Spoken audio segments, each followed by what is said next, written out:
spicy cat raid. What the hell is this spicy cat raid? Raid already? Oh, wow, wow, wow, wow. Good morning. Good morning. I'm already getting hit with raids. Moomy playing games. Thank you for the raid. Welcome, welcome, early raiders. Holy shit. Aosabi, thank you for the kick raid. Welcome, warm blanket raiders. Welcome. Welcome. Good morning. Good morning. My toes are very cold and I could use a Cheems ball to keep them warm. Optimal, thank you for the fucking 13 months of Prune, dude. Thank you for pruning. Lord Suchio, thank you for the 10-month tier 3. Mistress Kirsche of the Bunker, what is a foot burger? It's when you make a cheese burger, but instead of burger, you put foot. My volume still giga cranked? It is. It's a little giga crank from yesterday. Whoops. Whoops, we got a little bit loud, slaves. Do, do, do, do. Do, do, do, do. My alerts are kinda chunky. Thank you, Gromnash, my guy, for the wonderful repeating numbers. Thank you. Thank you! I'm glad you could enjoy the Christmas festivities and some eggnog. Me too! Me too! I was also really excited to see my family and bring some eggnog back with me so I can drink the eggnog on the New Year's. I can have some drinkings. Also, I never get any messages on Steam, so that kind of took me by surprise. What the hell? That one gal, thank you for the full fucking year of pruning, dude. Thank you. Steam noise, yeah, that never who fucking uses Steam Messenger, man? Who talks on Steam? What kind of a fucking weirdo? You're gonna say, did I just get a boggy gift? No, I don't think that's the gift noise. I think the gift noise is different. Senor, hello there. Thank you for the 2-month member, my guy. Thank you. Thank you, thank you. Matt Larson, thank you. Currently blizzarding. Time to get comfy. I miss the snow. I want to have snow. JKVT, my dude, thank you for the 29-month resub. Thank you. Thank you, thank you. Walden? I probably butchered your name, I'm sorry. Thank you for the 8-month resub, my guy. Thank you. A Steam message always means someone's account got hacked. You see, that's what I feel like. That's what I feel like. Don't you talk with friends on Steam? No, if they were my real friends, they'd talk to me on Discord. What is it? Kirsch's Rocket Mail address. What even is? Definitely do not use Steam messaging to pass important FBI handling messages. I mean, if you're gonna pass FBI messages, that's gonna be the place to do it. Let's be real. Let's be real. Be jammin', thank you. You heard that Phase Connect recently collapsed? Well, you spelled phase like FaZe Clan, so I'm now confused on if you're trying to make a joke or if, like, FaZe Clan actually did have a falling out. I don't pay attention to FaZe Clan unless one of them does something that gets them all over my Twitter timeline. FaZe Clan did? They did die. What? Why? What happened? I guess my timeline is just filled with all of the Minnesota fraud shit, so streamer drama doesn't get on there right now. My last swan song, thank you for the 15 months, thank you. Phoenix DS, thank you. Instead of fashionably late, it's fashionably foxy. True. True and real. FaZe Clan did from what you've seen. The sad girls are still as sad as ever. How's my New York / Bostonian accent mistaken for not American anyway? I'm assuming the people that continuously try to be like, oh my god, there's an exclamation point next to your location on Twitter. That means you're some kind of an Indian. I'm assuming those people just don't know I'm a streamer, because there are people who follow me on Twitter who have no idea I'm a streamer, because I don't like advertise. I mean, I go live on Twitter, but it's not often that I'm just like, hey guys, check out my Twitch and my YouTube and my Kick, and I've been streaming since 2018. You know, I don't do that. So it's pretty easy to follow me on Twitter and just not know that I stream. If you're not using a VPN online, you're doing it wrong. Also true and real. Also true. I am getting absolutely spammed. Hold on, I gotta call this guy a slur.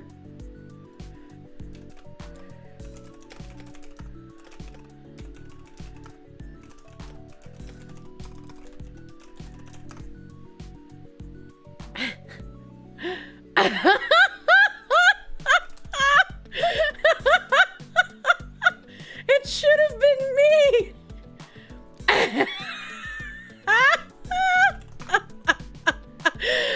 He was like, oh wait, I was trying to invite my friend. I'm so sorry. Imagine being next to me in someone's Steam friends list. Fucking shoot him. Oh, God. A pineapple in space. I kind of love you. I saw Clock VoD. The price of nice things insane today. Quoted 90K to change your laminate everything. House to marble, quartz, porcelain, and... Okay, that makes sense, actually. Did it yourself for 12K. Hold on, I'm kind of impressed. What the fuck? 12K? You want a nice house? Not a second mortgage. Useful future himbo. I was gonna say, like, 90K was a lot, but then you started listing, like, marble, quartz, porcelain, and real wood, and I was like, okay, that price kind of makes sense now. But 12K? How did you get it down to 12K? This is like some union price busting shit where they just astronomically overcharge everything? What the hell? What the hell? Hope I'm doing well today. You saw a tweet in Discord. Apparently Asmund says men are more attractive than women. Did I turn him gay? Oh no. I've been jokingly calling him my husband for too long, and now he's gay. If you do the work, you could save a lot of money. Yeah, I imagine, but also, like, you kind of run the risk of things not being done, I guess, correctly, unless you're already a tradesperson, right? Like, if I was dating, like, a software developer, I probably wouldn't trust him with a bathroom remodel, right? That's, like, out of his wheelhouse. You manifested this! Labor is the biggest cost. That is true. You spelled labor, and it made me think of the political party. Kirsche's gay beam strikes again. It's not on purpose! Send your hello there. Thank you for the 2-month member. You have time to catch a stream. Merry belated Christmas to Foxu in chat. Merry belated Crimbo, Mr. Send your hello. The curse got him. Pour one out for the homie. No. You're ordering a pizza with chicken, bacon, jalapeno, and pineapple. Hope you terrify me in chat. Oh, I had some fucking Korean barbecue with some pineapple the other night. There's something about grilled pineapple covered in like a tangy barbecue sauce that is just delicious. And then like you cut up that delicious grilled barbecue sauced pine schnapple, and you take a piece of the cut up pine schnapple and you eat it with a piece of meat. Ah! Oh, why is this so good? Why do people eat pineapple with bread when pineapple rightfully belongs to meat? You get that a lot when you go to Mongolian barbecue? Hell yeah. Hell yeah. Matt Larson, thank you. Currently blizzarding. Time to get comfy. I desire the blizzard weather. Hello? Hello, chat? Munya, hello. Teriyaki burger. I love teriyaki sauce. Kirsche pineapple. Are you at a swinger Korean? Why do you always have to think of swingers, you parv? Pineapples are just a normally delicious fruit. Nothing to do with deviancy. I know, Munya. Someone should make a payment method that only accepts pineapple? What the fuck? I can't pay my bills in pineapple. Reverend Uncle Ruckus, thank you. Thought you said Phase Connect. You nearly shat yourself. I was gonna be like, what the fuck did I miss? Kirsche hates me. I'm bald, Jewish, wear glasses, learning web development and software coding. I'm just accidentally lobbing bullets at this man every time I speak. Kai, thank you. Chat, got a dehydrator for Christmas and just made kale chips. Now you're making blackberry leather. What should you make next? My toaster oven has a dehydrate option, and like, I've never been interested in eating dehydrated food. But now that I have the option, I kind of want to try and dehydrate something and see if it tastes good. Patchouli, thank you. You survived the drive in spite of the freak snowstorm that hit Friday as you were leaving. You already missed the cold. Florida's too hot. Florida is too hot. I can't survive in Florida. It's too much for me. I keep getting messages on my phone too. I'm getting so many boops. Kirsche literally shooting knives instead of bullets at me. It's definitely not the Kirstallnacht. Think of it as an outdoor sauna. I don't mind saunas, right? Saunas can be nice, but I can also leave the sauna whenever it gets too hard to breathe. A bee jammin', thank you. FaZe Clan collapsed right after Christmas. You were trying to make a joke about it. You spent all day at work trying to figure out how to combine FaZe and FaZe Connect. You'd give people heart attacks. Don't do that. Battleizer, thank you. Happy Sunday, streaming fabulous Fluffy Foxu. Wish you luck in getting over sudden sickness, delivered directly from family. Please no break ears today. I promise nothing, but I'll do my best. I hope you recover well. I've been yelled at to drink vitamin C. I don't know, whatever's in emergency. I've been yelled at to drink that, because apparently that should help my coughing. You spent all day trying to combine FaZe Clan and FaZe Connect. Chat reflects the streamer! What the fuck? A vitamin C and vitamin D? I need a lot more vitamin D than I've been getting for, like, the past decade, brother mans. Come on now. Engage Target, thank you. To be fair, most of the cost of renovation projects is the hourly rate of labor. Granted, parts prices have been ridiculous lately. True. True and real. Mr. Bad Latency, thank you for the 10-month member. Asman also went on record to say, cut looks better than uncut. And that he's seen enough to know. Well, I mean, any guy that's watched porn has seen enough to know, haven't they? I'm like, that was also my opinion. I've seen a lot, and pornography has always, like, the biggest ones, too, right? I don't know, most of the guys that have the foreskin, they've always been, like, floppy anteater. I've also seen a lot of episodes of Naked Attraction, and maybe that's skewed because maybe British people just have really ugly penises. I was like, it doesn't really matter what I find aesthetically pleasing though, because I'm not gonna mutilate a son should I have one. My uncut bros stay losing Sag. It's fascinating. I want to see how many snacks it can hold. The poor Brits. British men have no penises. The Brits catching strays. Well, it's their fucking naked TV show. That's not my fault. We have new Swedes to TM propaganda as well, despite not being a social contract society. If you could rope the political... but maybe... I don't know if you could say that. You just lack imagination. What did he mean by this? A Schmeat Zone, thank you for the 13-month member, my dude. Blizzard was going well until you heard a ceiling bird, and now you gotta go get batteries in the storm. Oh, that fucking sucks. Today, actually, it wasn't today. Recently, I learned that some ceiling birds are just, like, connected to a house's electrical system. And so some ceiling birds just run off of normal electricity and don't need batteries. I thought all ceiling birds needed batteries, so I was very confused when I learned that. Putting shrimp in the foreskin does not make it a cocktail. Well, I would beg to differ, but you'd probably have to find something to keep the foreskin open enough to hold all the marinara sauce for the shrimps. I also don't like shrimp, so I wouldn't want to turn your penis and your foreskin into a shrimp cocktail. Not my thing. They do still need batteries in case the power ever goes out. Well, I guess that's a fair point. But, like, just don't set your house on fire when the power goes out, idiot. I need to make Kirsche a lunchbox out of the foreskins of defeated foes. I don't want to eat them! Even the connected ceiling birds still have to have the batteries charged. It still has one as a backup, and it still decays. What if you have, like, a big church that was turned into a house? And, like, churches have big ceilings, right? And so you have the ceiling birds on the big church ceilings, and they're connected to the electrical power in the church. And whoever buys the church now home doesn't know that there's still batteries in the Firebirds. So they don't change the batteries, and the batteries start decomposing, and they start leaking battery acid on the heads of people in the home. And they don't know where the battery acid is coming from. They put them on the walls in that case. Shut up! Let me think! Do not test the beep in a hallway. You know that old smoke alarms use radioactive material to detect smoke? No, that's kind of interesting, though. Get smited, idiot. God, probably.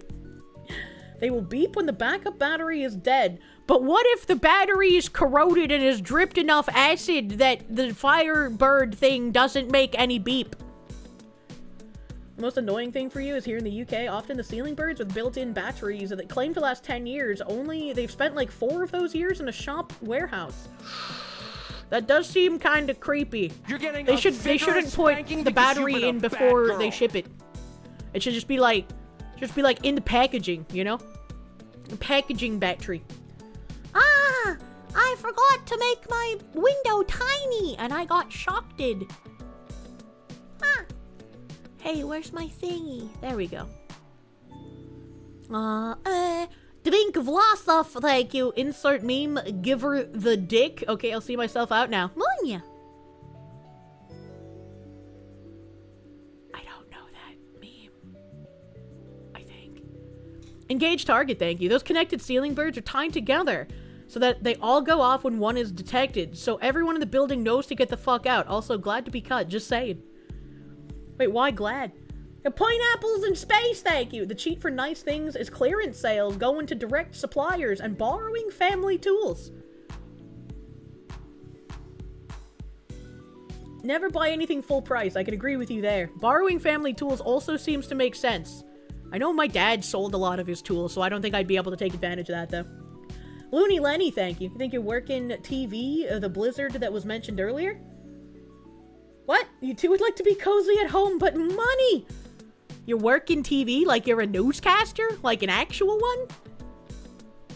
Hooded Boopus gang rise. This man has his snack pouch. Uncut. Never had any complaints about size or performance. This guy's just winning. Have you had complaints about the quality of snacks inserted into your foreskin, though?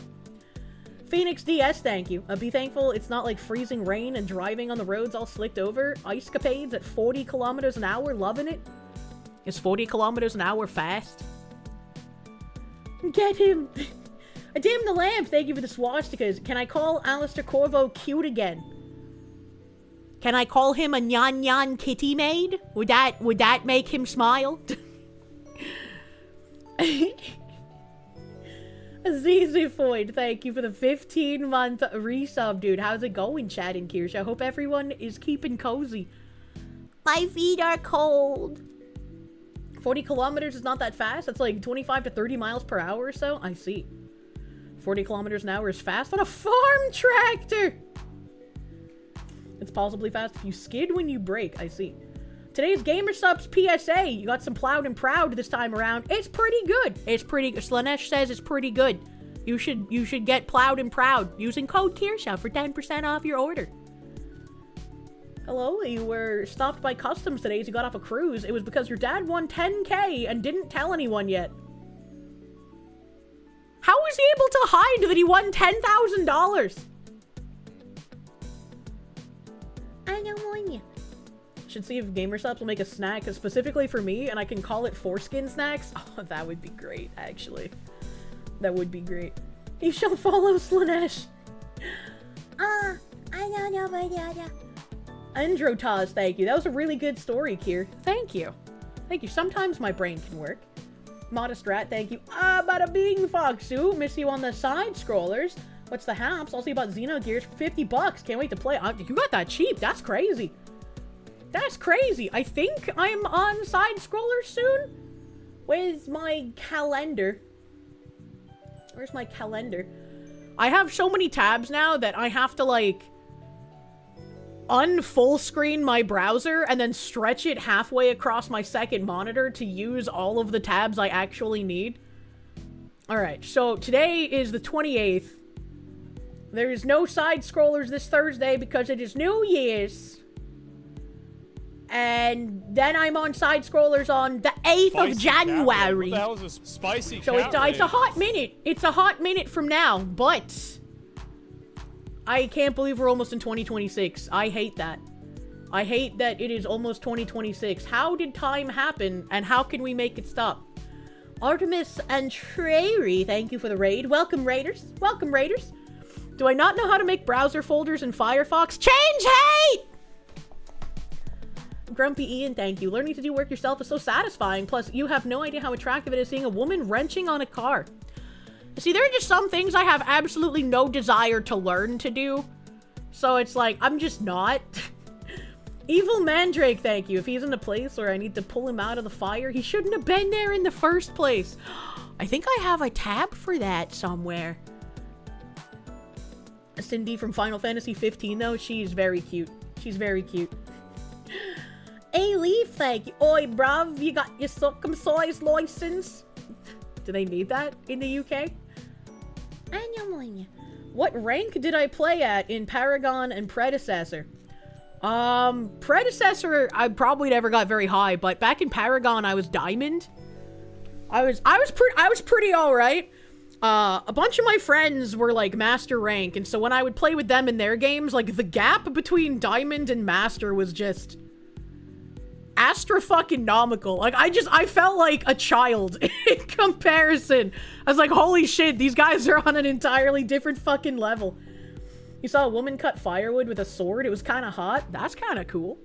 That's kind of cool. Master Goa, thank you. Happy New Year. May your year be better than that of those two BBC donkeys on their way to heaven in the club before they were isekai'd to hell. What the fuck are you talking about? What the Are you in Colombia right now? What is happening? End of the year game sales finally let you chase Catherine's sweater puppies as Henry's. You're kind of glad the year is ending? Catherine, like, the sheep game Catherine? Like the sheep puzzle game? Today would have been your mom's 96th birthday. Oh, I'm sorry, dude. I'm sorry, dude. Did they cut it with glorious Nippon steel? Alright, let me see here. You waiting for the Foxu to wrench on your car? I couldn't even fucking tell you the difference between different wrenches. Kingdom Come Deliverance? Oh. Catherine with a Q? The Colombian cartel. Watch Kirsche confirmed. I'm making you look bad. You struggled to get past low gold. Then again, Paragon was your first MOBA and you never played anything else other than Pred. I'd probably be pretty fucking bad if I played now, because I haven't played a MOBA in a million years. I would still have the knowledge to not be a feeding subterranean mole person, but I wouldn't be good. Kingdom Come in Guise too? Oh, okay. Hacking the piece off a baby boy puts his life at risk because the lumen between it and the glands is where his body stores his Langerhans cells, which are necessary to develop long-term immune response memory against sickness his body already has encountered. Is that real? Is that a real thing? I've never heard that. I just don't like the idea of circumcising babies. I feel like if a guy wants to do that for cosmetic reasons when he's older, he can. But that's, like, his choice, you know? Hey. Learning about Islam. Wow, that religion is retarded. What the fuck? And Calebod, thank you for the full fucking year of Peru. You're yeeting it to me. Thank you for the yeeting. Mr. Alurker over on Cake, thank you for the 5 gift blankets for the warm bodies. Thank you. Thank you, thank you. All right, let me see here. Oh, wow. Where my tabs at? I had a handful more tabs on what's going on in Minnesota. Everybody is talking about the Minnesota. And apparently, there are a few people talking about how you can check all of the daycare stuff in your local areas just to check and see if there's any kind of weird Somalian or otherwise fraud going on with daycare centers where you may happen to live. Which I think could be an interesting thing for people to do. Oh god, soda. Patchouli, thank you. So wrench on your car, exercise your tech demons, remodel your bathroom. Anything else you should add to the to-do list? Build a porch. Build a porch. My grandfather rebuilt the porch for my grandmother at a minimum of 3 times while I was alive. So I can only imagine how many times he did it before I was born, considering how long they've owned the house. He also added a second floor, and he added an addition that has, like, where the entryway and the stove and the dining room are. Not like the kitchen. I say stove because it's the wood-burning stove. And by the time I was alive, the wood-burning stove was only used for, like, Christmas and Thanksgiving dinners. Mini Somalia. I'm glad you were snipped as a baby because you can imagine what it would feel like as an adult. Same with the 2 spinal taps you had when you were 7. Don't remember a thing. I just feel like guys should have the snack pouch, you know? The while you were alive had you scratching your head for a second there. Well, it's like my grandparents were obviously alive before I was alive, and I can only remember things that happened during my lifetime, you know? Got rid of them after World War II. UTIs were that traumatic? Wait, what did you get rid of after World War II? Hold on, wait a minute. Please don't call it a snack pouch. Too bad, that's what it is. You could either call it a snack pouch or a cocaine pocket. If you wouldn't do it as an adult, then you shouldn't do it as babies. I don't know what you mean by that. Having a cap on your pee-pee doesn't feel like anything. You just gotta clean it after you use it. Yeah. Yeah, it's always really weird when it's like a guy who tries arguing with me and they're just like, no, it would be easier to clean and then girls wouldn't make fun of him. And I'm like, that's the dumbest fucking thing. Even if I have a slight preference for, yeah, like having a cut penis looks slightly better, I have literally never made fun of someone I've ever seen the penis of if they had a foreskin, because that would make me an asshole. If you don't clean it after you use it once, it can smell. Gross, dude. Do not store cocaine in your foreskin. To be fair, Kirsche, you women are more equipped for snack storage. No, that's how women get yeast infections. You're not gonna get a yeast infection inside your foreskin on the outside of your penis, I guess, unless you put yeast in there. I wonder if anyone's tried to bake bread inside their foreskin. Kind of like how they tried to make pasta inside the anus. Thaddeus McThunderschlag, what a name, thank you. Changed handle so Foxu can pronounce pizza or chicken rice for dinner. I think chicken rice sounds really nice, especially if you have, like, some kind of nice, like, fruity barbecue sauce, man. What on earth did you just hear? What do you mean? Holy shit, the first thing you say is, I don't make fun of your foreskin. Well, it's like, I'd be a bitch if I did that. I'll make fun of the foreskins that I see in porn, because, like, those aren't real people anymore. They're fair game. I don't make fun of the foreskins on Naked Attraction because these people consented to being naked on national television. You know? I'll make fun of them. They consented to it. Funny you say that, Kirsche. You have drumsticks in a slow cooker and barbecue sauce ready for them to go. I want like a mango habanero sauce, but instead of habanero, I just want it like sweet barbecue-y. So like a sweet tang with a little bit of sizzle and not a habanero spice. You've heard stories of some men getting their hair wrapped around the heads of their dicks underneath the foreskin and wrapped around so tightly that it almost got decapitated. I don't know how it would wrap so tightly that it would decapitate your penis head, but yeah. If you're a man and you've been with a woman who has long hair, like long term, chances are her hair has gotten wrapped around your penis or stuck in your ass crack at some point. Like, I don't know how it happens, it just does, and it's not the most pleasant feeling. Long hair just gets everywhere. It does. It does. You're making ghetto enchiladas in the cockpot with taquitos? I've never thought of making enchilada in the cockpot. Maybe I should get someone's enchilada cockpot recipe. Mr. Professor John Wolfman, thank you for those 10 gift members on the YouTube. Thank you. Thank you, thank you. Mr. Sam B! What's shaking, nerd? Hope you're well. You're about to buy a house. Wish you and your community well. Thank you, Sam B. Thank you, Sam B, with that cute little first badge, brother man. I hope your life is fucking phenomenal. I hope you and the waifu and the children are doing well. Congrats on buying a house. Hopefully I, too, will buy a house soon. I've been in the market, but damn, that market fucking sucks, dude. Roosterfish, thank you for the 10 months of prune. Thank you for pruning. You've experienced hair around that region. It's painful, the penis portion, at least. If it somehow got wrapped tight enough to cut circulation, you went too long without washing your dick. Yeah, I can't imagine hair getting tight enough around someone's dick without them noticing it, and then it would be there long enough to, like, decapitate it. Like, I can't imagine that, you know? Pingus. As an uncut man, you have no idea how these retards never learned how to take care of their lady pleaser. It's not hard. Pull it back. Wash it.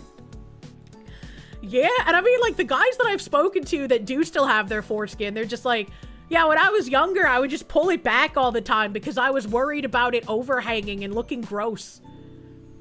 And so apparently to them, it just looks normal when they're erect. And I'm like, okay, that's cool. There's the question for Kirsche in chat. Do you enjoy getting socks for Christmas? I love getting socks. I love getting, like, the fuzzy shea butter socks that keep my feetsies all, like, moisturized and warm at night. I like getting thigh highs and stockings and other kinds of things like that that are just really cute. I love getting tights. I hated socks as a kid because it's like, give me kid stuff. But as an adult, it's like, fuck yeah, socks! She's a socks addict. You did have a problem once that you thought was hair. It wasn't. You were keeping clean enough, just you lost the genetic lottery. Oh, is that the, like, the PPP, the pearly penile palpules or whatever? You got socks for Christmas, can't confirm you like getting them. You slowly get holes in yours over time and so you need new ones. I will never understand how guys get holes in the tops of their socks. Like, getting holes on the bottom of your sock makes sense because, like, you're walking in it and there's friction, but, like, how the fuck do you get holes on the top of it? What are you doing? What is this? The nice thing about listening to Kirsche while grocery shopping is you never forget to buy pineapple. The downside is you have to worry about the low chance of your earbuds disconnecting. I am so upset that I've hated ranch dressing for so long because any bottle of ranch dressing bought from the grocery store tastes like garbage. And the only ranch that was good was, like, from a handful of restaurants that I've been to in different parts of the country. And I'm like, damn, all of these restaurants must be making their own ranch because it's delicious. But when I buy any brand of ranch from the Groby store, it tastes like shit. And it turns out, I didn't know there was something called buttermilk ranch. And the buttermilk ranch is what the restaurants use, and Lord, buttermilk ranch is so fucking good. I'm about to become such a fucking American. I'm about to put ranch on everything, man. The whole hygiene issue stems from the fact some people just aren't taught how to properly clean. Not because there's an inherent design flaw. All you gotta do is lather and rinse. It's not that hard. I don't understand this topic in general. I don't understand the, like, having a foreskin is harder to clean, and I can't teach my son how to clean it because I don't have a foreskin. I don't understand how this, like, cleaning your penis is a conversation in general. A vagina is far more complicated than a penis, and they are still easy to keep clean. Like, granted, right, you don't clean inside the vagina. You don't want to do that. You just clean, like, you know, the labia minora and the labia majora and around that. But there's still, like, folds and stuff, right? Because, like, that's, a vagina's like a pretty little seashell. And it's like, no one ever taught me how to clean my vagina. I just learned how to do that on my own. So whenever I hear guys talking about, like, woo, the Merry Christmas, TTS, man. Whenever I hear guys talking about, like, the foreskin's too hard to clean, I'm just like, how? How is this even a conversation? I never got taught how to clean my bagoober. I just did it. And apparently I'm doing something right because I've never had a UTI. I've never had a yeast infection. I've never had strange colored discharge. Like, clearly, if my retarded self can clean a bagoober, a man can figure out how to clean a foreskin. I don't understand. Remember, there are guys that can't even boil water. There are women that can't boil water. You have a brain, Kier. Not all women do. I remember going to a guy friend's house and he had, like, just broken up with his girlfriend and she had left, like, a tube of Vagisil under the sink. And I remember getting, like, incredibly terrified of, like, oh no, when I start having sex, I'm going to have to use that too. I've never bought a bottle of Vagisil in my entire fucking life. It's very simple. Anyone who doesn't understand how to clean a foreskin is unironically retarded. That's all there is to it. Oh my god. You can boil water. You can clean your groin. Perhaps you're just a natural genius. Maybe I should become president if that's, you know, all it takes, you know? Pretty sure we got penis cleaning lessons in gym class as well. I don't know why, but when you say penis cleaning lessons, I just picture, like, a mini feather duster looking object that you can squish in between your foreskin and your penis and, like, rub up and down to clean it. Do not clean your penis with boiling water. It's hard to clean? How hard is it to rub your genitals? I don't fucking know, man. Hell Saber, thank you for the pounds. Would you make fun of a 5 skin? What would a 5 skin even look like? No, that's not sounding. Sounding is putting it in the urethra. The urethra is not the, like, pocket in between your penis and your foreskin. That dude got molested by his gym teacher. What the fuck is he talking about?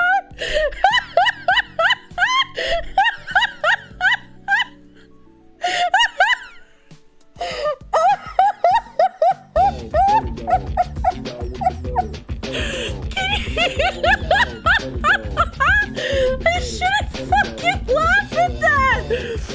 I shouldn't laugh at that! But can you imagine just saying in a Cartoon Fox's chat, yeah, we had penis cleaning lessons in gym class. Inside of every person are two And then wolves every that are both male retarded. collectively goes, what the fuck, bruh? No, that's not a thing. You were just molested.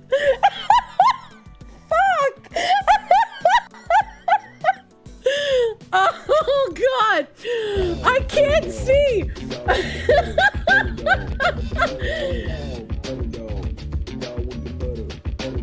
Oh, my God.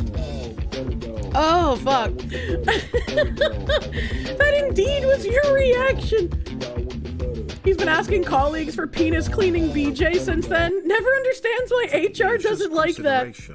I just finished rebuilding the back deck on my house a few months ago, and am now moving on to gathering materials to build a full master suite. Oh, fuck yeah, brother. Congratulations, Cataclystia. Maybe you can show us how beautiful the master suite looks like when you're done. Thank you for buttering my fucking doggo, Cataclystia. Thank you. You must understand that latent trauma can surface at any time in this chat, and you will be made known of it. I'm sorry to that guy that penis cleaning classes during gym weren't real. And Quandle Bandwi.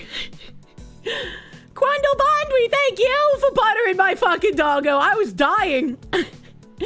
Thank you, Quandle Bandwi. Inside of every person are 2 wolves, and they are both retarded. True. True and real. Anki Salt Shaker, thank you for the 15-month resub. Thank you. Never a boring stream when the Foxitude talks about cleaning dicks. True.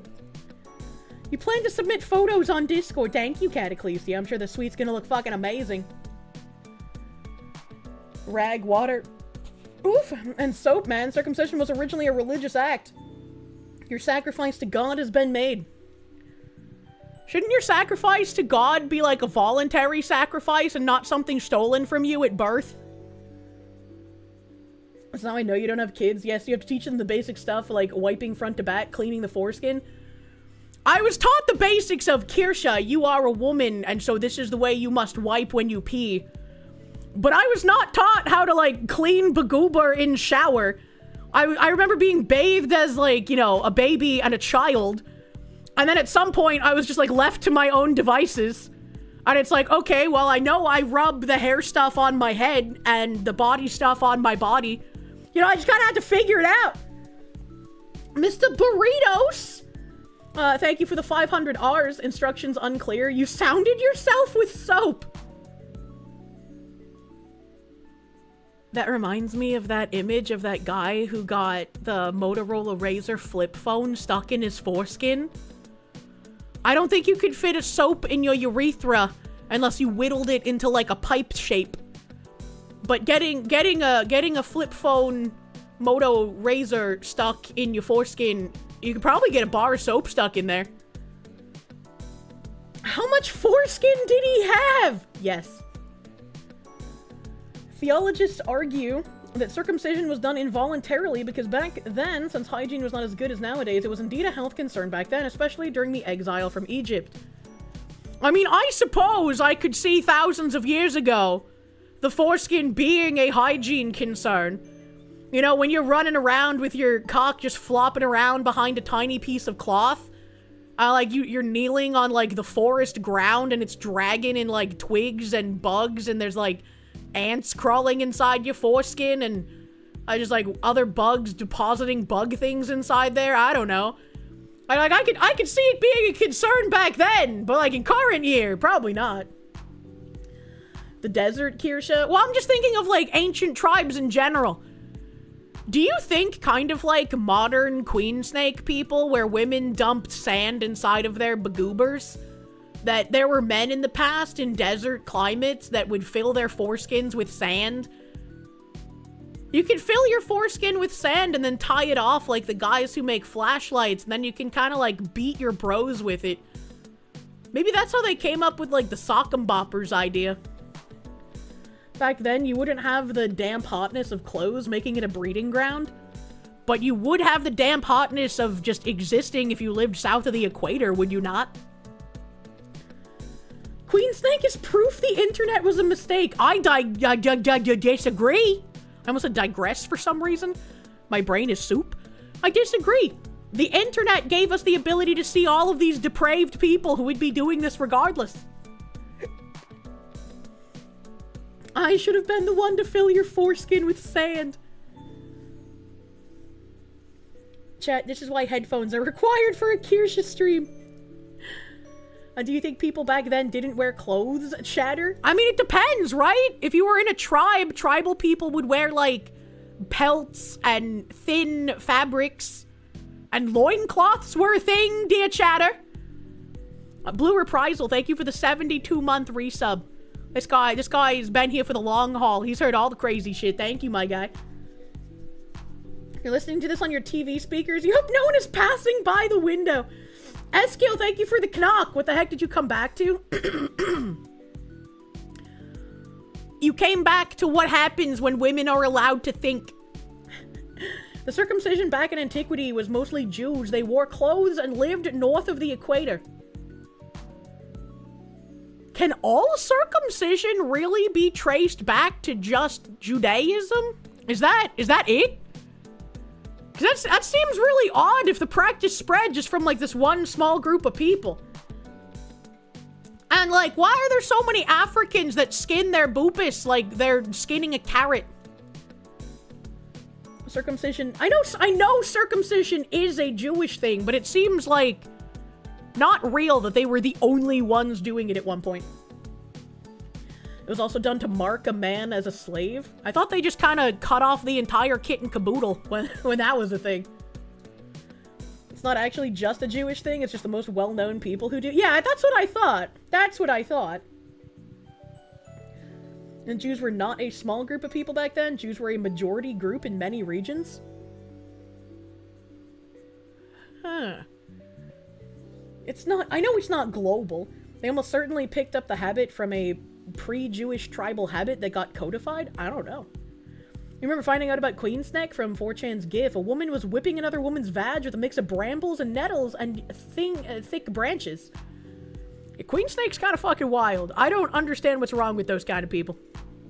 A Baja Cat, thank you. He said it with such confidence, too. Like, I was taught to clean my junk by my gym teacher, you know, the way all men do, right? A Myriad Colors CM, thank you for the 6-month member. You used to get soap under your dick pouch when you were a kid until your dad taught you how to clean it safely.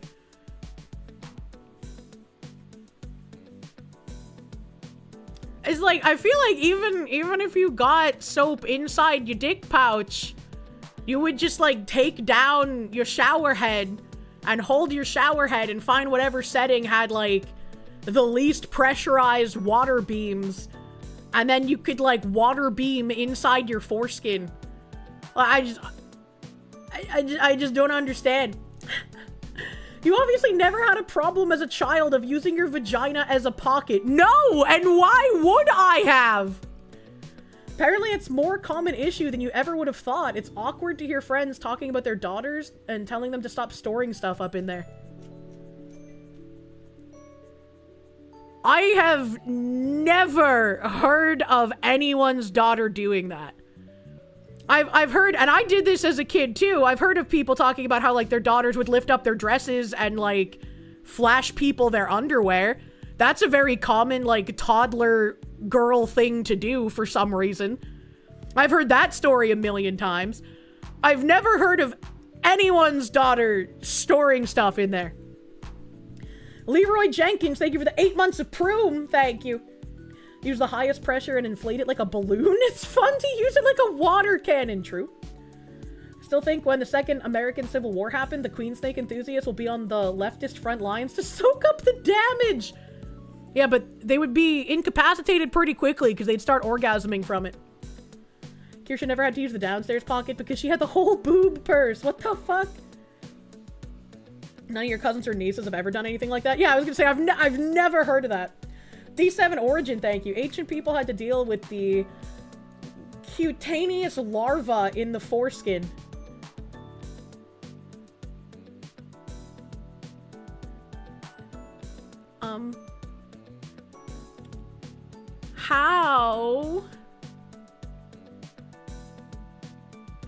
How would you acquire larva growing in your foreskin? Never use those words again, please. I had to think really hard on how to word that sentence question. You guys know way too much about penis. It can be fun. Cornflakes are amazing. Maybe Kellogg knew what he was doing. What the fuck? Don't leave food in the fun pouch. I mean, yeah, you're always supposed to clean it out after. Valstrax the Pirate, thank you for the member. Thank you. We've been talking about foreskins for an hour. No, it hasn't! Arc 5, thank you. Modern version of it is because of Kellogg, yeah, the cornflakes guy. I know. He wanted to do it to both boys and girls to stop baiting at 12 without pain meds. What a fucking retard. What a retard. You got 40 years of experience with penis management. Of course you know a lot about it. Damn it, Chatter. You know a lot about dicks because you have one. It gives you some knowledge. That's true. That's why I know a lot about vagoobers, and I have a lot of curious things about foreskins. Stop the foreskin and start the 5-skin talk. I saw this joke on Twitter, and I don't speak Spanish, so I don't entirely get the joke. But I thought it was really funny, and I was giggling to myself for a pretty hot minute. Let me bring up the joke. Because I posted it to, like, a bunch of friends. And don't forget to wash your foreskin, Luigi. Pancakey, thank you for the 4-month member. Are we reliving the Foxu and Pippa Bugs and Venus stream? Well, now I want to know if, like, someone fucking put larva in there. That's weird. Artemis Kane, thank you. Kurgle, you have to be aware of the Whump Scumblies. They look like earwigs. They go up your nose and make you add more subscription services. I am always terrified of silverfish crawling in my ears. I know that's like an astronomically low chance of happening, but it is one of like my deep-seated fears. Like just anything crawling in my ear in general. Since I saw the Amityville dollhouse and that guy had like this giant mosquito come out of dinosaur amber and enter his ear, and they had to get it out with alcohol. Ever since then, I've just been deathly afraid of anything entering my ears, but like, apparently silverfish are just known for doing it, and I'm just like deathly afraid of that shit, man. Massive Doge, thank you. Hey, boss, I just got back into what? Yeah, exactly. Ryan Spalding, thank you. In the Bible, Jews were one of the only people in the Middle East to practice circumcision. David had to bring back the foreskins of slain enemy soldiers to confirm a kill count in order to marry the king's daughter. I do remember that. And I mean, honestly, if the love of your life's father says, go collect foreskins so I know that you murdered these people, I don't know, kind of interesting. Like, I guess I'd rather have the foreskins than the decapitated heads in that case. There was the X-Files episode in the Arctic with the brainworms that possess and control people. I don't remember that. Phoenix DS, thank you. Do not use the Vagooba as an infinite bag of holding. Yeah, that's how you get infections, man. Battleizer, thank you. I beg your finest pardon. They do what? Yeah, that's what the fuck? Cutaneous larva? Ross Pendragon, thank you for the 18-month member, dude. Thank you. Modest Rat, thank you. They used to castrate the slaves to make sure no one can rise against the caliphate, Foxu. Deus Vult, I think, and also praise the Tantinelli? What is a Tantinelli? Does it confirm a male kill versus a female kill? I guess if you killed a female, you would just kind of Ed Gein it. I don't know how he managed to, like, have perfectly preserved Vagoobers in his freezer. Cosmice, thank you. As a man who got his foreskin removed as a teenager without your consent, you're generally depressed about it now as an adult. I'm sorry that they have stolen it from you without your consent, but instead of being depressed, you gotta make the best of your situation, you know? You're still going to be able to feel good during sex, and you're still going to make women feel good. So, it sucks that it happened, and that you can't reverse it, and that it was without your consent. But don't let it fucking keep you depressed, man. Defter Tuna, thank you for the 9-month member.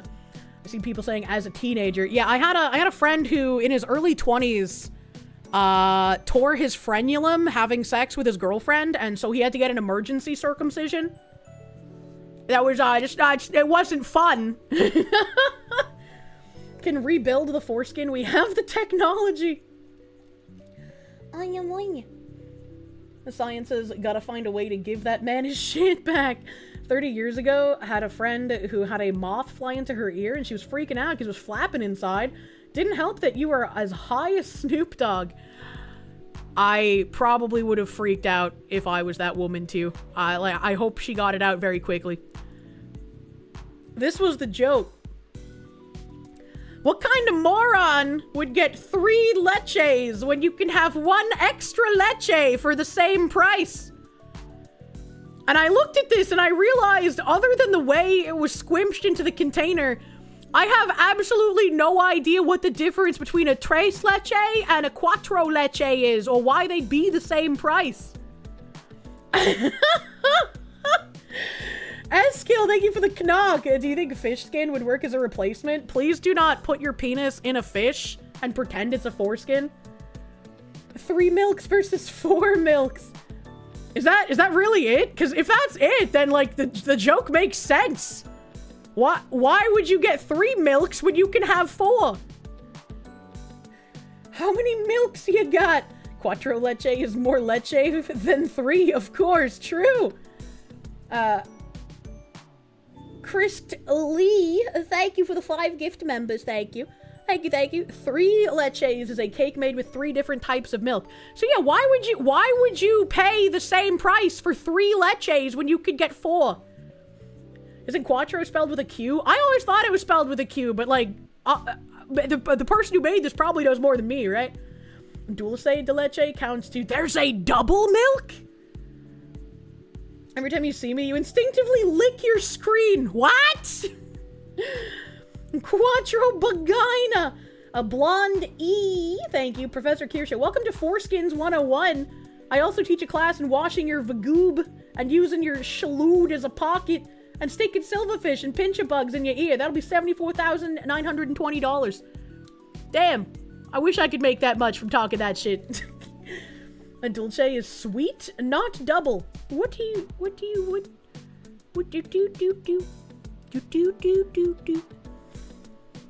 The left seems crap compared to the right. Yeah, the one on the right just, like, looks way more appetizing. The 3 leches looks like it kinda got shooken. And someone said that this top comment was pretty good. I like the name Patagussy. Didn't even know 4 leches was a possibility. This economy, you're really arguing for less moisture. Getting 1 extra leche is just buying a dry sponge with a marketing degree. What does that mean? Remember Kirsche with today's education system? You wouldn't put it past people to not know. 4 is more than 3. Oh, that is kind of sad. When you're in the hospital for a bust appendix, they tried to convince you to get a circumcision. You politely... What the fuck? Hey, sir, I know you're in here because your appendix exploded. Would you also like to get your foreskin removed while you're here? How does that conversation even happen? What the fuck? You don't know, you think uncircumcised dicks look kind of weird, like a sadistic caterpillar waiting to scare the fuck out of you, but you know you like being circumcised? Easier to piss, you don't have to unshield it to fire. I mean, I don't think it takes that much effort to unshield it unless you have, like, the anteater snout foreskin, right? Like, all you gotta do is kind of, like, just tug it back a bit and hold it, right? Like, I imagine. I've never helped a man pee before, much less a man with a foreskin. But I have a feeling that's how it would work, right? Like, instead of just flopping it out, you flop it out and then you cock it like a shotgun, kinda, right? Today, sir, you have 2 things we've deemed useless.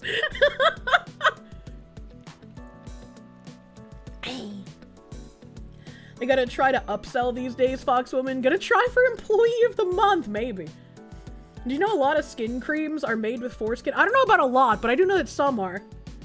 You've not lived until you've tried a trace leche with coffee?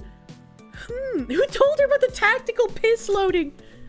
You swear the circumcised invent so much nonsense? To make it seem like being uncut is so much work. It doesn't seem like it should be. Half-removed penis people cope the hardest way because they don't have pristine penis. To let your girl hold your wang while you piss is a level of trust you're not sure you can achieve. That's something that I'm going to have to do. Like, I don't know how long it will take to, like, build that level of trust between myself and a himbo of my choosing. But, like, at some point, I'm gonna want to try it. Because, like, I have to sit to pee, you know? Like, being able to aim my pee is just not something I can do. And, like, I'm intensely curious. Can you feel the pee coming out while you hold your cock? Like, can you feel the liquid in your hand? Not, like, getting wet, but, like, while you're holding it. You know, yes? Yes? That's crazy! That's fucking crazy! It depends on the grip. Go ahead and cut off your Clint since you like mutilation. Hey, we got a fucking retard in the chat. We got a fucking retard who seems to have missed how against it I am. Hello, fucking retard. Maybe you need to be circumcised a second time. Never actually tried that before. You can feel it without actually touching your hands. Well, I mean, obviously you'd be able to feel the liquid, like, coming out of your penis, right? Because it's like, that's where the urethra is. But I was wondering, like, if you're holding it with your hand, would you, like, feel the liquid inside the penis? I don't know. They circumcised the wrong end.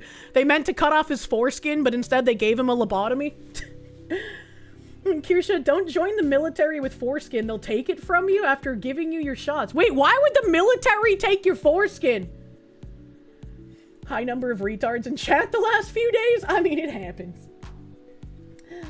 As this guy has it. Oh, hold on. I gotta read that message. Where is it? Who said that? Torchman? It's like holding a water hose. You can feel the flow. That's crazy. I need to feel that. Kirsche, the secret power of pristine penises is that we can hold the skin like an inflating pee pouch. I've seen that!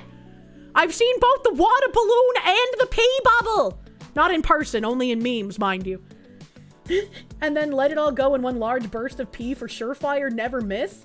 Since even the urethra can stick weird and splash everywhere at times, I've heard of the dreaded split stream.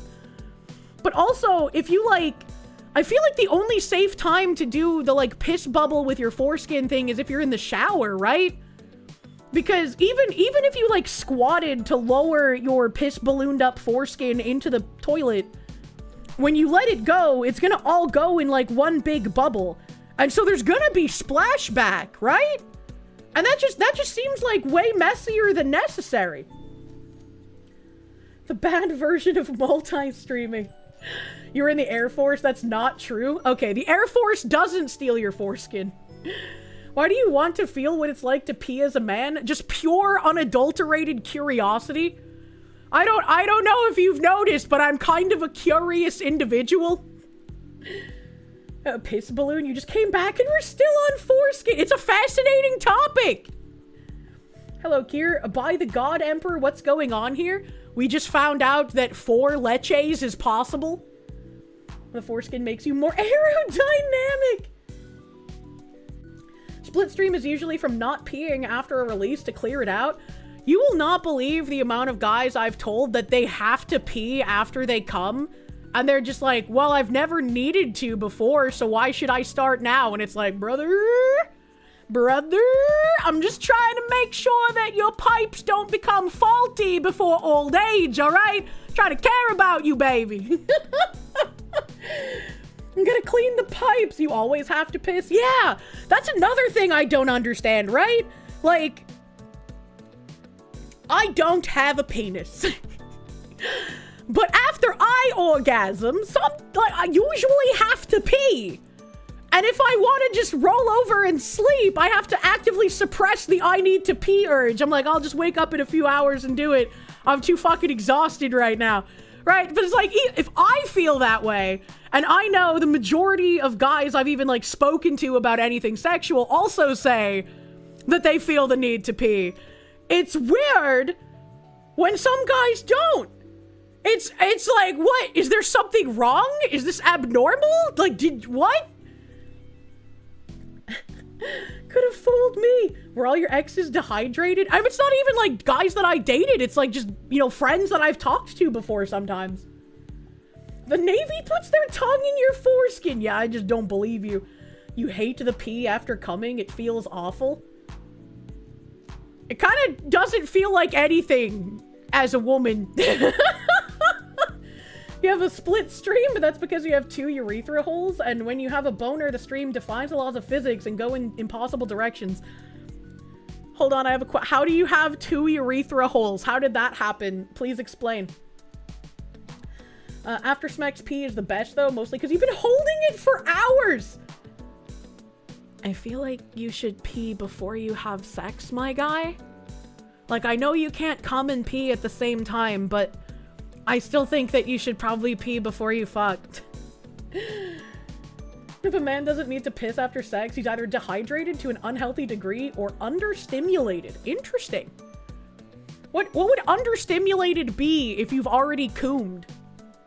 It's just a matter of how much you drank beforehand. You can't pee when you come, but you for sure can after. It's because your bladder got jostled a bunch and your pelvic floor got loosened. The after comes, the piss duct is closed off for a bit before you can do it. Bodies are fascinating. The post-climax piss depression. And that's a fucking lie. Wait, which one? And piss after coming is great. You're cleaning out the pipes. What the heck? We found a 2-headed giant. Dude has a sprinkler. Some of my friends are MMO goblins. They are creatures that likely don't drink enough water. That's true. That's a good point. Peeing is not necessary. A pH is lower in PP than in Vagoober. I've never met a dude who's just like, yeah, I just don't need to pee. You can, if you hold it in and edge hard, it lasts forever and it's pure bliss.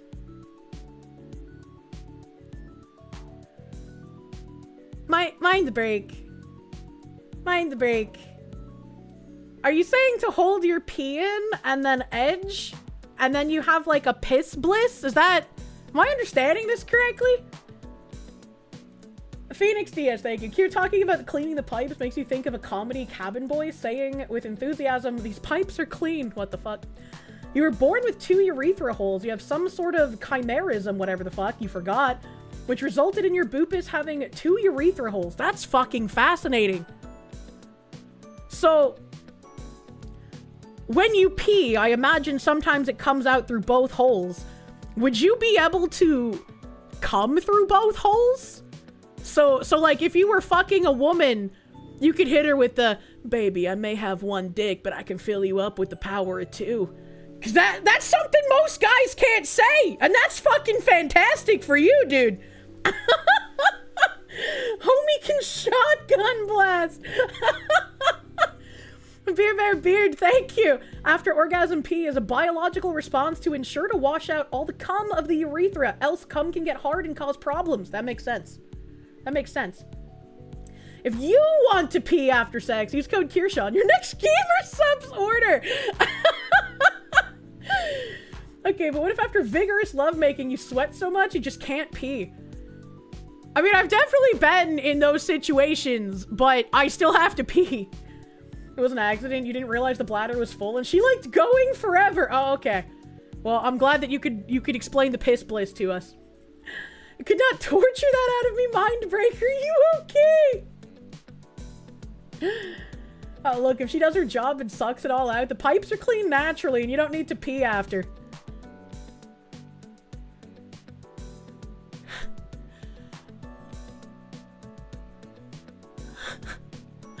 What? What is that? What?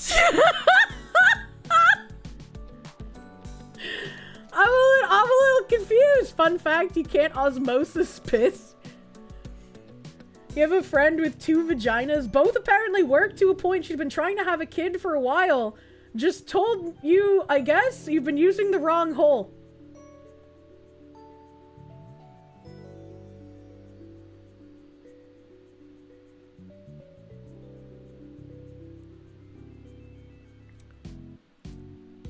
You know, I've heard these stories a couple of times where, like, women would think that sex is supposed to be painful because somehow their man pushed their penis inside of the urethra instead of the vagoober hole. And every time I read a story like that, my face is contorted into just intense confusion. Because how do you even... genuinely, how do you even? Like, it doesn't make sense. Excuse me. Yeah, he's been using the Jesus hole. Oh my god. Kirsche getting her brain churned like a milkshake today. We're learning so much. A whole lot of lube. I would get pissed if a guy got lube in or around my vagoober. That's like the worst part of going to the gynecologist is like feeling the lubrication on you. It's like, ugh, ugh. It's disgusting. I hate it. Bad way to learn. He has a micro penis. Video gamer, thank you. Do not piss right after ejaculation. The valve hasn't fully switched from semen to urine and it will cause a lot of pain if you piss right after. Wait at least 15 minutes. Okay, that's too strict. This isn't some, like, you know, you gotta wait 30 minutes after eating before swimming or some shit. It'd probably wait a little bit, but I don't think it has to be like a strict 15. And question for dual urethra guy, is it like an over-under shotgun or side-by-side like a double barrel? Phoenix DS, thank you for the Canadians. Foxy being both a succubus and mind flayer is not far off. What is sanity? If it's painful, that's a you issue. If it's burning when you pee, I think you have a different issue, actually. If you gotta piss, you're going to piss. Imagine being able to wait 15, true. Wait 30 minutes after eating before water sports. No. That's like you do an Xbox 360 and walk the fuck away if you go into someone's apartment and they have like fucking plastic tarp stuff over their bed. Ain't no way. I ain't staying and finding out, buddy. You see, the way it works in Kirsche is like train rails. You have to wait until the rail changes direction to pee because there's only one exit. I'm so glad I don't have to deal with that. You know, after I have the orgasms, I can just scurry away and pee as soon as my legs are able to lift me again. You know, if it was a really good orgasm, I'm kind of incapacitated for a while. I'm just like, I can't move. I have to slowly unlock all of my muscles like I was just some kind of like vampire curdled inside a coffin. You know, I gotta uncontort myself, and once I can stand up again, I can pee. The creature skitters to the bathroom. Are you gonna tell on yourself? But there's a manga series that has arachne women that have 2 vajayjays. One is for fun, the other is for making babies, and they love to have fun dominating their mans. So, one you can come in as much as you want, and the other one you can only come in if you want baby? That seems kind of useful. Opossums have to. Empty Cups, thank you for the 30-month resub, dude. Thank you. Athlon, thank you. 360, so continuing into the place. I think you mean Xbox 180. This guy was not an MMO gamer. He doesn't know the Xbox 360 meme. WoW was the best and first MMO. The series name is Creature Girls, a hands-on field journal in another world, in case anyone wanted to read. Jesus Christ. We got a lot of men who like to fuck spiders in here. You have to change the sheets if your man did a good job. A smart woman always comes prepared with a towel. I don't want to have to change the sheets after I fug, man. Just bring a towel. Normal women also have several holes, one for fun, the other for baby making. You're also an arachnophile. Hold on, wait a minute. There's some dude in your Discord who posted a lot of spider porn. What the fuck? Ram Bam, thank you. This whole stream is way too much information. No, I'm an educational streamer. Spiders have terrified us. Maybe it's time they're scared of us. Massive Doge, thank you. You're gonna 360 and teleport away. I wish we could teleport, man. Where's our teleporting abilities? Eskill, thank you for the knock and do not the spider. What if my himbo picked me up and carried me to the toilet? Oh, I'd feel like a princess. A little piss princess. Some are scared of women, some of spiders. Now I present spider women. How horrifying. Does spider have... What? Why would you say it like that, Brown Bear? B Jammin', thank you. Love the kind you clean up with a mop and bucket in this whole conversation. I mean, yeah. You're gonna need a bucket and a mop. Let's be real if you're doing it right. Battleizer, thank you. You've yet to meet a towel that can survive 14 water balloons. You might need a tarp for that one, but like, if we're talking about 14 times a day, I was gonna be a lot more like man cummies than woman cummies, let's be honest. Not your fault that Ren Chera from Monster Musume has a great rack. What the fuck? Red the Green Dog, thank you. Too much leering today. Thank you, Pokemon. Snake girls are the best. I do like the snakes. They are very cute. Lamia's love. Man will be dry after the 3rd time, woman. I know that's not true. Pick up the Foxu and then use her like a water gun. What the fuck? If you can't drink her in like a stabbed can of Monster Energy, are you even doing the job right? What does that mean? Please do not stab your woman like a can of Monster Energy. At this point, we should just go through the Totally Spies fetish list. Speaking of which, Minnesota fraud.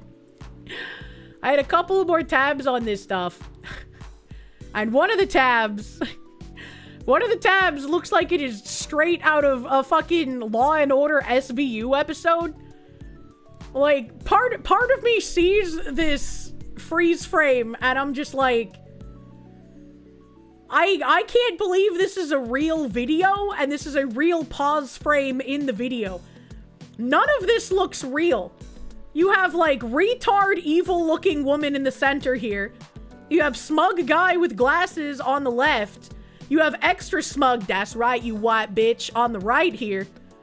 It's like, how does anyone look at this and not just feel like, what the fuck are we doing? What the actual fuck are we doing? No, that's not AI. That's not AI. Phoenix DS, thank you. Foxy leaving her himbo like beef jerky after 14 times. You fucking know it, brother. You fucking know it. Literal humiliation ritual. I'm tired of the humiliation rituals. Jesus. Jesus. Going back to the beginning and it's even fucking worse. What the fuck? It's Peggy Flanagan. I am the Lieutenant Governor of Minnesota, and I'm really honored and humbled to be here with all of you today. I am incredibly clear that she's incredibly clear, chat. That's why the video froze. They're chanting death to America, but it's a mostly peaceful vibe. Yeah, it's the same in South Africa, right? When they say kill the Boer, death to the Boer, they don't actually mean it. It's just a fun little chant. It's just a fun little chant. Just ignore the farm murders. That's a far-right conspiracy theory. Let's try this again. Let's try this creepy-ass video again. Assalamu alaikum. My name's Peggy Flanagan. I am the Lieutenant Governor of Minnesota, and I'm really honored and humbled to be here with all of you today. I am incredibly clear that the Somali community is part of the fabric of the state of Minnesota. In what fucking way? Part of the fabric as in defrauding everyone in the state of Minnesota, I guess. They need to be mothballed. The fabric is actually worn thin. Oh, Mr. Giggles, MD, Dr. Mr. Giggles, thank you for the 10 gift subs, my dude. Thank you. Thank you. And Lil Jester, thank you for that 63-month tier 3 fucking big ass energy. Thank you, Lil Jester. Thank you. I don't know if we're supposed to be able to hear what this lady's saying. Let me kind of crank the volume because she was wicked low.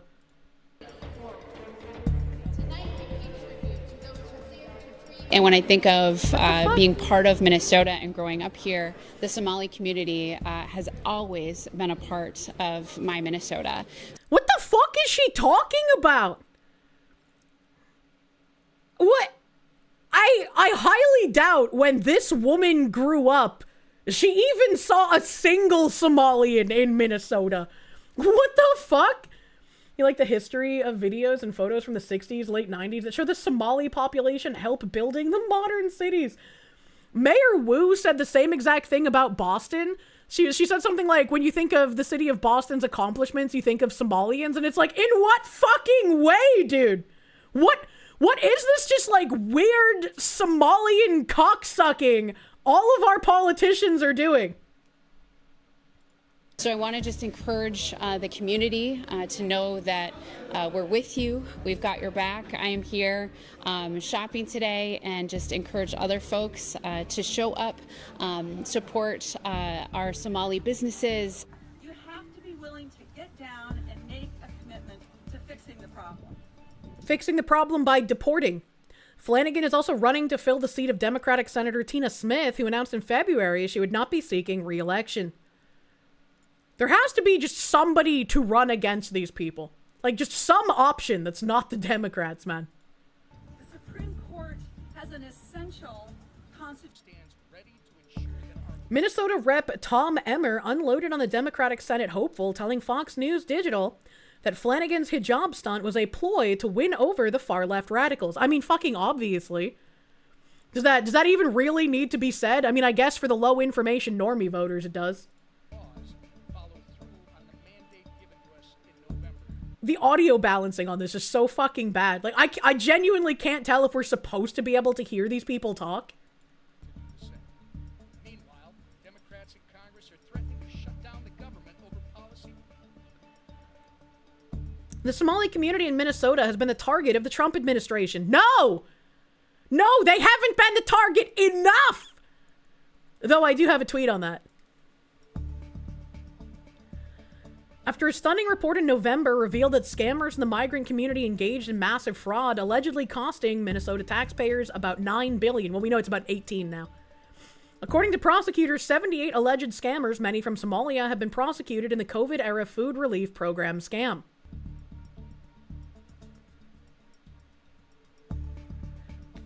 The ploy involved funneling money from state social services coffers to the nonprofit Feeding Our Future and other organizations.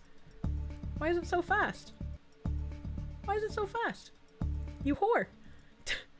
To ostensibly feed school children, which we now know it did not feed children, and none of the daycares even have children. Instead, the plot used the funds to splurge on the lavish lifestyles of the nonprofit's workers.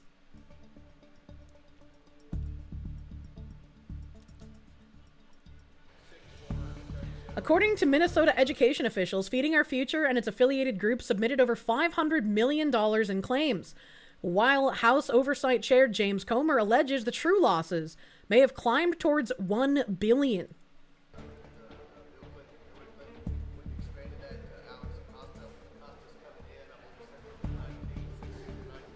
When I watch what is happening in Minnesota, Somalians ripped off that state for billions of dollars. I don't want them in our country. Their country's no good for a reason. Their country stinks.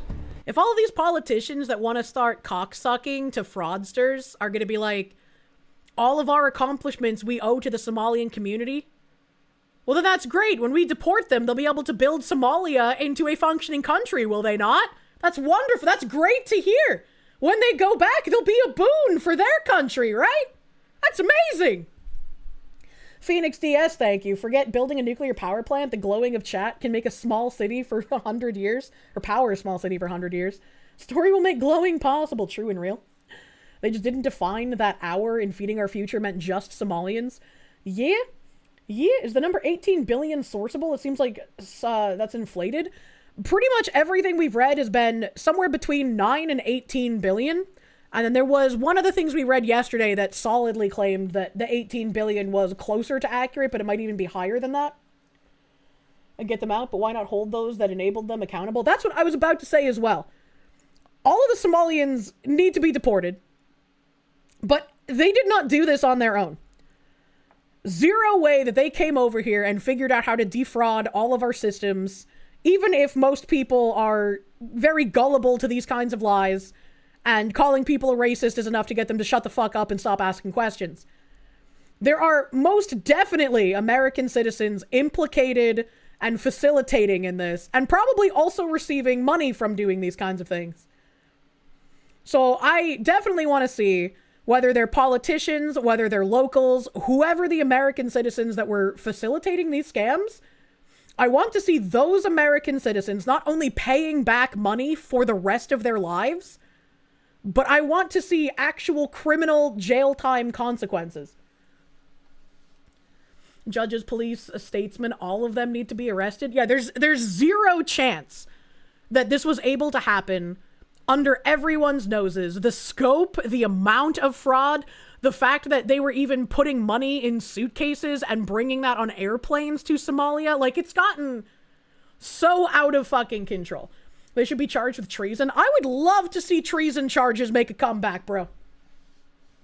Somalians are Muslims who frequently rewrite their own history. Oh, I have a tab for that, kind of. We're going to go the wrong way if we keep taking in garbage into our country. True and real. The DOJ has already convicted 59 of the alleged 78 fraudsters in the scheme. The one judge decided to overturn one of the guys who was like $7-point-something million, specifically just that one guy.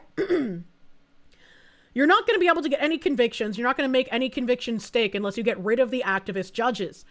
You need to root out all of these people that are ruling our country, that hate our country and hate Americans. Kind of wonder if Melissa Hortman was assassinated to cover this as she voted against giving even more money. She didn't vote against giving more money specifically to Somalians, but she voted against giving more healthcare benefits to illegal immigrants. And I did bring that up yesterday as well.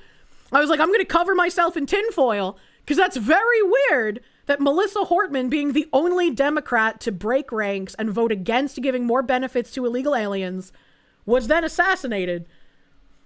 That's very strange. It'd be much better to immediately ship out any American that helped the fraud directly to Somalia and revoke their citizenship. I don't think we can do that. So I think charging with treason would be like the ultimate kind of thing we can do.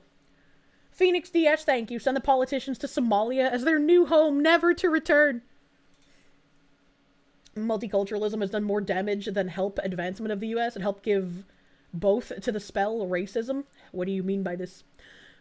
She was assassinated by a Tim Walz aide, right? Yes, he was a previous aide for Tim Walz. And he had like no King's flyers in his car.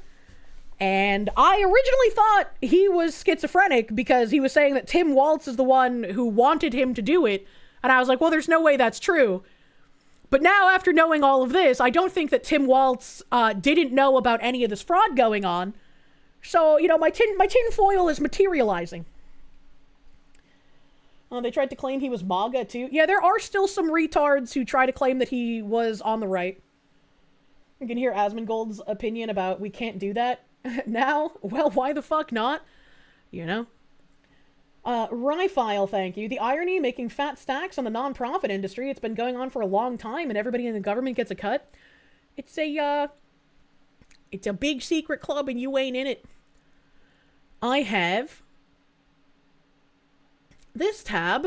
This is a woman who I don't know. Founder and editor-in-chief at RAIR Foundation. I don't know what the RAIR Foundation is. She said, pay attention, it's not Somali fraud, it's Islamic doctrine. Everyone today is hyper-focused on the massive Somali fraud scandal in Minnesota, while conveniently leaving out Islam. The fraud is undeniable, what's being deliberately avoided is the motive. It remains politically safer to talk about the ethnicity or immigration than to use the name, the Islamic scripture, that strictly observant religious Muslims use to justify extracting money from non-Muslims. This is not just greed. Muhammad explicitly established that people of other religions must pay a poll tax to Muslims called jizya, imposed as a marker of inferiority and submission. This is not interpretation, it is stated plainly in the Quran 9:29. quoted, "Fight those who do not believe in Allah until they pay the jizya with willing submission and feel themselves subdued." Jizya was a humiliating tribute tax placed on conquered non-Muslims, a permanent condition of subjugation under Islamic rule. In Western welfare states today, many Muslims live on public benefits. Among strictly observant adherents, those payments from non-Muslims or kuffar governments are often viewed as the modern equivalent of jizya, money infidels are obligated to hand over. No reciprocity, no moral issue with fraud, no obligation to work. The doctrine provides the justification: non-Muslims in submission must pay. Their wealth is not fully protected. In lands outside Sharia law, Dar al-Harb, traditional Islamic rulings permit taking what is considered owed. This is why the same pattern erupts again and again in observant Muslim migrant communities across America and Europe. Astronomical welfare dependence, organized fraud networks, and billions drained, all rationalized through religious doctrine that turns taxpayers into tribute payers. Media and politicians obsess over the stolen billions, but scream Islamophobia the moment anyone quotes the verse or names the ideology. They refuse to acknowledge the scripture that casts every non-Muslim taxpayer as a dhimmi obligated to fund Muslims. To the truly adherent, your taxes are jizya, enforced submission through the wallet. Enough evasion, quote the scripture, expose the doctrine. America is not Dar al-Islam. We do not pay jizya. Look at the illegal Islamic invaders in the UK. Laugh at their host nation. A migrant uses his smartphone to show his friends back in Somewhereistan all the free money he's getting from British taxpayers. I'm sure he'll be filming his free 4-star hotel room, free food, free clothing, free legal aid, free healthcare, etc., which will encourage more of his fellow freeloaders to invade the country. So, here we have a fine gentleman, potentially a future lawyer, who has just received a wad of free cash from the British government and is filming himself, proudly displaying it for all his friends to see. It's hilarious watching a certain trip over themselves denying the practices. I mean, yeah, Takia, baby.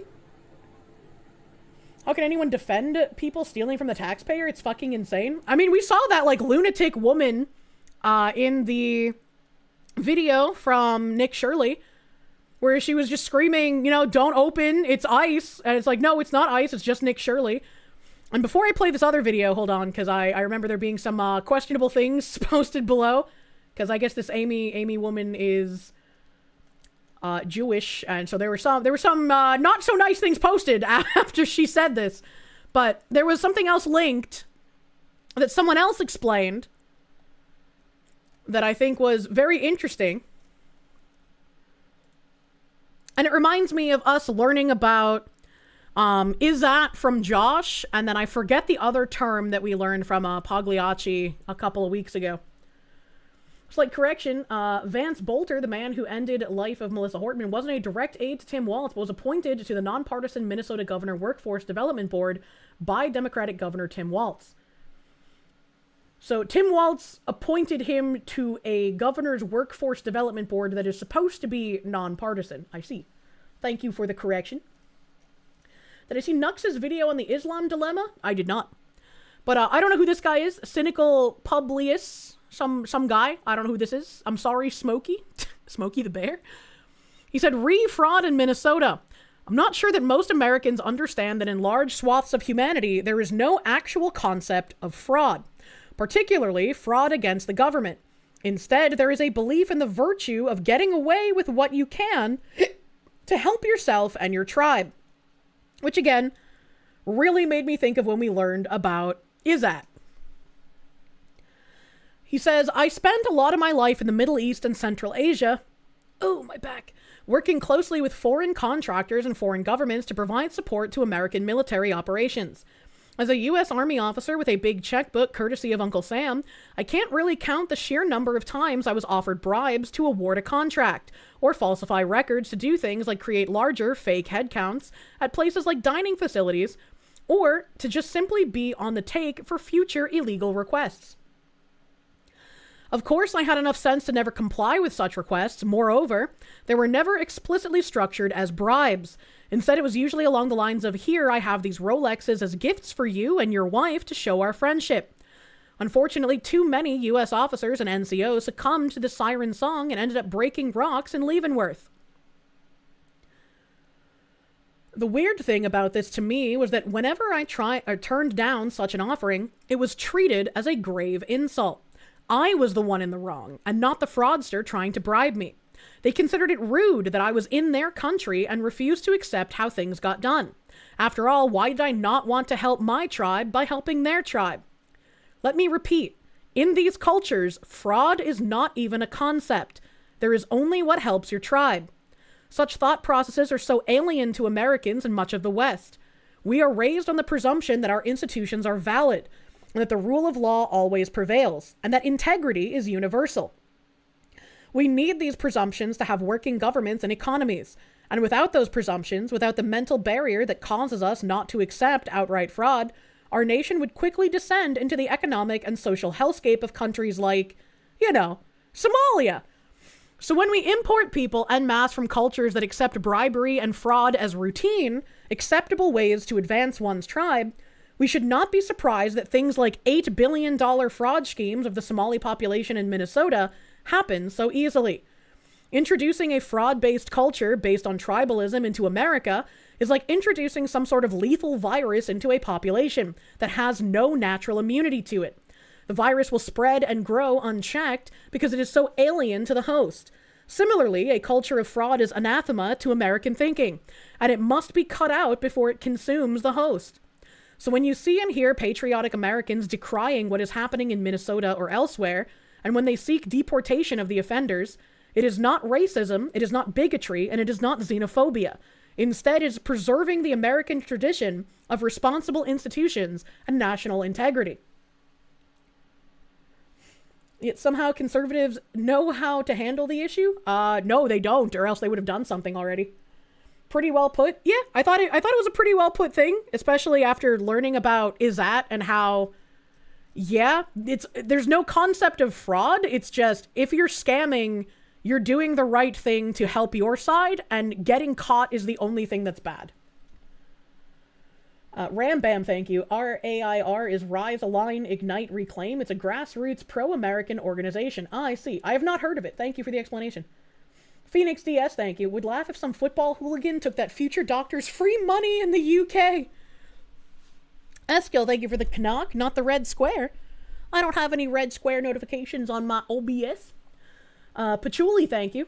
Somalians are very much part of our history. Like the time they helped us toss the tea in the harbor.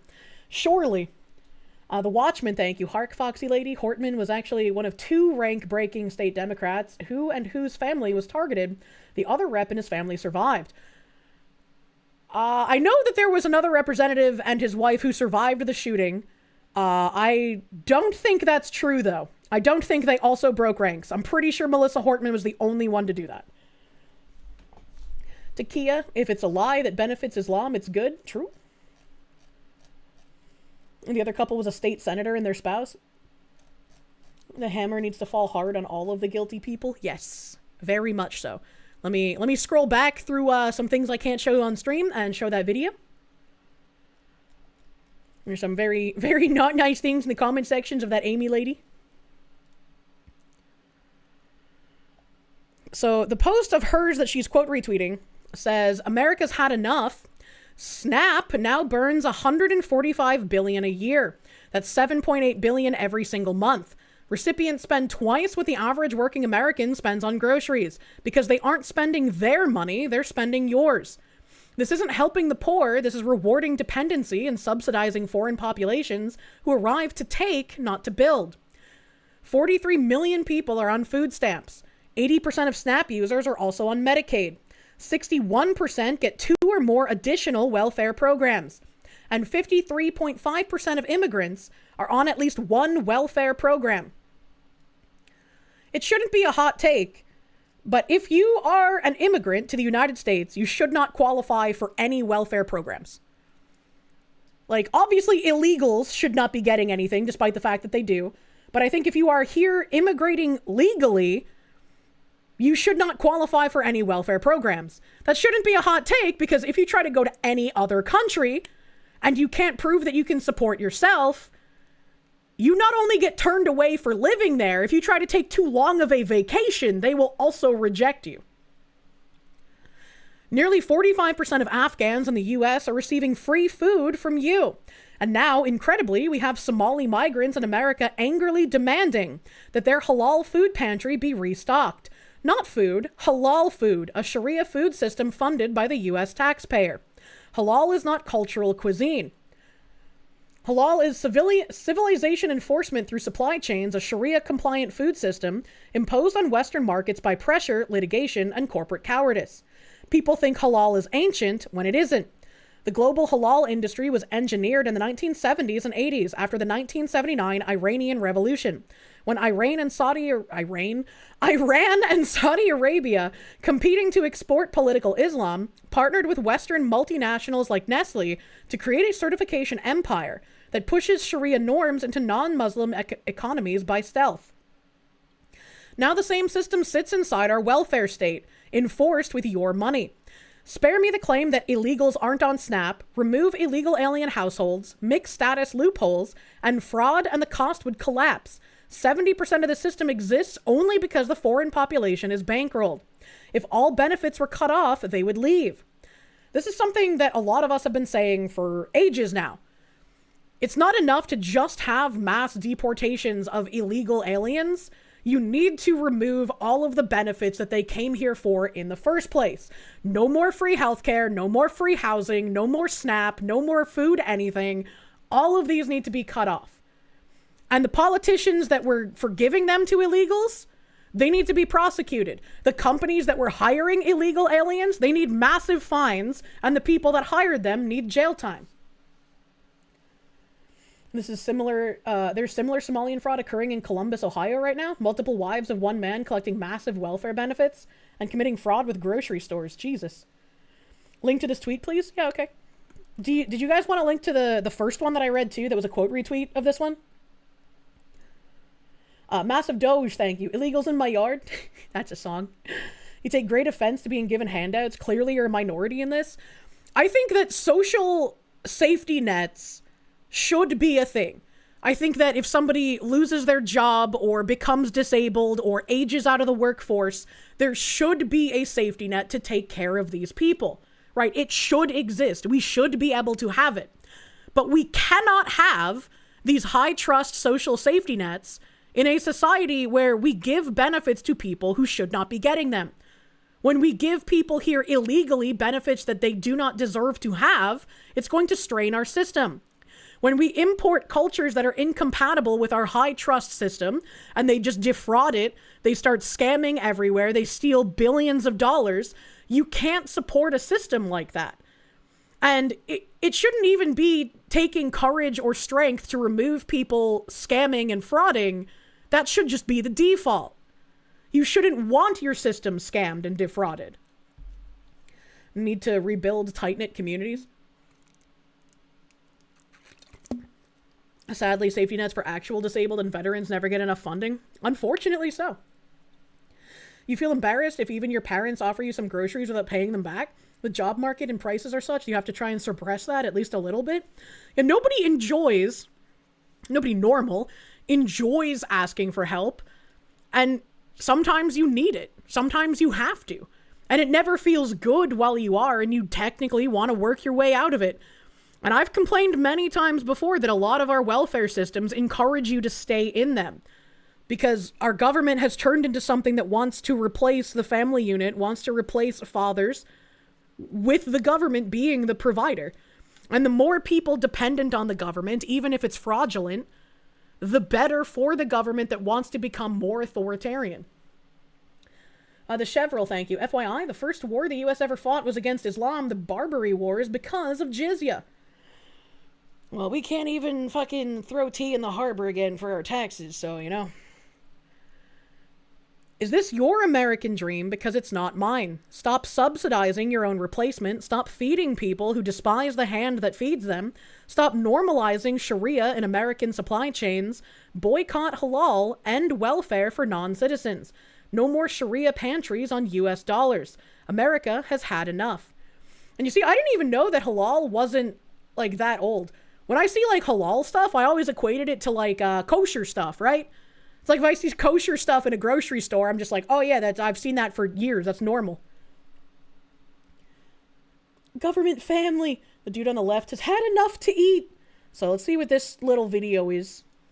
Hello everyone. Hello. Hello everyone. This is Fahan Organization's Halal Food Shelf. Our food shelf, we started with full.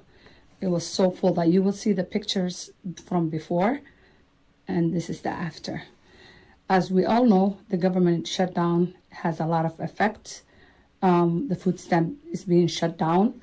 So we are in need of food so we can serve our community, whoever is in need. If you can donate, if you can, even a can of food, everything is appreciated. You can contact us with any information. Assalamu alaikum wa rahmatullahi wa barakatuh. Waxaa kusoo dhawaataan Fahan Organization Food Shelf. Food Shelf keeni, masha Allah, wuu buuxay, zaaid ayaan u buuxinay. Nothing says please donate like wearing expensive makeup with nice silk headscarves. Waxaan ku faraxsanahay inaan siinay ama aan kala qayb qaadanay dad u baahan. Haddana saa ula socotaan waa ogtiin governmentiga shutdown ka jiro. Food stampkii oo la yiri lama soo deynayo bishaanito. Waxaan dareemayaa inay baahi badan soo bixi doonto communityga. I guess they're just repeating the first part. Maybe, I don't know. There's no subtitles. Soo fakan doonto. Marka insha Allah wixii aan awoodno aan ku donate gareeno donation sadaqo haddii kombooyin group ku yaalaan haddii baasta ku taalo whatever isticmaalayna donation aan rabto inaad bixiso soo bixi. So why aren't they speaking English? Great question. oo karsan doonaan marka aan wada isdiyaarino insha Allah. Government shutdown effect weyn ayuu noo yeeshay. Haddana waaba aragtaan food stamp-ka ayaa la xirayaa. Marka Fahan Organization Halal Food Shelf baahidiisi waa taasaa wixii caawin karo ama donation ama sadaqo whatever ku awoodaan kusoo biiriya insha Allah khayr aan rajeynayna. Haddaa wax su'aal qabto ama aragtina nagala soo xiriirto Amina Muumin ayaa kala soo xiriiri kartaa insha Allah. Telefoonkaygana waa 619. Sparky, thank you. You're late for someone who needs food. That hijab looks very round every single time. Oh my god. Inshallah, my dudes. Where's the barbecue place? So you're about to order pork. Remember the kosher Coca-Cola in glass bottles that had Hebrew on them and made with real sugar? They stock it during Passover. I remember talking about that too. I like the Jew pickles. I think the kosher dill are better than regular dill. I don't know why, but there's definitely a taste difference. I don't know what the difference is. The more you listen to Kirsche streams, the more you grow hateful towards countries in Central America, the Middle East, and India. It's incredibly disheartening. You don't want seeing the truth to make you feel like a racist. I don't think you should feel racist. Because it's not like we've said anything racist towards any other people. If the people were coming from like France, Germany, Denmark, and we were having the same issues, we would be saying the same things. I said it before, but you'll say it again. Maine, Minnesota, any state that had aided these parasites needs to have all federal funding cut and all right, left, center politicians arrested and dragged before the Trump administration. I very much agree with that. Allowing like the looting of our nation to go on for as long as it has is kind of ridiculous. And I'm wondering if anything is even going to happen at this point because no one's even acknowledging it. Like outside of posting on Twitter, right? We don't have anything actually happening. The only thing that I've seen happening is where's that one tweet? This one tweet, and I hope this is true. Says, we got bigger fish to fry, potato chip. Labor Secretary announces strike team going to Minnesota to investigate rampant fraud. And I hope that's true, because we're going to need a lot more than just a strike team to investigate fraud. We need to start arresting people. There need to start being consequences. If a judge lets someone free who's been implicated in this, that judge needs to be disbarred. They need to be removed. We cannot live like this. This is not a functioning society. Paradoxical madness, thank you. Nothing ever happens.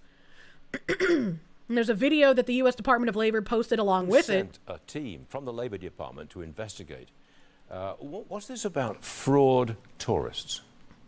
Well, unemployment insurance fraud is something that the American people don't deserve. You know, the unemployment insurance fund is to be whole for one specific reason, and that's to bridge the gap between when people lose their job at no fault of their own, that they can find a new job, and it's to bridge that gap. When you steal hundreds of millions of dollars from the American taxpayer, we need to find out what is happening. So I did send a letter. The Department of Labor, through the Employment and Training Administration, sent a letter to Minnesotans to say, we want to know what is happening. So please produce those reports. So we're going to send in a UI strike team to find out exactly what's happening on the ground. We will not tolerate fraud under this administration. Was there this fraud tourism? I'm interested in that. I'm told there were Somalis loading up suitcases with dollars and flying to Africa to deliver it. Is that accurate? Yeah, that's exactly what we want to find out. And those are the reports that we're demanding by the 1st of January. So when that UI strike team goes in, we can do that full investigation and report to the American people exactly where those dollars have gone. Glad they announced it ahead of time so they can clean up beforehand. Yeah, that's why it's like, I want these people to stop saying stuff on Twitter like, we got bigger fish to fry, brotato chip, and I want them to just do things. I don't want the tweets talking about doing things. I want the actual doing things to happen. Like FBI Director Kash Patel said, case update, Minnesota fraud scheme. The FBI is aware of recent social media reports in Minnesota. However, even before the public conversation escalated online, the FBI had surged personnel and investigative resources to Minnesota to dismantle large-scale fraud schemes exploiting federal programs. I just don't believe you. I literally don't believe you. Fraud that steals from taxpayers and robs vulnerable children will remain a top FBI priority in Minnesota and nationwide. To date, the FBI dismantled a $250 million fraud scheme that stole federal food aid meant for vulnerable children during COVID. The investigation exposed sham vendors, shell companies, and large-scale money laundering tied to the Feeding Our Future network. And a corrupt activist judge let one of the guys off already. So unless you're going to get rid of these activist judges, it doesn't matter what was investigated. It doesn't matter what we've read from local law enforcement about this. None of this matters. You saying this doesn't matter if you don't get rid of the judges that are just letting them free anyway. Thaddeus McThunderschlong, thank you. You want to find out about the investigation? When people are arrested. Yes, same.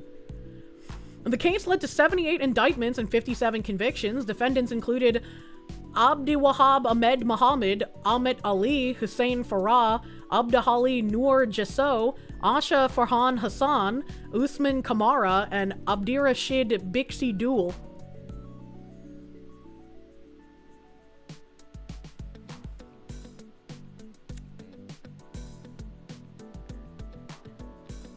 I really want to say a meme right now, but I know I'd get all of that in my fucking mind. Each charged for roles ranging from wire fraud to money laundering and conspiracy. These criminals didn't just engage in historic fraud, but tried to subvert justice as well. Abdi Majid, Mohammed Noor, and others were charged for attempting to bribe a juror with $120,000 cash. And we read about this. The juror, thankfully, was a good American and reported the bribe instead. Those responsible pleaded guilty and were sentenced, including a 10-year prison term and nearly $48 million in restitution in related cases. The FBI believes this is just the tip of a very large iceberg. We will continue to follow the money and protect children, and this investigation very much remains ongoing. Furthermore, many are also being referred to immigration officials for possible further denaturalization and deportation proceedings where eligible. Good. Good. I hope that this will actually happen. But once again, I can't have faith in talking about indictments and convictions when judges are letting people free. I want to celebrate this. I want to see this being a good thing. But more needs to happen to make these cases ironclad. Emperor Creatine, thank you. What are you talking about, Kirsche? Clearly all these men are fine, upstanding American citizens with clearly American English names. Yeah. Adam Wofford, thank you. Trump, bring back battleship class USS Defiant. What do you think about it? Also, Trump wants to make replacing the IRS with ERS, having the tariffs cover the taxes that would come out of your pay. I have no idea what the ERS would be. Facts are not fascism or racism, like the left says. Violence is the answer of those who peacefully protest being silenced, so sorry you're driving. Yeah, I would like for things to be solved peacefully. I would like for peace to be the option. The External Revenue Service? Oh, I see. EHF, thank you. If people think Nick Fuentes is a problem now, wait until the supporters start voting or holding office. It's gonna get biblical if these things don't change. I've seen a lot of, like... And I don't know if this is the overall consensus, because I don't really follow anything with Nick Fuentes related. I don't pay attention to that guy as much as I possibly can. But I see a lot of, like, Groyper-named people talking about basically accelerationism. And correct me if I'm wrong, but I've seen people mention how Nick Fuentes had mentioned to vote against Trump previously. And if, like, Kamala had gotten in, things would be way, way worse. And I don't think accelerationism is the way to go, because look at how bad things are. Look at how destitute and demoralized a good majority of people are. Pushing for things to continuously get worse and worse and worse has not been working. And I do not think it will work. Groypers are just retarded. I think the battleships are a waste of money. You can take that loadout and put it on about 3 destroyers for cheaper with the same effect. I wouldn't know. I don't know anything about actual battleships, only the one with Booba. Tundra Ice. I don't know why your name was so hard for me, sir. Thank you for the bits. It's like Alex Jones said, you people will tolerate anything. Yeah. Oh, yeah. You don't trust the Catboy Cum Hunter? What does Catboy Kami have to do with this? Flip-Flop Fuentes is an inconsistent clown. If accelerationism worked, Europe would be in a golden age. Then again, the thinking seems to be asking a lot of Groypers. Anytime you confront them on something, they just say, you're coping and Jewish. Yeah, it's always really weird. It's always a really weird retort. That's something Asmund said should happen. He says it at least once a day on stream. I mean, just because I like Asmund doesn't mean I have to agree with everything he says. I say he has bad takes on occasion, and I'm sure he'd disagree with some of the shit that I say, too. I don't think accelerationism is a good idea. If you want to paint your house red, you need a lot of blue paint. What did he mean by this? They heard things are going to get worse before they get better and came to the conclusion that things have to get worse. It's a very weird mindset. Fringed Horizon, thank you. They've also been pulling the same shit in Maine for decades. Yep, I've been talking about the Maine shit. Paradoxical Madness, thank you. Nothing ever happens. I'm tired of the nothing. Grabthar's Hammer, thank you. Lots of fats and Nick Shirley's fraud vid. I hope he makes more of these vids, and I hope he goes to Maine, too. I hope he goes to Maine. I cannot believe that Groypers are still relevant. You still laugh and dismiss those retards? How the hell did they sneak into the mainstream? I have no idea, but I mean, it's interesting to see which, like, mainstream figures will, I guess, do debates. Lich Kun, thank you. Imagine Californians fraud. Did I see the clip of Asmund admitting he likes dudes more than women? No, but I heard people talking about how he said dudes are more attractive than women. Emperor Creatine, thank you again. I remember reading that. Hell yeah. Groypers are like 95% fake. What the hell? What the hell? What else do I have still on fraud going on? I think this is the last thing I have for Minnesota fraud before we get into the people talking about finding daycares in your own place. More and more whistleblowers are coming forward with reports and information about rampant fraud in Minnesota. One of them has been trying to sound the alarm for years, only to be ignored while millions of taxpayer dollars disappeared. More about her story and the real victims next.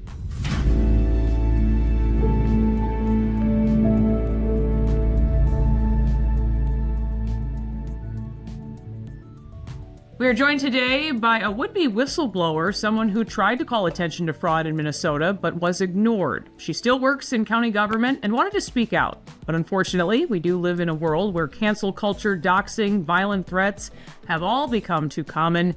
So she asked us to help protect her identity. We've read quite a few tweets from an account on Twitter that are from Minnesota people in positions in the government who have tried to go to Tim Walz or to other people and have said that they've been threatened. And so I definitely believe that this is an actual government employee. Call her Susan. Thank you, Susan, for Hello, reaching out Susan. and for speaking with us today. Yeah, of course. I want to first focus on Minnesota's Housing Stabilization Services. It's the HSS program funded by Medicaid and administered by the Minnesota Department of Human Services. As you know, the program was officially shut down on October 31st after it was said to be just riddled with fraud. You saw all of this up close. You tried reporting it for years. What have you seen for yourself? So what I witnessed firsthand, there were a lot of red flags. So I would go out to my clients' homes to be there and help them kind of navigate and go through this. And we would have a meet and greet where... I think that this woman was not blurred enough, especially if she wears her hair like this normally. Because, like, I have a feeling that with, like, about 80% accuracy that this is an Asian woman. The service agreement / contract would be signed, and the so-called provider for the service would say, we will see you weekly, we will be emailing weekly, we will be looking for housing together weekly. Be if I had glaucoma. As soon as we'd sign the contracts and they would leave, we would never hear from them again. I would send multiple emails, voicemails, leave voicemails for supervisors. Gone, nothing. And then I would say 2 months later, we would find out that that person is gone or this place is gone. They're no longer there. But meanwhile, the whole few months, there were 0 services provided. Then we'd start the process all over again with a new person coming out. You know, usually it's always someone in their 20s, probably a very entry-level position, when we have to sign new contracts / service agreements, and they would give us the same identical speech, you know, we'll see you weekly. We'll be looking for housing weekly. You'll get weekly reports, weekly emails, lots of contact.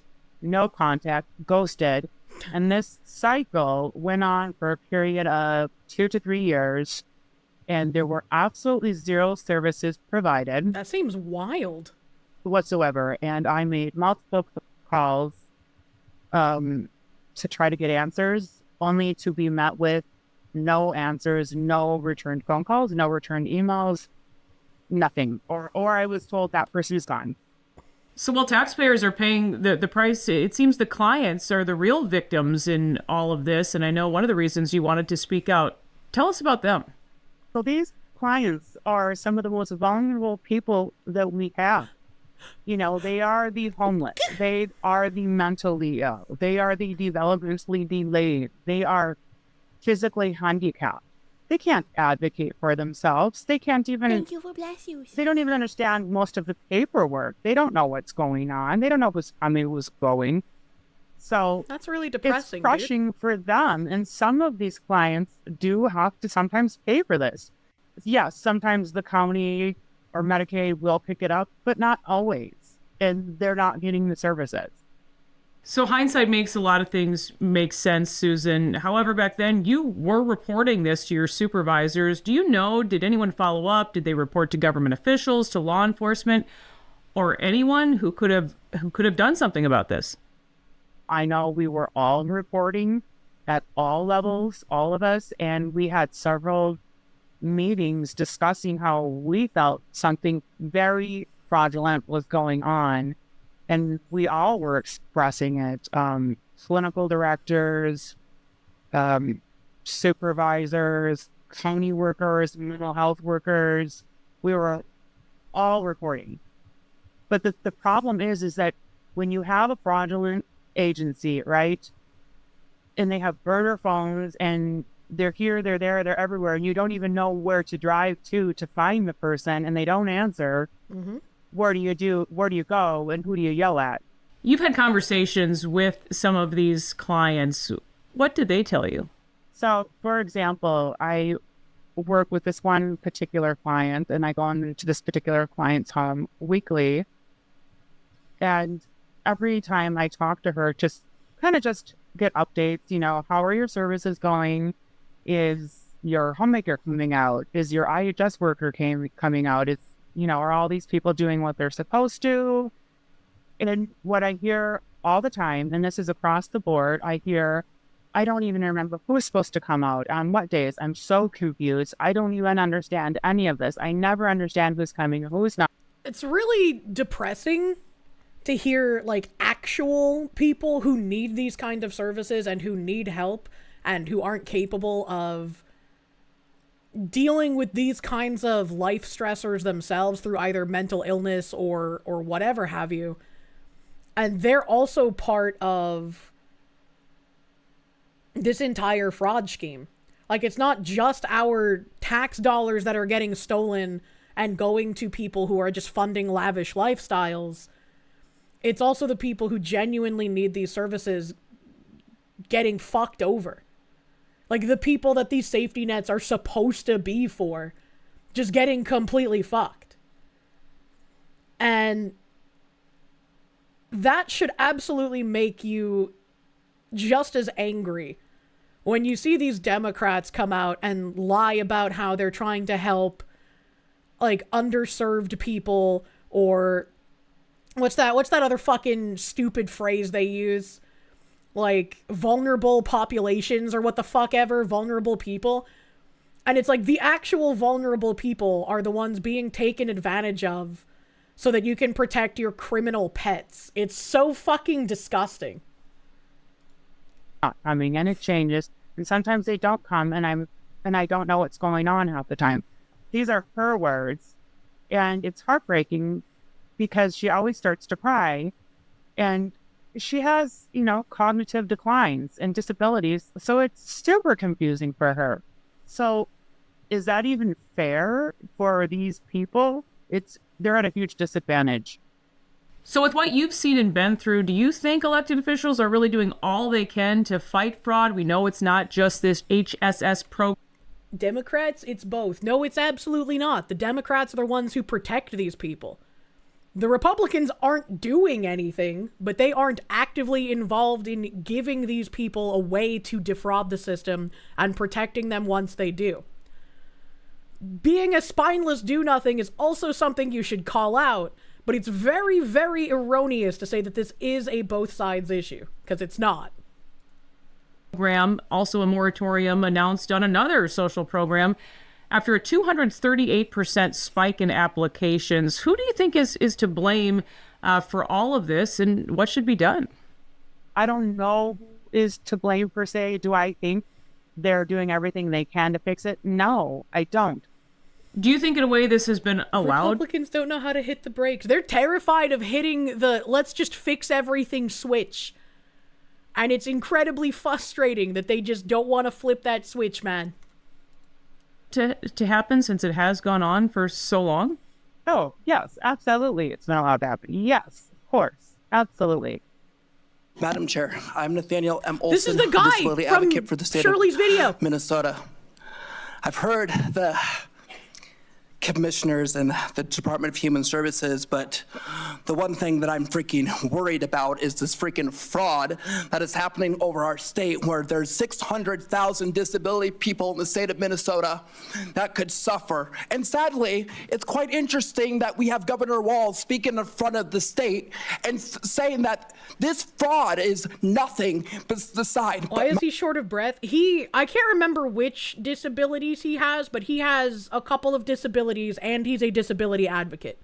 So, I make it a point to not, like, actually make fun of speech patterns of people with genuine disabilities. That's kind of rude. My people are done suffering. We're done with this fraud. We're done with the Department of Human Services coming up here and saying, oh, we're going to figure this out. This has been too long. The administration knew that this fraud was coming. I've talked to families, parents, everyone have been reaching out to me and saying, oh, this is what is happening to my child. This is what's happening to my child. So. We're afraid. There is a time to hold our governor accountable, and I'm not seeing it. This fraud is outrageous. True. And it makes me sad to see what's happening to our state. This was a great state. It was. But all of this fraud that is coming around here, all these excuses that is happening, needs to stop. If you had just one word to describe the fraud that's been going on, what would it be? Complete, total bullshit. Sounds like that about sums it up. But yeah, pretty fucking much. Joventino Villa, thank you. Don't just get angry. Let this motivate you to act. 100%. Feel angry, but also keep talking about these things. Keep spreading it. Try to get attention of, like, your local politicians if you think there might be something going on in your area as well. Right? I'm going to get to some other tabs that talk about how to find out if anything in your area is kind of fraudulent, like what's been going on in Minnesota. Obviously, very frustrating from someone in your position when your job is to get these people the help that they need. Very frustrating. It makes me actually really sad. And if people could just see these clients and talk to them and hear their stories, you'd be heartbroken. That's why we appreciate you bringing them forward. Susan, thank you so much for joining me. Yeah. And that will do it for this episode of Liz Collin Reports. We will see you next time. Thank you, Liz Collin Reports. Brings up another point about all of this. The retards who support this fraud and want to keep these people in the country are also the first people to say our healthcare system is shit and too expensive. It kind of reminds me of that post we read the other day, where it's like, you're not having a conversation with another person. They understand that they're in a spell casting competition, and whatever you say really has no effect on them. I think I have that tab open because I didn't actually play that video somewhere. Maybe? Give me 1 second to, like, scuttle through my tabs and find where stuff is. This is all Keir Starmer bullshit. I'm gonna get to that in a minute.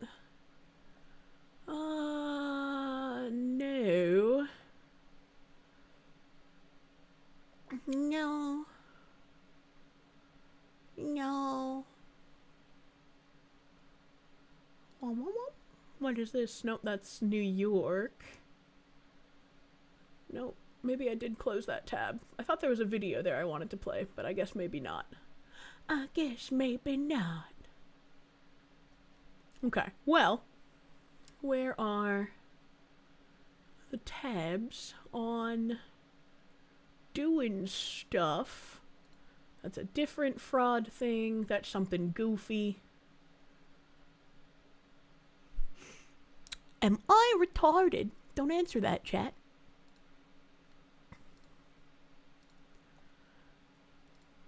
Why didn't I put these next to the Minnesota tabs? That would have made things so much easier. That would have made things so much easier. Where the fuck did these tabs go? Did I, like, accidentally put them in a different fucking browser? There's no way I did that. No, that's the chicken tenders tab. Oh, here we go. I found it. I was like, what the fuck? What the fuck? Brain damage. Bless... Ooh. That was a weird noise. I don't like that. Bless me, Mistress Kirsche, as you fly back home to the land of the free, to the United Cockdom. I'm sorry. I'm sorry to hear about that, but I hope you have a good flight. Hope you have a good flight. You're in Ohio, and you know someone in Columbus who was getting one of the home health aides, and the few times they came over, they were dumping cat litter into the toilet instead of scooping it. And I think they were all Somalis, too, for highlight. I mean, some cat litter can go in the toilet. At my apartment, I had flushable cat litter. I'm sure there's going to be some people that say it's not actually flushable, but regardless, it says it's flushable. Chicken tenders. Oh, you fucking wait. Just you fucking wait. It do be like that, Mr. Piker. So, somebody posted this and said, this is how you check daycares in your city. Ask Grok for an extensive list of daycares in your city. Don't pay attention to the list that it gives you. Click the link it provides. Here's an example for Columbus, Ohio, and then go hunting. The first 3 I pulled up were Star Wars names. And so you have, like, the image of, like, Grok here, and then it says official search, and it gives you a link here that says childcaresearch.ohio.gov. So ignore the rest of the AI stuff. Use the .gov search link. And then they pulled up some childcare ones here. Administrator for 161 Childcare, Hamda Mohammed. Another one over here, they have First Choice Childcare, Farah Ahmed. And then another one, a better choice childcare, Fatuma Zahra Abdi.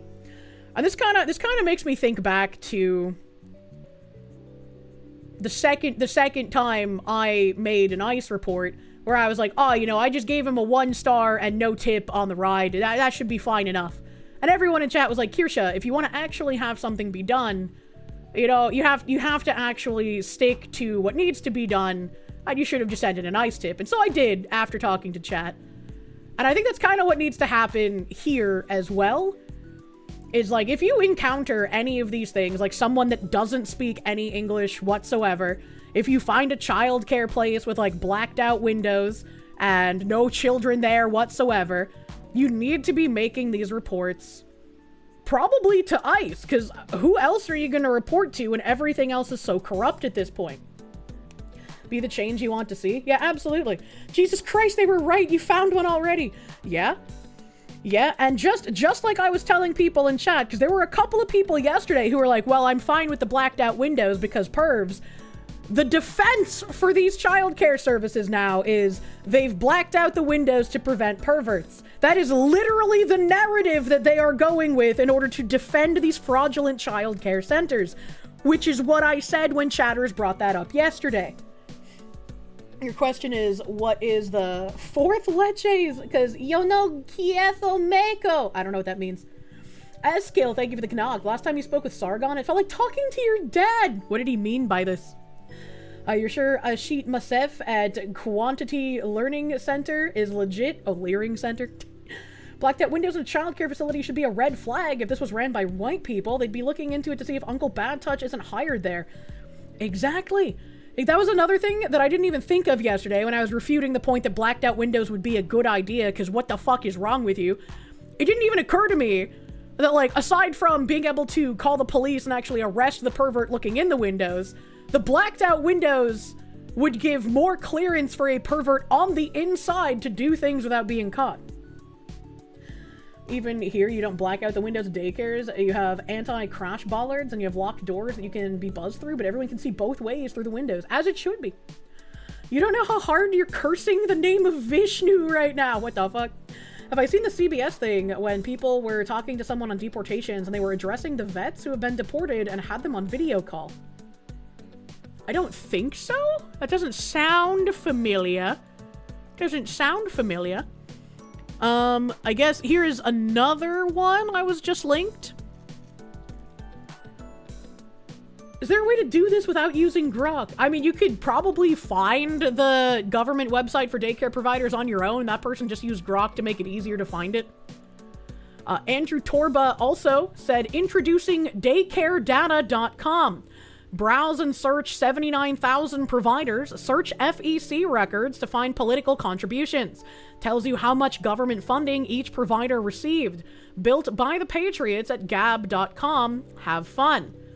79,000 doesn't seem like a whole heck of a lot, but it's just in the beginning, I suppose.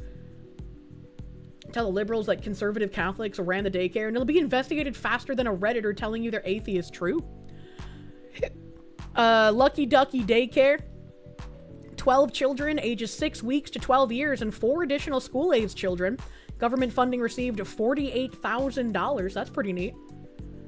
In the US, aren't there rules on how classrooms should have windows, ventilation, play space? You're pretty sure there's laws about that shit in the UK? There might be. I've never ran a childcare facility, so I've never needed to look into the laws about safety window stuff, question mark? This is, let's see, political record donations. 19 records found for that Lucky Ducky Daycare. Democratic Party donations found. Records show contributions to Democratic Party candidates or committees. 9/30/2024, Democratic, Harris for president, from Patsy Marie Munoz, retired, $103.06, FEC filing. Interesting. Interesting. So this one's only $103, but it says there's been 19 total records found, totaling $8,535. Interesting. Street view. We got a little street view here. K-Ho Roofing. Hope the boys at K-Ho Roofing get some leads because of this post. That's funny. You believe it's U.S. law that child care centers need to have airlock-style entries. All U.S. schools had to modify their buildings to do this. Interesting. They mandate 1 foot separation between hand towels for daycares in your state. There are regs for hand towels? That's crazy. Parents wondering why their kids came home yelling slurs and munya. They learned it at Kirsche Daycare. Absolutely not. Hanzo Ni, thank you for the fiver, bro. Thank you. There should be windows for escape in an emergency. Yeah. The blacked out windows on a child care facility should absolutely be a red flag. And someone defending blacked out windows. That's kind of weird. For a child care facility, that's kind of weird. Let me link Torba's tweet so you guys can use the Daycare data website. Daycare data website. And then after this web search thingamajiggy. So this person did ask Grok, but they said to ignore what Grok says and just use the government website. I have no idea what the government website for childcare services would be in any of the states I've lived in. So Google might be good to use, but Grok is an easy way to just get your government website. We do ethical slurring here at Kirsche Daycare. And then there was also this person quote retweeting Nick Shirley's video. Said, just an FYI that all 50 states participate in child care subsidy programs for low-income families through the Federal Child Care and Development Fund, a block grant administered by the U.S. Department of Health and Human Services. Ironically, very few states make detailed per-provider subsidy payment and reimbursement data publicly available. So they made it easier to hide this kind of fraud. I'd suggest the Public Freedom of Information Act to this information in their states and make it public to ensure transparency and accountability. And I'm sure that is what Andrew Torba's website pretty much is. If it's hard to find a lot of information in certain states, there's either going to be big gaps in Torba's website, or him and his crew have already used FOIA requests to kind of fill in some of those gaps. Childcare.gov will link you to the state childcare sites. That took forever to fucking reopen Mr. Torba's tweet. God damn. God damn. Let's see here. I got another thread on Minnesota stuff. It's wild. A friend of yours, his mom runs a daycare for 5 to 12-year-olds and is under scrupulous regulations and safety measures for it to run. How does stuff like this just go under the table so easy? The simple answer is that people in positions of power are heavily implicated in facilitating the fraud. To what degree? We'll have to wait, I guess, for the FBI to do their job, ? Drew Holden saying, the legacy media didn't miss the Minnesota Somalian fraud story. They actively dismissed it as made up, racist, or xenophobic. Before the stories are quietly edited, I've got screenshots. I can't believe this is real, but the AP basically did the Somalians founding America meme as a straight reported piece on how beneficial the community has been in Minnesota. And there's a screenshot of an AP article saying, where would America be without us? A community of refugees is stunned by White House limits. Why is there any kind of lie being pushed that Somalians have done anything ever for America? That doesn't make any sense. That doesn't make any sense, man. Look at what we did around here, said Nasra Hassan, a community health worker whose family came to Minneapolis fleeing Somalia's civil war, speaking one day after the Trump administration slashed the number of refugees allowed into the U.S. Because of us, this place is thriving.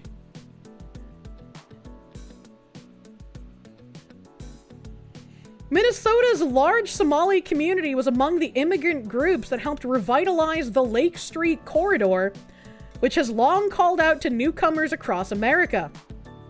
But scattered across the city are other communities and many other businesses built by refugees.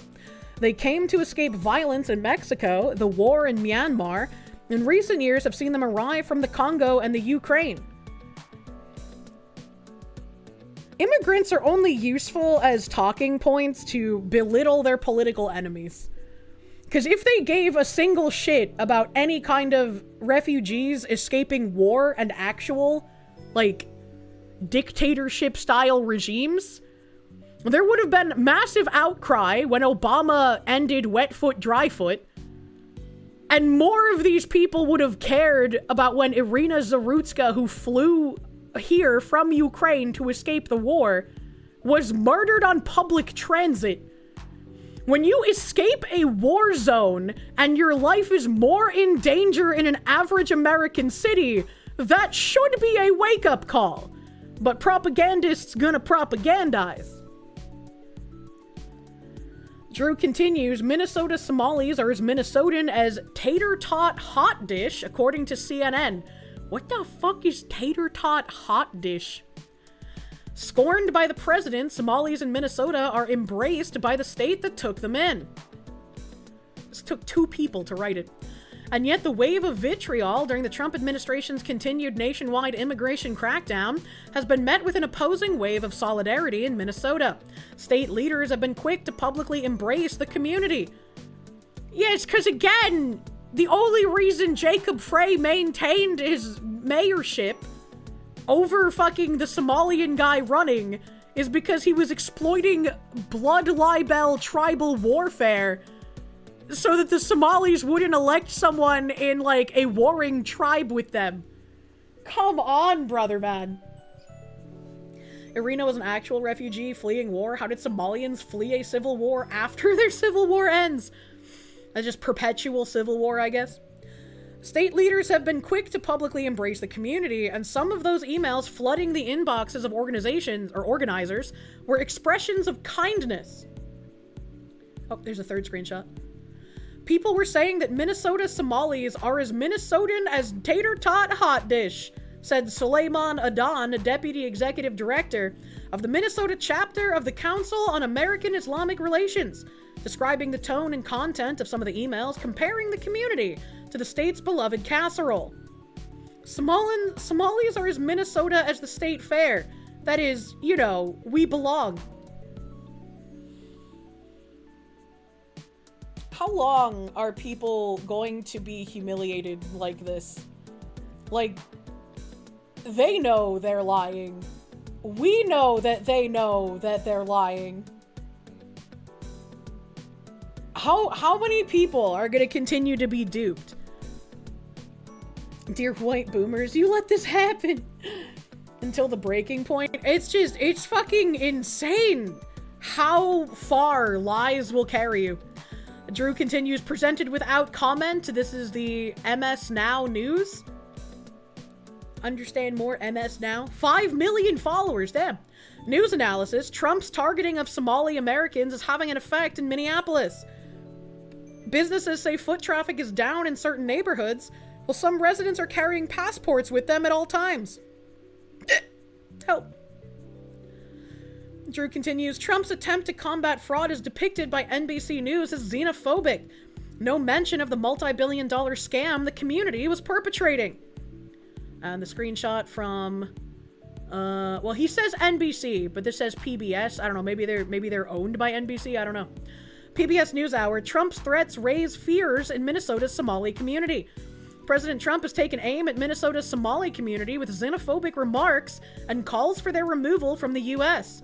It coincides with a new ICE operation in the Twin Cities targeting Somali immigrants. Special correspondent Fred DeSam Lazaro reports on the community's response and how we arrived at this point, including a sweeping fraud scandal that has gripped the state. You know, all these news articles continuously calling any, like, attention on the Somali community's fraud xenophobic reminds me of when I was like, hey, you know, that's kind of weird that there's a mosque being built with UK taxpayer money. That's kind of weird, but, you know, also, this is, like, part of what Keir Starmer had said previously.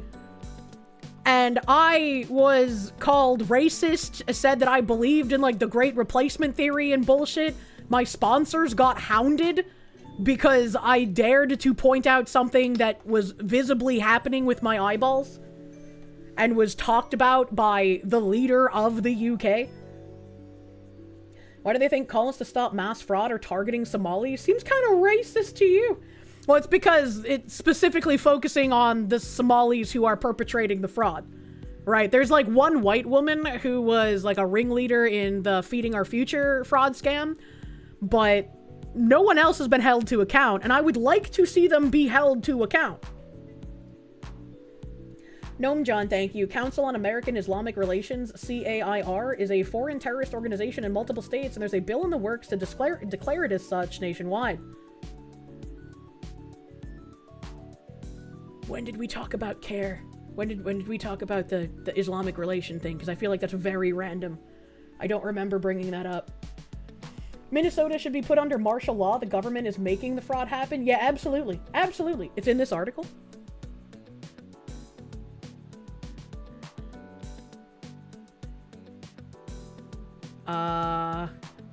I don't see CARE mentioned in this paragraph. The fact that Keir Stalin is still in charge of your country makes you really wish you had the money to move to a civilized country. It was mentioned in the CNN article. Council on American Islamic Relations is CARE. No, I know that, and I know that they've been branded a terrorist organization, but it was in the CNN article?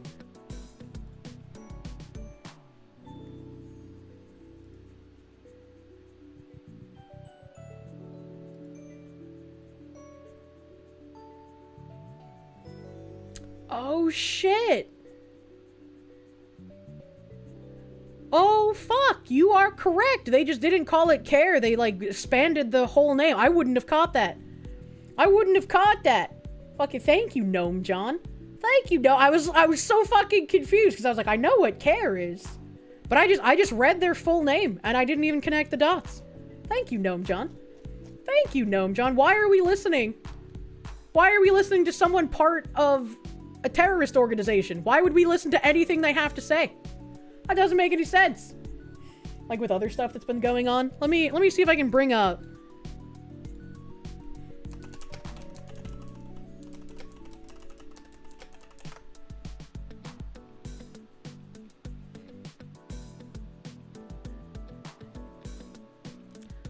In November 18th, 2025, Office of the Texas Governor, Governor Abbott designates the Muslim Brotherhood and CARE as terrorist organizations.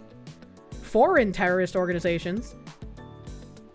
And it looks like it's only Texas, maybe. Looks like it's only Texas. Nope, Florida has an article on it as well. So Texas and Florida. And then Congress has a bill to designate it as well. Hold on, there's a White House link here. I just want to bring up as many sources as possible, you know, because I get fucking attacked, obviously. Knight of the Dungeon, thank you for the 19-month resub, dude, thank you. General Cow, thank you for the full fucking year of Prune, thank you. I am not you, thank you. Oh my god, phobes and isms, they're everywhere. In the walls, under sewer lids. Studies show that 99% of unborn babies are Nazis. So, this is the Attorney General of Texas. Ken Paxton takes legal action in lawsuit involving the terrorist organization CARE. Attorney General Ken Paxton has taken legal action to defend Texas's lawful designation of the Muslim Brotherhood and the Council on American Islamic Relations, or CARE, as foreign terrorist organizations under Texas law. In a proclamation on November 18th, 2025, Governor Greg Abbott declared the Muslim Brotherhood and CARE foreign terrorist organizations and transnational criminal organizations. Dallas, Fort Worth, and Austin CARE chapters then sued the state, claiming the proclamation chilled their First Amendment right to free speech. I'm so tired of people that hate us and hate our principles trying to use them against us in order to further subjugate us. Attorney General Paxton's office has now filed a response, noting in part that the local CARE councils rely entirely on speculative claims and political disagreement with the state's national security determinations and laws, leaving their argument baseless. Radical Islamist terror groups are anti-American, and the infiltration of these dangerous individuals into Texas must be stopped, said Attorney General Paxton. My office will continue to defend the governor's lawful, accurate declaration that CARE is a foreign terrorist organization, as well as Texas's right to protect itself from organizations with documented ties to foreign extremist movements. CARE has been designated as a foreign terrorist organization, not only by Texas, but also by the state of Florida and the United Arab Emirates, and has been labeled by an FBI special agent as a front group for Hamas. Attorney General Paxton will continue to work to identify and combat foreign terrorist and transnational criminal organizations that threaten public safety, American values, and national security. I think it's a huge deal that even the United Arab Emirates has CARE listed as a fucking terror group. Even, cause like, when you get to the point where like the other Arab countries are like, actually, no, fuck you guys. It's kind of some serious business, is it not? Shocked, I say. Internet Zen Master, thank you. Guess these parts of the mainstream media don't realize that the xenophobia accusations no longer work. They are slowly getting to the point of no longer working, but unfortunately, they are still a cudgel that can beat quite a lot of people, and it still makes it so people are fearful of speaking out. Hopefully more people will be less fearful, because the more people that speak out, the less power they will have. And Night Blue Mage, thank you for those 10 gift members on the YouTube. Thank you. Thank you, thank you. The United Arab Emirates and Saudis crack down hard on the extremes. They have a good thing, and they're very aware for much of the extremists could ruin it. That's great. Yeah, that's why I said, it's great to see when you have, like, them designated as a terror org by, like, other Arab countries as well. If you could write, you would love to... Oh, my back. Make a bait article to see if a leftist used it, called If Hitler Was Alive Today, He'd Hate Trump. Blue Jew had a great point. Most stable Muslim countries don't have these specific problems with the radicals, and it's because they know how to recognize them and how to deal with them. It's the West that would rather tiptoe around them. We need to take a page out of the other Muslim country books on how to deal with the radicals then, is my opinion here. Governor DeSantis welcomes lawsuit challenging CARE's terrorist designation. Muslim rights group replies, see you in court. Ron DeSantis had a lawsuit filed against him by a Muslim civil rights group he recently declared a terrorist organization is very much welcome. DeSantis declared via executive order that the Muslim Brotherhood and the Council on American-Islamic Relations are foreign terrorist organizations. CARE promised a lawsuit alleging defamation and that the order is unconstitutional. The governor, during a news conference about water quality in North Miami Beach Tuesday, said State Attorney General James Uthmeier is ready, willing, and able to be fighting the lawsuit. DeSantis said the lawsuit will give the state discovery rights to the organization's bank records and other information. They have every right to sue, and then we're going to have the right to get the information we need to make sure, DeSantis said. Florida's executive order calls on state agencies to deny material support or resources to the organizations. The Muslim Brotherhood's Islamist ideology is irreconcilable with foundational American principles of life, liberty, and the pursuit of happiness, reflected in the Declaration of Independence and the United States Constitution, especially including the right to religious freedom and the equal protection of the laws. It's a reason Egypt won't allow Palestinians across their border anymore. Jesus. Eskil, thank you for the Canuck. You wish you could watch the stream longer, but you got work tomorrow? I have a fucking busy-ass day tomorrow, too. Jesus Christ. The end of my year is crazy busy, and I hate it. CARE is a Muslim civil rights group. Its website says CARE's mission is to protect civil rights, enhance understanding of Islam, promote justice, and empower American Muslims. CARE is not on the federal government's list of terrorist organizations. The executive order links CARE and the Muslim Brotherhood. CARE was designated as an unindicted co-conspirator by the United States government in the largest terrorism financing case in American history, and the court found ample evidence to establish the association of CARE with terrorist organizations, the executive order states. In 2010, Pew Research called the Muslim Brotherhood without question the world's most influential modern Islamist organization. The executive order asserts that since its founding in Egypt in 1928, the Muslim Brotherhood has developed into a transnational network with a long history of engaging in or supporting violence, including political assassinations and terror attacks on civilians, for the purpose of establishing a worldwide Islamic caliphate and imposing its Islamist system of belief across the globe, including in the United States. Additionally, the Muslim Brotherhood created Hamas in 1987, the primary goal of which is the destruction of the State of Israel and the eradication of Jews in then historic homeland of Judea and Samaria, it continues. I think our executive order is kind of the beginning. I think you're going to see statutory codification of how we handle different terror designations, DeSantis said. On social media, the governor posted that he hopes lawmakers proposing to stop the creep of Sharia law codify these protections for Floridians against CARE and the Muslim Brotherhood. Last month, President Donald Trump signed an executive order declaring that certain chapters or other subdivisions of the Muslim Brotherhood shall be considered for designation as foreign terrorist organizations. What's the point of only doing certain chapters or subdivisions? That's kind of weird. CARE Florida Interim Director Heba Rahim released the statement following DeSantis' executive order. An attack on our civil rights organization is a direct attack on our constitutional First Amendment rights, and an attack on the civil rights of Florida's Muslim community.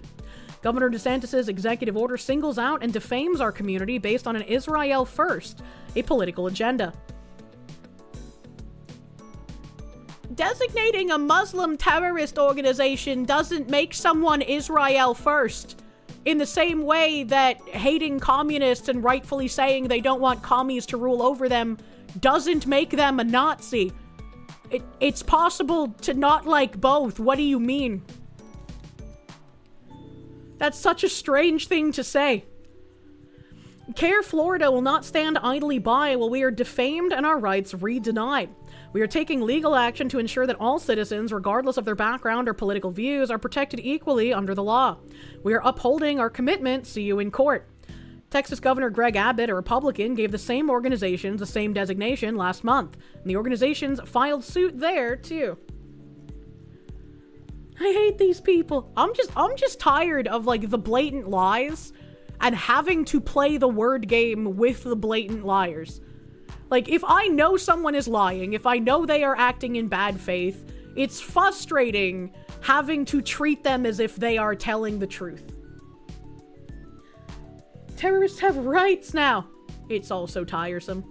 There's Florida's DeSantis declares Muslim civil rights group a terrorist organization, which we just read something with more explanation, so I don't think we need to read that. And then Congress website HR 4097 designate CARE as a terrorist organization act. And this was introduced June 24th, 2025.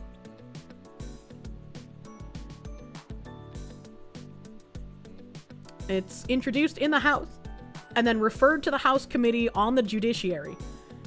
So it hasn't had any kind of votes or any kind of anything going on to it thus far. The act may be cited as the Designate CARE as a Terrorist Organization Act. Congress finds the following. The Council on American Islamic Relations has been named as an unindicted co-conspirator in the 2007 Holy Land Foundation terrorism financing trial. Multiple state legislatures, including Florida and Arizona, I didn't know about Arizona, have passed resolutions urging avoidance of engagement with CARE due to its alleged affiliations with terrorist groups. The FBI has suspended all formal contracts with CARE due to evidence demonstrating a relationship between CARE and Hamas, designated as a foreign terrorist organization by the United States Department of State, and the monsters behind the brutal attack on the state of Israel.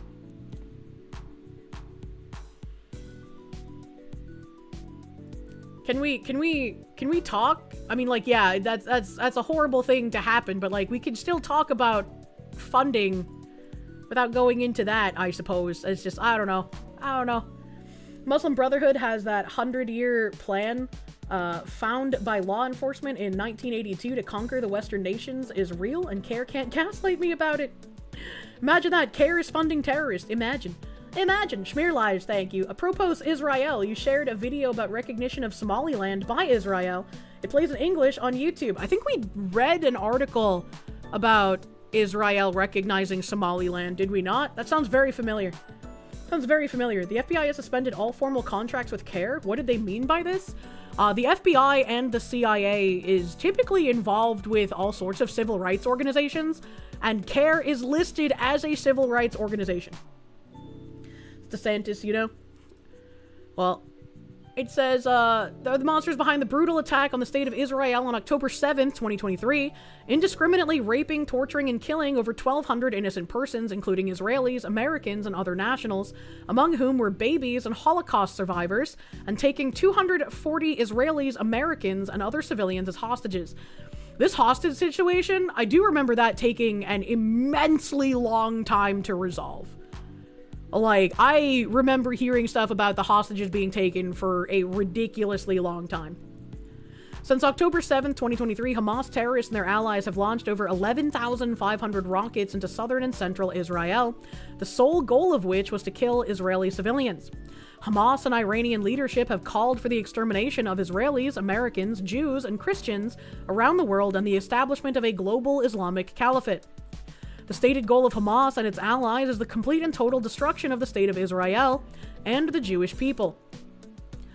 And I mean, like, yes, if you have an organization like CARE blatantly lying to you and their goal is a global Islamic caliphate, the only way to deal with this is to mark them as a terrorist organization. You don't think any Holocaust survivors are alive anymore, are they? Just based on math? I can't do math. I would imagine some of them would be, right? Because we had that interview with a World War II veteran on British TV, right? And if there are World War II veterans still able to give interviews on television, there are going to be some Holocaust survivors still alive.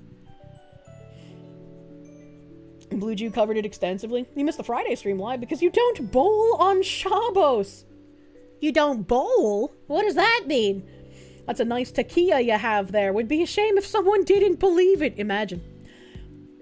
1940s, only 80-ish for the kids. Small. Yeah, I'm sure it's a small number.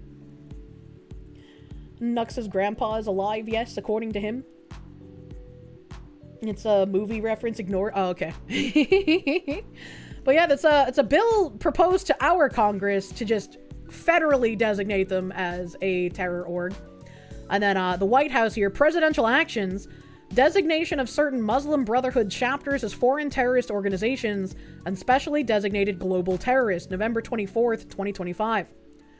By the authority vested in me as president by the Constitution and the laws of the United States of America, including the Immigration and Nationality Act and the International Emergency Economic Powers Act, it is hereby ordered.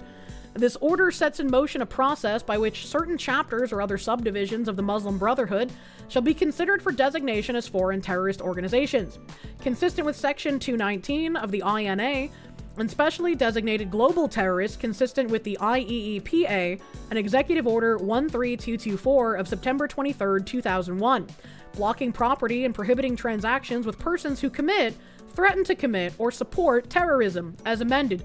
Hold on, wait a minute. There's a certain dog shocking streamer that I can think of as a supporting terrorism person. Are you saying that there's a way that we can block Hassan from owning property and having financial transactions due to his support for terrorism? Is this a thing that can happen? Should I link this to the Blue Jew and ask some questions? If only. I have no idea how this would work. Right? I have no idea how this would work.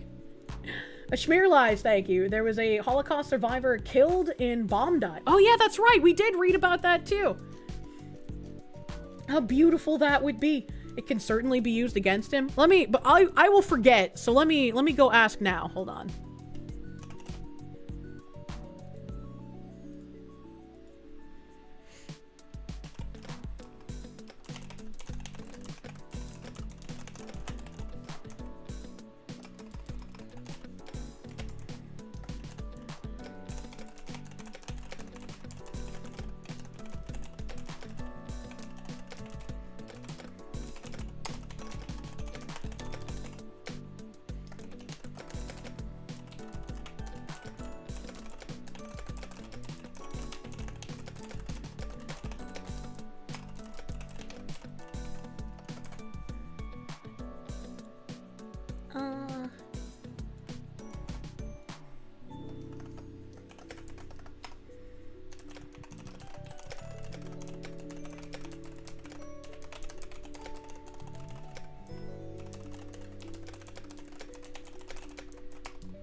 Alright, question has been asked.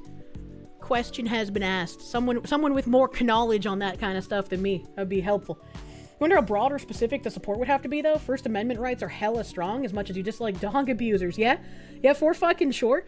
I wonder if the support has to be like a physical manifestation of support, which he did have some Hamas guy on his stream at one point, did he not? Was it Hamas or was it some other organization? Boston receptionist ASMR. From 01, interesting? Yeah, that's very interesting. It's Kome Go. It was a Houthi terrorist. Houthi, not Hamas, sorry. Sorry, I can't remember all the terrorist organization names, man. Hassan basically cooked himself, too, because he streams his support for terrorism to an audience so the world can see it. It literally can be used as evidence against him. Well, let's not get ahead of ourselves, right? It would have to fit the definition, but I didn't even know this was something that existed.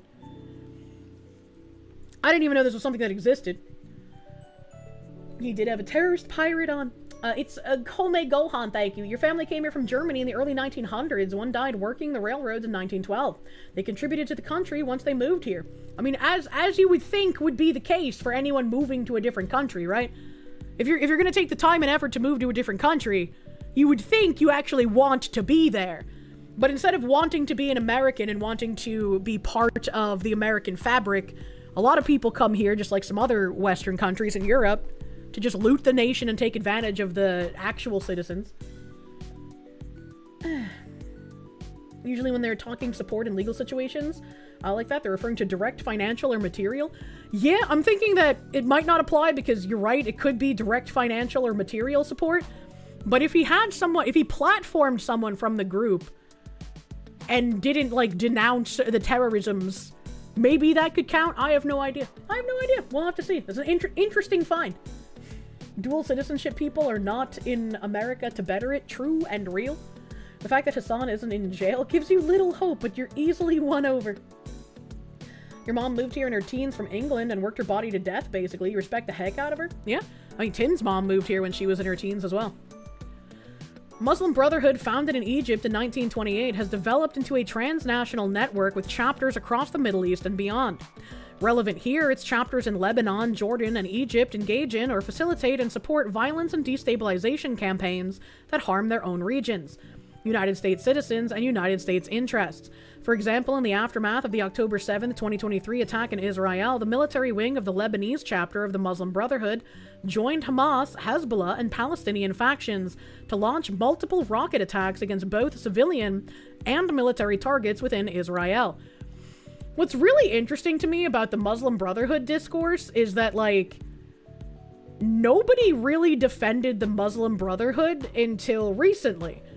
And, like, even a mainstream TV channel like A&E, in their Cults and Extreme Beliefs docuseries, they had an episode on the Muslim Brotherhood and how bad of an organization the Muslim Brotherhood was.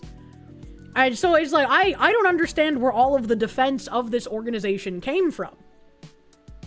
Egypt banned that shit when it tried to get a foothold there. Obama defended them? What the fuck? Caleb Hammer actually roasted Hassan for being so enamored with communism and basically called him an idiot. Good on Caleb, bro. Where did I stop reading? A senior leader of the Egyptian chapter of the Muslim Brotherhood on October 7th, 2023 called for violent attacks against United States partners and interests, and Jordanian Muslim Brotherhood leaders have a long provided material support to the militant wing of Hamas. Such activities threaten the security of American civilians in the Levant? I almost wanted to say Lebanon, but that's Levant. And other parts of the Middle East, as well as the safety and stability of our regional partners. Section 2, it is the policy of the United States to cooperate with its regional partners to eliminate the capabilities and operations of the Muslim Brotherhood chapters designated as foreign terrorist organizations pursuant to Section 3 of this order. Deprive those chapters of resources and thereby end any threat such chapters pose to the United States nationals or national security of the United States. And see, what I don't get here is why bother delineating specific chapters? Because it's like, if you want to be a civil rights organization, maybe don't take the name of terrorist organizations is just like a thought, maybe? So it feels like you should just be able to designate the whole goddamn thing as a terrorist org, and if anybody wanted to do something good and not be a part of a terrorist org, they would just break from it and make their own thing. Internet Zen Master, thank you. Someone should ask CARE if they're like the Methodist Conference and all mosques imams answer to them, because if not, no religious exemption for them. You're an organization, not a religious order. I said Levant right the first time, but corrected yourself to be wrong the second and third time. Never change. Well, like, when I saw Levant, it made me think of Levenant, and I was like, okay, I've seen the word Levenant, but I've never seen the word Levant, and so it tripped me up, man. Overt agent or group. Your grandparents came to America from Poland in 1897. Your grandpa made shoes, and your grandma took care of 10 kids and helped out at the church. Even your grandparents learned to speak English well here. Based? How much have we gone through of these punks? The information about how the government is ripping us off is always the same. It goes to others as always. What we produce? I don't know, man. Leviathan? I don't even remember what Levenant is or why I know that word, but that word is in my brain. Within 30 days of the date of this order, the Secretary of State and the Secretary of the Treasury, after consultation with the Attorney General and the Director of National Intelligence, shall submit a joint report to the President through the Assistant to the President for National Security Affairs concerning the designation of any Muslim Brotherhood chapters or other subdivisions, including those in Lebanon, Jordan, and Egypt, as foreign terrorist organizations consistent with a bunch of U.S. code stuff, and specially designated global terrorists consistent with other U.S. code stuff. Within 45 days of submitting the report required by subsection A of this section, Secretary of State and Secretary of the Treasury, as applicable, will take all appropriate action consistent with the orders as applicable with regard to the designation of any Muslim Brotherhood chapters or subdivisions described in Section 1 of this order as foreign terrorist organizations and specially designated global terrorists. So, I mean, that's great. I like that. I like that this is in the footsteps of what happened in Texas, Florida, and also apparently Arizona. I didn't know about that one. But it still feels a little odd that it's like only certain chapters. It's just like it should just be the whole organization, in my opinion. Let us go back to this thread and remind us why we were there in the first place. Is this Drew guy had a thread about the mainstream media basically running defense for the Somali fraud, and in a CNN article, they have Suleiman Adan, a deputy executive director of the Minnesota chapter of the Council on American Islamic Relations, so CARE also having been designated a terrorist organization by the Texas and Florida governments. And this guy said, people were saying that Minnesota Somalis are as Minnesotan as tater tot hot dish. Somalis are as Minnesota as the state fair. That is, you know, we belong. K-Boy, thank you. Immigrants looting the countries they moved to has sadly been the norm for the vast majority of human history. The idea of working with the local populace is unique to the West. I agree. And that's why I say, you know, we should try to stop these people from looting our country. But if we allow them to do it, we kind of, like, you get what you fucking deserve, right? You get what you tolerate. And if we allow them to continue to do this, you can't really complain, right? You either defend yourself or you give up.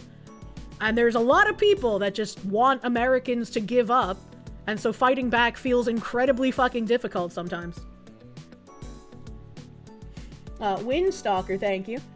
And don't disagree, but remember the magic legal language. If they try to declare all chapters and they can't prove all chapters, it gets thrown out. That's fair and also frustrating. Sparky, redhead supremacist, thank you. Don't name your org after a terrorist group. Oh, like what Chunky Yogurt did with his news group? The Young Turks? Chat, the patterns! I can see them! Yeah, that's just kind of weird when you think about that as well. Why would you do that? They're less Minnesotan than you, and you've never been to Minnesota? True. Drew continues his thread. This isn't just journalism, it's hackery. Time dedicated a whole section in a piece about the connection between Somalis and fraud allegations to how Democrats have condemned the accusations targeting Somalis. Maybe now would be a good time to revisit them. What do the Somalis in Minnesota and Governor Tim Walz have to do with fraud allegations? In Trump's latest tirades against the Somalis in the state, he flagged supposed incidences of corruption and fraud involving Somalis living in Minnesota, particularly in relation to welfare programs. But even before the shooting, Trump had already scrutinized the Somali presence in Minnesota. During his first term, he targeted them at a rally, saying leaders in Washington brought large numbers of refugees to Minnesota without considering the impact on schools and communities and taxpayers. But that's just correct. That's just like true. What? That's not even an attack. That's again just pointing out what's actually happening. Probably confusing it with the word leavin, which I learned on stream a while ago. No, I know what leavin means, and I didn't learn that on stream a while ago. Leavin is like for bread, man. I gotta look up Levenant now. I gotta look it up, because, like, what is this? Is this another spoot situation? It brings up Levant. What the fuck is the Levenant?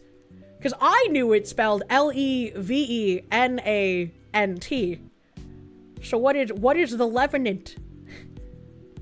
What is that? Am I confusing it with Revenant? No! No! I don't know what it is. Why do I know this word?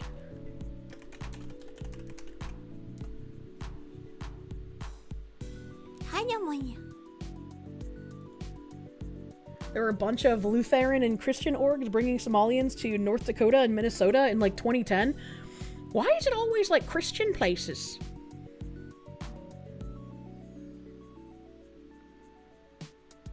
Maybe my brain just like fucked up the Levant and I called it the Levenant for whatever reason. Because that is the only thing coming up. How did my brain do that? Oh, like they have Levantine Catholicism, which kind of like matches up. But like, how the fuck did I get Levenant out of that? What the fuck? Why indeed? I don't know. Catholics probably. I guess. I don't know. What the fuck? Asian accent Revenant. You're calling Levenant as something related to Israel as well? Okay, at least I'm not the only one who thought that was a real word. Thank you. Thank you. I don't know what the fuck. How the fuck? Because I can't find anything on it. Levenant as an ingredient to leavened bread? No, because it's not spelled the same. Her mispronunciation of words is causing her to invent her own vocabulary. I fucking guess so, dude. I am not you, thank you. Trump was only wrong in that he said Washington had not considered the effect. Truth is, they were counting on it. Oh yeah, probably. Asking us how your brain did something is hilarious. Like, we have no idea how your brain works either. I don't know, man. I just get stunned sometimes. SodaFed, thank you for the biddies. The Christian places wanted to convert the Somalis to Christianity. They don't understand that Islam is a death cult. I don't think it's even about converting to Christianity, because we read about that other, like, Christian school that was entirely Native Indian, not like Native American Indian, but like Indian immigrants so that they could get fast-tracked to visas to stay here. And they're always invading Christian communities because Christian communities are the ones inviting them in. I have a tab for that. I have a tab for that, but let's get full of Drew's thread here first. More recently, he claimed in a November 21st Truth Social post that Somali gangs are terrorizing the people of that great state, and billions of dollars are missing. And he announced he would end temporary protected statuses for Somalis effective immediately, causing alarm among the Somali population in Minnesota. Well, I mean, we found out that there's only like a couple thousand Somalis who have the protected status, so removing that, great first step, but we need faster deportations, brother man. The Christian place is bringing in Islamists are about as Christian as the Islamists themselves are. It's all a lie and a sham. Well, wait till I get to my tab. Think we'll ever get through my current bundle of tabs? I don't know if that's possible, man. Oh, there's a third screenshot. Democrats have condemned the accusations targeting Somalis in Minnesota. Rep. Omar, in response to Trump's threat of ending TPS benefits immediately for Somalis, said on November 24th, even little kids in 8th grade know that that is not an authority that the president has and can wield.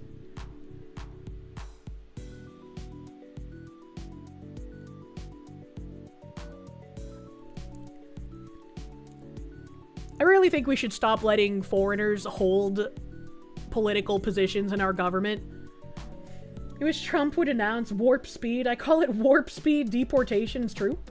K-Boy, thank you. A lot of Christian charities are actually run by Marxists and immigrants. They just get money from idiotic churchgoers who don't know any better. Unfortunately.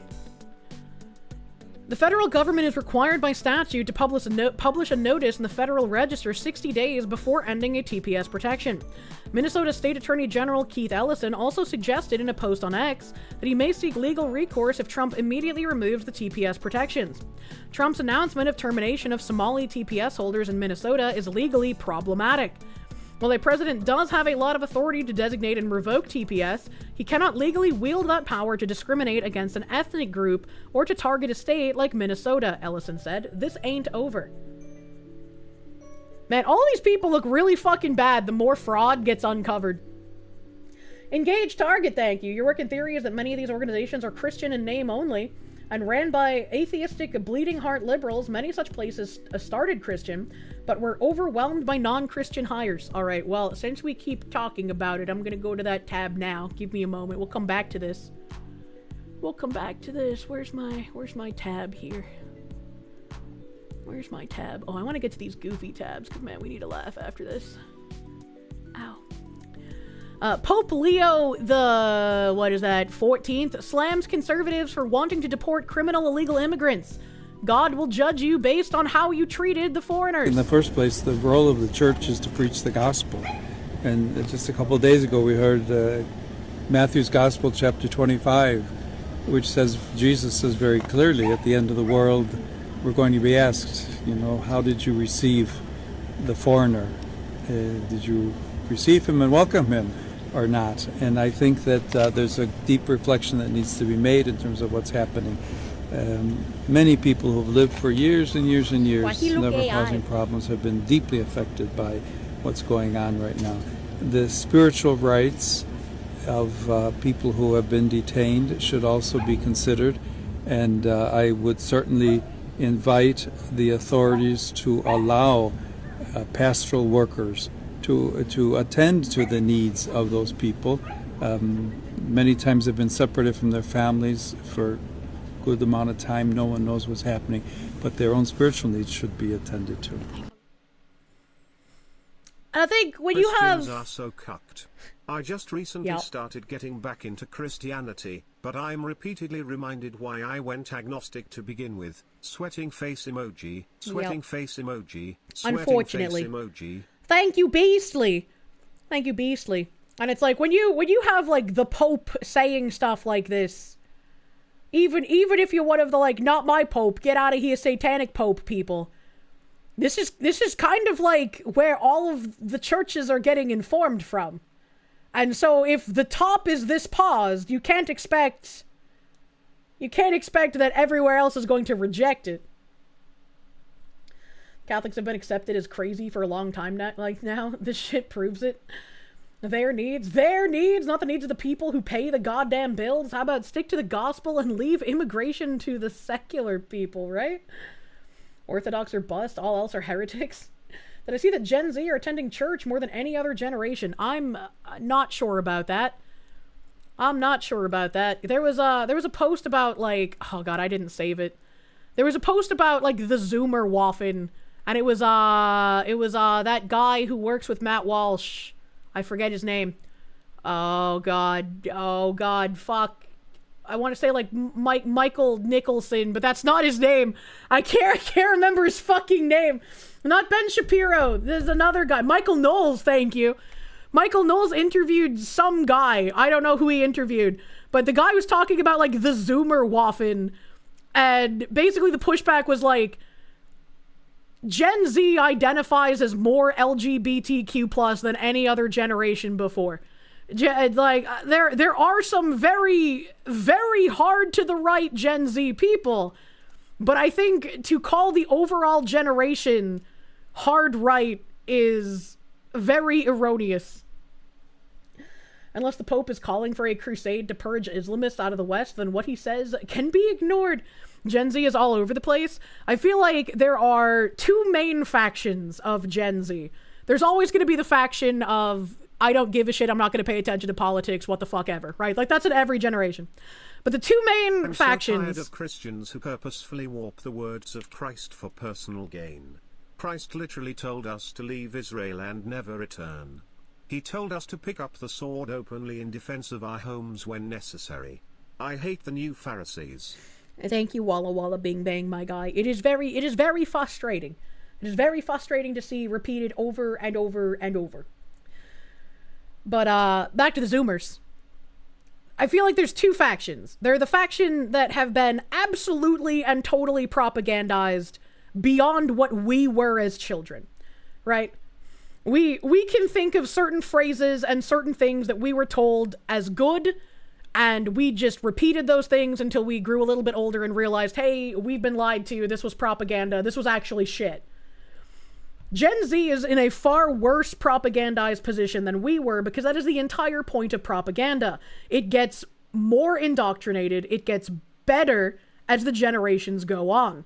So the propagandized in Gen Z are way worse propagandized than people who are millennials. And we have some fuck crazy propagandized millennials. So imagine how much worse the Gen Z ones are. And then we have the opposite. We have the people in Gen Z who have been told the entire time they were through school, you are bad, you are evil, you are the problem. And instead of the indoctrination working on them, they said, well, why the fuck should I care about anything in your system if all I do is work to give people who hate me everything? And those people have been insanely radicalized to the point where they want either everything to collapse via accelerationism, or they're actually out there trying to do things and trying to effect change in a way that they can see their country be what it is supposed to be. But I don't think it is a good idea to picture either one of these polarized factions as the majority of Gen Z. Because if a lot of people think that Gen Z is like this crazy Zoomer waffin, they're gonna fix everything, they're gonna stand up and take it back, people will be like, well, okay, if they got it, you know, I can just sit here and do my thing. I don't gotta worry about it. I can just relax. The Zoomers got it taken care of. And then if people want to think that Gen Z is nothing but, like, the propagandized indoctorates who are going to march in lockstep with the other acolytes, then it feels like, well, what's the point in fighting anything if they've already completed their goal that they set out to do, right? So I think that we should acknowledge that both of these things exist, but I don't think anyone should be like, they're a lost generation, they're all propagandized, they're all just fucking worthless, or the Zoomer Waffen will rise up and save you all, right? I don't think either of those should be something people should think about as like a real, actual thing happening.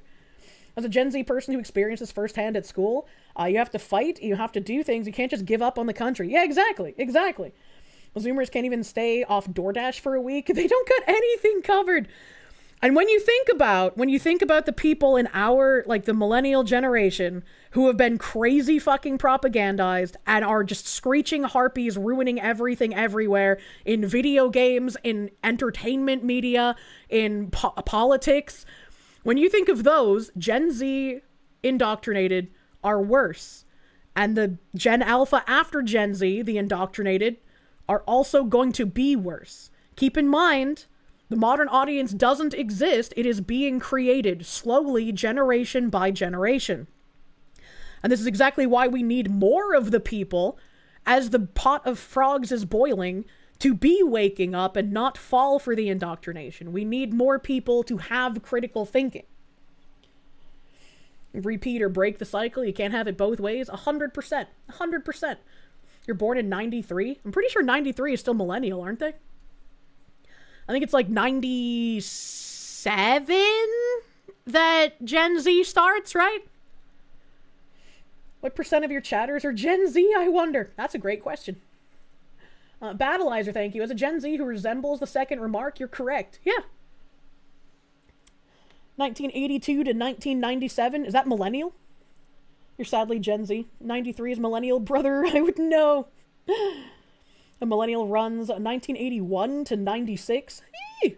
93 is being called a zillennial now? What the fuck? What the fuck? Why? Internet Zen Master, thank you. For what it's worth, on Pope Leo's statement, he's saying, tend to their spiritual needs of the foreigner, specifically those that have been detained. He says, nothing one way or another about deporting them. You can do both. I don't really care, I guess, about the spiritual needs. The families can be deported together, you know? The families can be deported together. Mika Lim, thank you. The Christian love your enemy is a translation misunderstanding. It's in reference to a coworker or a neighbor or someone of that level. It's not in reference to the barbarian horde trying to kill you. It's also just like, the more you lean into forgiveness, the more you're going to forget, like, why people fought in the first place, you know? I know one. What is this?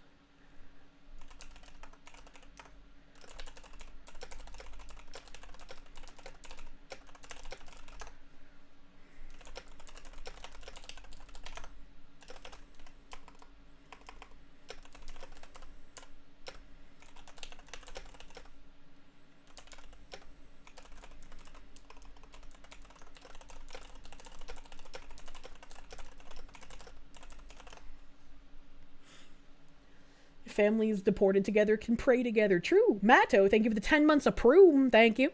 Handy Toolboy, thank you. Subversive atheists and communists infiltrating churches to hollow out and use as a real thing. Your own church has to deal with it every 5 years or so. Maybe, like, I just went to really isolated churches, because I never really had to deal with, like, the weird subversion going into the church, but I went to, like, Irish Catholic churches. I don't know if that makes a difference. I have absolutely no idea. But all the churches that I've been to, whether it be like a family member getting married or like the regular church service I would attend younger, they were all Irish Catholic. It does, and not in a good way. What do you mean?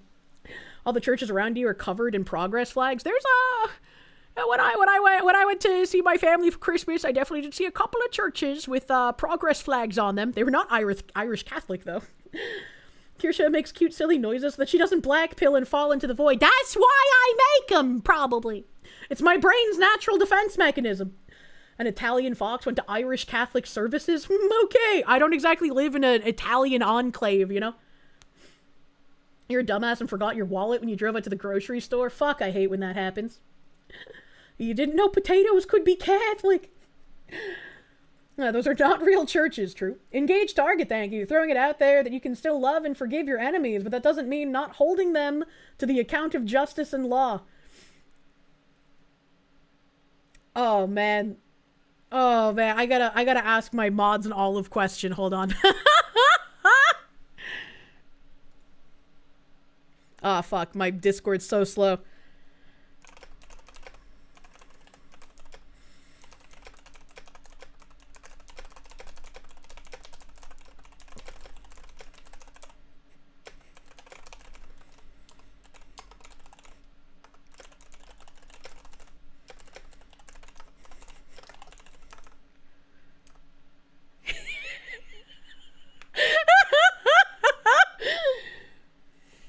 Mainline Protestant churches are paused. You don't see them existing in 50 years. They keep flying. Oh shit, it's scrolling so fast. They keep flying the Skittle flag.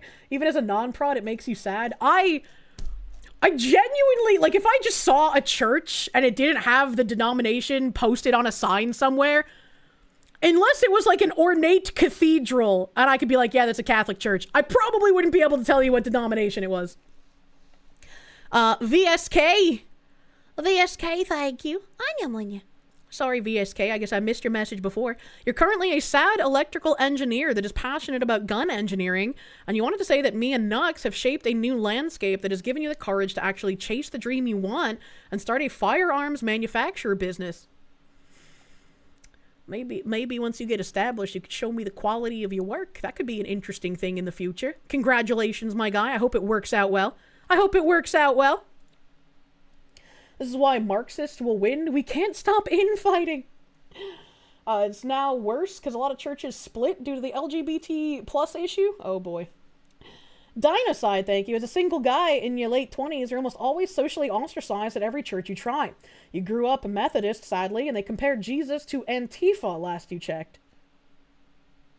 That seems like a really weird thing to do. What the hell? What the fuck? Thank you for the freedom dono, Dinocide, my dude. I don't know what to say. That's genuinely strange. Let me go to this guy and let me close my Pope tab. Oh no, where'd the Pope tab go? Well, I guess I can't close the Pope tab because I have now lost it. I got off the Pope tab for a second and now it's gone forever.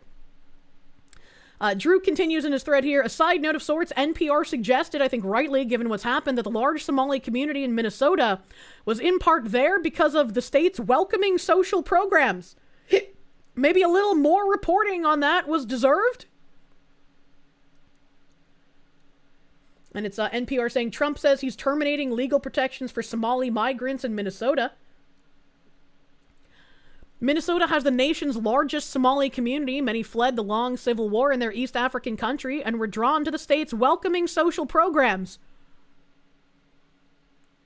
That's an interesting thing to say now that we know exactly how much fraud has been going on. Now that we have some pretty big fucking numbies. What an interesting thing to say. I wonder why they could have possibly been drawn to the welcoming social programs. How many migrants would be affected by Trump's announcement that he wants to end a temporary protective status could be very small. A report produced for Congress in August put the numbers of Somalis covered by the program at just 705 nationwide.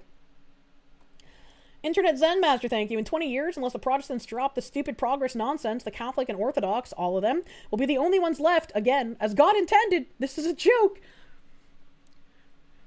I have no idea about any of the, denomination infighting, so it's kind of like, reading something in a storybook, and you're like, this is a joke! And I'm like, does it need to be a joke? Are people gonna get angry? I have no idea. I have no clue. Drake, thank you. You're raised Catholic, now Lutheran, has a history of telling the Catholic Church to F off. Interesting. I grew up Catholic, and now I am agnostic. Daniel Sierra, thank you for the 26-month member. Churches that have the occupation flags are in the process of secularizing and leaving the faith in favor of becoming activist social justice programs. That's kind of what it feels like. Agnostic love. I always felt more like agnostic was a better title, because atheist was a bit too strict for me. It's not that I don't believe there is a God, it's just like, how the fuck do I know which one's correct, I feel like I don't have enough information. Grew up Catholic, and now she's a fox. True. The Washington Post took considerable pain to quote people who defended the Somali community in Minnesota, absent all evidence against the supposedly bigoted immigration deployment by Trump. This included the Minnesota AG, who failed to stop the outrage. Trump says he'll cancel the TP status of Somalis in Minnesota. And the quotes that Drew has collected here, my browser is dying. Minnesota Attorney General Keith Ellison said his office was monitoring the situation and exploring all of our options. Donald Trump cannot terminate TPS for just one state or on a bigoted whim, he said in an online statement. Killer Punchline, thank you. A Baptist is the way. I have no idea what the differences are. I'm going to be honest with you. I'm sorry. I guess I could tell the difference is like Jehovah Witnesses and Mormons go door to door. I acquired a Mormon Bible on accident because I don't know how to say no to people. The picture being painted tonight about Somali Minnesotans is not reality, he said. Well, reality would like to have a word with you, Mr. Corrupt Attorney General. A small number of individuals have committed fraud in Minnesota. You can't really say it's a small number of individuals when there are literal enforcement officers that come out of the woodwork to start intimidating people who are asking questions, or even trying to just talk to the Somali population in Minnesota. And you can't really say that when literally everyone that gets spoken to seems to have an idea about what's going on and has slotted NPC lines to give people who are asking questions. This is just like when people started pointing out how deranged some of the trans activists were. People were like, oh, well, it's just a small vocal minority. And it turned out that the small minority were the actual dysphoric people. Got them backwards, Kirsche. Everything you ever heard was Gnostics believe God exists but hate him, whereas atheists don't believe the very concept of God aside from themselves. I don't think I have it backwards. I think you have it backwards. I also didn't say Gnostic, I said agnostic. And to my knowledge, agnostic is there might be a God, but I don't know. There's not enough information. An atheist is there is no God. God cannot exist. There never will be a God ever. It's like a just rejection of any kind of God existing, whereas agnostic is like, well, maybe. Please stop schizoing out on a Sunday. Atheists don't care if there is a God, and also don't care if you think there is.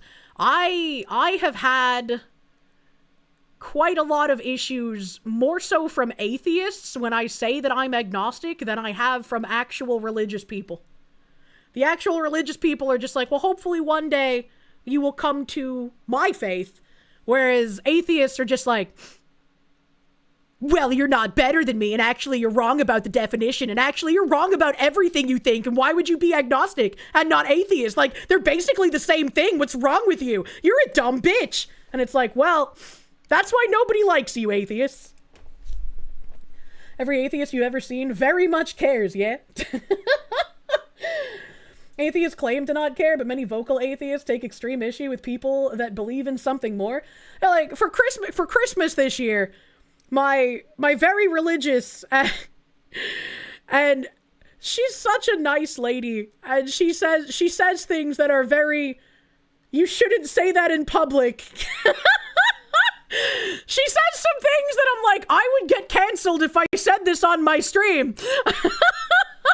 But she says it in such a way where she's like, well, I'm not trying to be racist, but... And I'm like, oh, no. But she gives me, like, religious gifts every year. And, like, I don't get mad, and I don't, like, belittle the gifts, because this is, like, the way that she shows she cares about me, right?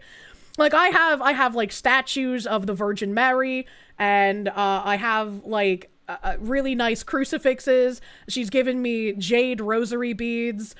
This year I got like some Bible set. I can't remember what it is, but like I've gotten prayer cards. I got like an exorcism amulet, right? Like she's given me so many like religious gifts, and it's like, I understand this is the way that she shows that she loves me, even if I don't believe in this.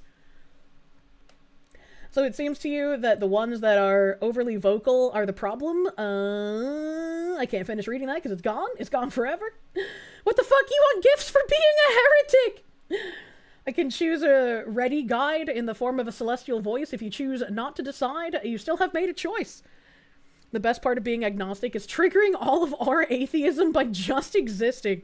It's actually wild. You're prepared for vampire. I was super fucking stoked. I was like, they make exorcism amulets? You fucking kidding me? This is great. I'm gonna be so prepared if ever a poltergeist tries to fuck with me. Rush fan in the chat. Rush posted, like Rush Limbaugh or like Rush, like the band. Girugamesh, thank you. Is she single? No, she is very happily married. I'm pretty sure I was like 6 or 7 when she got married. Are we back to ghost fucking again? Rush the band. Okay, thank you. Use the exorcism stuff on your PC. I don't know if I can put the exorcism amulet inside my PC. Silver isn't electric conductive, so I should be able to, but I don't know if I should. The song was Free Will. Engage target, thank you. Protestant, Catholic, Orthodox, let's all agree that the point is that Christ loves us and we love Foxy. Deus Vault, brothers. Silver is one of the most conductive... Oh, okay. I thought silver wasn't conductive. Well, see, chat, it's a good thing I'm not in charge of putting things in my PC. Silver's the most conductive metal. I was the most wrong I could ever possibly be. The silver's super conductive. Well, fuck, brother, man. How are you alive? I have the survival instincts of a plant. Oh, no, silver isn't magnetic, you coconut. Oh, maybe that's why I was thinking that. The silver conducts more than gold and platinum? I don't know. I've never needed to know that. I just thought I thought silver wasn't conductive. Help! It can conduct the spirits out of it. Put the amulet in the PC stack. If silver's the most conductive, I feel like it should go nowhere near my computer. The silver is such an amazing conductor. It's used exclusively for the wiring on satellites because of how good it is. I thought copper was, like, really good for that shit. Small Nyanta, thank you. Kirsche, please do not insert a silver spoon into the socket for testing. Just trust us. Is that where the fork in the outlet came from? Because utensils used to be made out of silver and they're not anymore? Yes? Holy shit. I feel like I just found out a secret to life. How did you not know that? I just assumed that because fork metal, fork electric. I didn't know that, like, before when they were silver, it was like, oh, they used to make mirrors out of silver, too. Do you think anybody got, like, purposefully electrocuted from a silver mirror? Steel forks also conduct electricity, but, like, less than silver, right? She's so stupid. I love her. Help. Kirsche goes gold, silver, copper, aluminium in terms of conductivity. That's why the aluminum foil makes lightning in the microwave, right? In your defense, you are a bit of an idiot. You know, it's just some things I haven't thought much about. Do not feed the baby to the outlet. Silverware was realistically only for the wealthy. They don't stick a fork in the outlet. It just comes from dumb kids doing dumb kid things and electrocuting themselves. Have you ever been told it's a good thing you're pretty? No, I've been told that I'm smart. Did I stick aluminum foil in the microwave once on accident? I forgot because I don't use microwaves, chat. I'm not a microwave user. I grew up without microwaves. I use toaster ovens and I use stovetops and I use regular ovens. I do not use microwave. So I came home from work incredibly exhausted one night and I was like, I don't care if it fucks up the texture. I just need something inside of me and then I'm going to pass out. And I forgot to take the tin foil off of it. And so when I heard crackling and I looked at the microwave and I saw the lightning bolts, I realized, oh fuck. And so I opened the microwave really quickly. Which, in hindsight, might not have been a good idea. Maybe I shouldn't have opened it and I should have just stopped it. But nothing bad happened, so... Why are my SpaghettiOs making lightning? I'm pretty sure any metals in the microwaves bounce off of it. Interesting. One of these days you need to talk to Kirsche over audio because you're too poor to throw money at her and I can't expect her to read all my chats. I try. I can't read everything, but I try to read chats. Kirsche, can you explain/rant about why you don't use microwaves? Because they're disgusting. I fucking hate microwaves. They make your food texture all fucked up. And sometimes they fuck up the flavor too. So I just don't like using them. I just don't like it. Dear good Lord, how did you survive to your current age? I am very careful. I am very Jewish. I am not a betting woman. I do not take risks. There's a way to make sure the texture isn't ruined. No, that's not true. I've done the trick where you put a glass of water in the microwave with the shit you're trying to heat up. I've even dampened paper towels and put that over the thing that I'm trying to heat up. And it kind of mitigates the issue by like 1%. But you're never gonna get good texture in a microwave. It just doesn't happen. Like, I guess if you're heating up some fucking sloppa, like Kraft mac and cheese, it's not gonna matter, but... The text is so long as she not read it, and it's about the same time as it takes to cook in a microwave. What the fuck? Really need to get you a man for your continued survival? Surely there must be a guy immune to your gay beams. Kier, you should not have leftover mac and cheese. Fuck you, buddy! If I make mac and cheese in my oven in a casserole dish, that's too much for me to eat alone! There's gonna be leftovers! There's gonna be leftovers, man. Kraft mac and cheese ironically heats up horribly in a microwave. I wouldn't know. I just assume that's what people heat up in microwaves. Then make less. No! Why would you make less? Leftovers are fucking godly, brother. Glenn, thank you. Remember TV dinners coming in aluminum trays? I remember being given kid cuisine and thinking it was the most disgusting textured thing I've ever had the displeasure of putting in my mouth. A leaf, thank you. A liberal is someone who has never seen the inside of a poor person's microwave. I don't understand. Is this like a modern like Holocaust joke? I don't get it. TV dinners used to be done in the oven primarily. Kid cuisine was a war crime. It was so bad. It was so bad. Chat, remember she can handle trunk pizza. She's weird that way. That's a result of childhood trauma. The chatter that tried to tell me the order got it wrong. The order of conductivity is silver, copper, gold, aluminium, and then calcium. calcium, like, in our bones? So you're saying that, like, if I really wanted to, I could make an electrical wire out of human bones and be a witch house? The secret to making mac and cheese in the microwave is putting a tablespoon of milk in it, covering it with plastic wrap, and then cutting an inch-long slit in it, and then nuking it. It's awesome that way. Or, you could put a bit of butter and a bit of water in a skillet, and you could put the leftover mac and cheese in that, and just let it fucking heat up. So much less effort! And it's better texture and better taste! Alpha Wolf, thank you. Kirsche is demonstrating that men enjoy things and women enjoy people and social issues.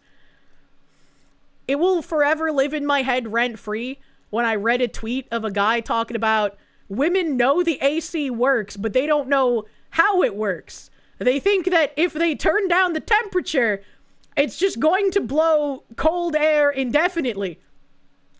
And that's why when women wiggle woggle the temperature up and down constantly, the bill goes up. And I was like, I've actually never thought about how the air conditioner works. This guy's fucking right. Like, it just works. And that's what I know. Dreg, thank you. You can hear Binary Mind's facepalm from here in regards to the silver. Oh god, butter, water, Kier dog. What am I, an alchemist? Or you could put it in a pan and cook it. It cooks. I mean, yeah, but like skillet cooking for leftovers is pretty great. Many men in 2025 also don't understand how AC works. Oh no. You guys have AC! Europore spotted, brother. Pico, thank you for the 28-month resub. Please use my bones to lower your electricity costs.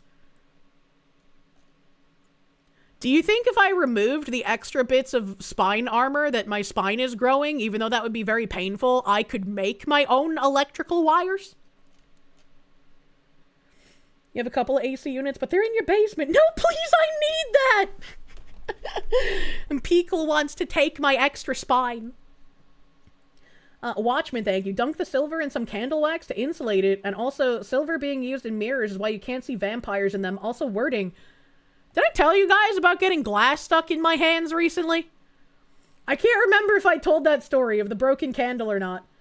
The Burn Hazard podcast, thank you. Yo, new to the stream. Gonna talk about the Epstein files today. Did anything new happen with the Epstein files that I would need to talk about today? Question mark. I did. Most people are saying no, but Pippa's Meat Beater says I did. Everyone else says no. Was that the pencil? The pencil store, you don't remember that? Okay, well, recently I ordered some candles. And they showed up and they were shattered. But the candles themselves were intact. So, like, the wax was fine. It was just the jar that was shattered. And so, obviously, I went to the company and I was like, hey, my jar's shattered. Here are the pictures. Please send replacements. And they did. But I was like, the wax is fine. Surely I can salvage these broken fucking candles, right? So I pulled the candles out and I like pulled off all of the large pieces of glass, but in my ever intelligent wisdom, I wasn't wearing gloves, and my brain told me, yeah, you can just kind of like rub off the tiny pieces of glass. So I took my hand and I was like just rubbing the side of the candle to get off the tiny pieces of glass fragments into the box. And then I got some glass stuck in my hand, and I looked at my hand and I looked at the candle and I looked back at my hand with tiny glass fragments stuck in it. And I was like, yeah, this is why I need a man. I saw, I wouldn't have done this if I had a man here. Because I could have gone to him and been like, babe, how do I get the tiny glass out of the candles? And after I got the tiny glass out of my hand, I did exactly that. I asked a male friend of mine, I was like, how do I get the tiny glass out of the candle? And he was like, well, you shouldn't put the glass like in your sink or anything, but like you have a bunch of dudes around, right? Just have them take it outside and spray it with the fucking garden hose. And I was like, oh, that's so smart. And then I told him what I did, and he was just like, how the fuck are you still alive? Why are you like this? Can see large glass shards sticking out of my head. No, they were like the tiny glass shards. Kirsche, I know I tell you often that you're smarter than average. Today is the day I admit I was wrong. Oh god, get enough Foxu bone marrow to take to a genetics lab, grow an army of cloned Kirsche, soon take over the world. You dropped a candle and had the same situation. You almost brushed it off with your hand, but then you realized what you were about to do, so you used a paper towel.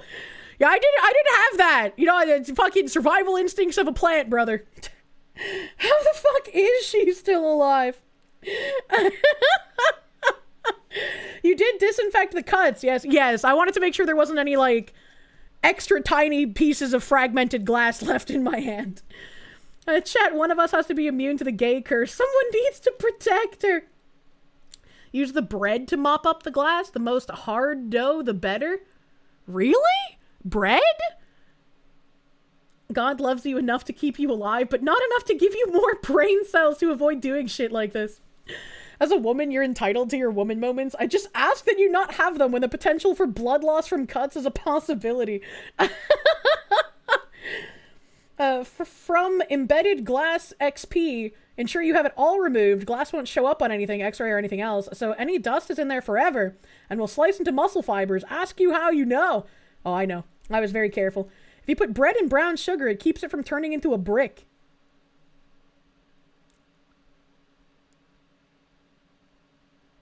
I remember when storing bread, my grandma would put like a paper towel in it. And I don't know why, but the paper towel would stop the bread from getting hard super fast. You might be proof that Gon has a sense of humor. Bread will also unbrick a brick of brown sugar. Bread and brown sugar, name a more iconic duo. Pay on TV, thank you. Kirsche, there's a rule when working on electricity, and it's to prevent the electricity arcing across your heart. It's the rule of one hand behind your back and only use your right hand. Why is that a rule? Well, I mean, you said to prevent it from arcing across your heart, but like, how does that prevent it? I feel like Kirsche is exactly the person those really oblivious safety warnings on products exist for. No, I'm not that retarded. I don't try to eat shampoo. Well, it's like, see, my level of intelligence, if I was a man, I feel like I would be a himbo, right? Because, like, I'm super smart in certain areas, but other times, it's just like, goddamn, you're a retarded bitch. And that's the kind of man that I want. And people, stop trying to explain things. One hand prevents you being the thing that completes the circuit so you don't die. Oh, that makes sense. Please never let the Foxu near anything electrical. I don't even change light bulbs myself. Icky, thank you. Here's your sign. So you're saying you're a bimbo. I don't like bimbo because bimbo has like the weird sexual connotation to it, you know? You're a himbo, you're smart in some things, but others not so much. The Watchman, thank you. Microwaves make sparks because of structure. TLDR, metals like being their shape. Microwave tries to move the metal. Tiny bits get angry and break off of the rest of the metal and spark, plus potato 4 glass. What is the potato 4 glass? Girl almost failure. So what you're saying is you're a platonic bimbo. You're a bimbo, but only for your man? Yeah, I guess so. It's not like himbo doesn't have sexual connotation as meat. It doesn't have the same sexual connotation as bimbo, and I think all of us can agree on that. The emerald fucker, thank you. There's a thing where people would do a trick by using photos, a hope, or something else to unredactate everything. Oh yeah, that was like days ago though, wasn't it? I think the better variant of the name bimbo is an airhead? Maybe. Girugamesh, thank you. Hey yo, you rubbed off the candle? Shut up! The tater collects the broken glass safely. Oh, I never thought of that. I don't want to rub potato on my scented candle, though. Burn Hazard Podcast, thank you. Yo, I read that already. Thank you again. Anya munya. Too quiet. BGM. Why was it off? I don't remember when we watched something. I don't remember that. Alejandro Trombono, thank you. Kirsche, find a himbo who can serenade you with his trombone. I need that. Alpha Wolf, thank you. Roll the potato or bread over the glass and it will suck up the glass, as it were. Shouldn't the bread be like soft bread and not hard bread like that other guy said though? Because the glass would stick in the soft bread better? How do you eat the potato after it gets full of glass though? That's a good question. That's a waste of a potato. Despite being Bostonian, she's not Irish, doesn't just have potatoes around constantly to deglass her candles. This guy had so many examples of articles. Like, look at this. Look at how long this is. Look at how long this is. This is wild. Oh, 4 hours ago? Hold on. Surely more fraud to be uncovered. Hopefully Congress and the Trump admin will keep kicking the tires in Minnesota and beyond. Here, let me link this thread since it's fucking massive. I didn't think it was as long as it was. God damn.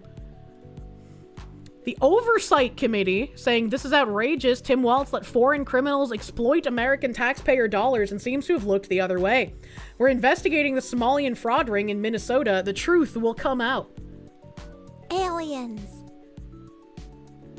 If you have no hard dough bread, you can use wet napkin. But why would you use hard dough bread and then the opposite of hard dough bread is wet napkin? Because that's soft. It'll come out, but will anything be done? I don't know.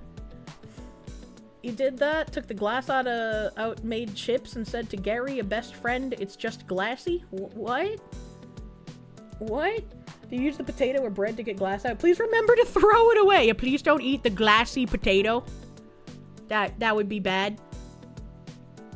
Okay, let me close some of these tabs. Let me close some of these. Hi.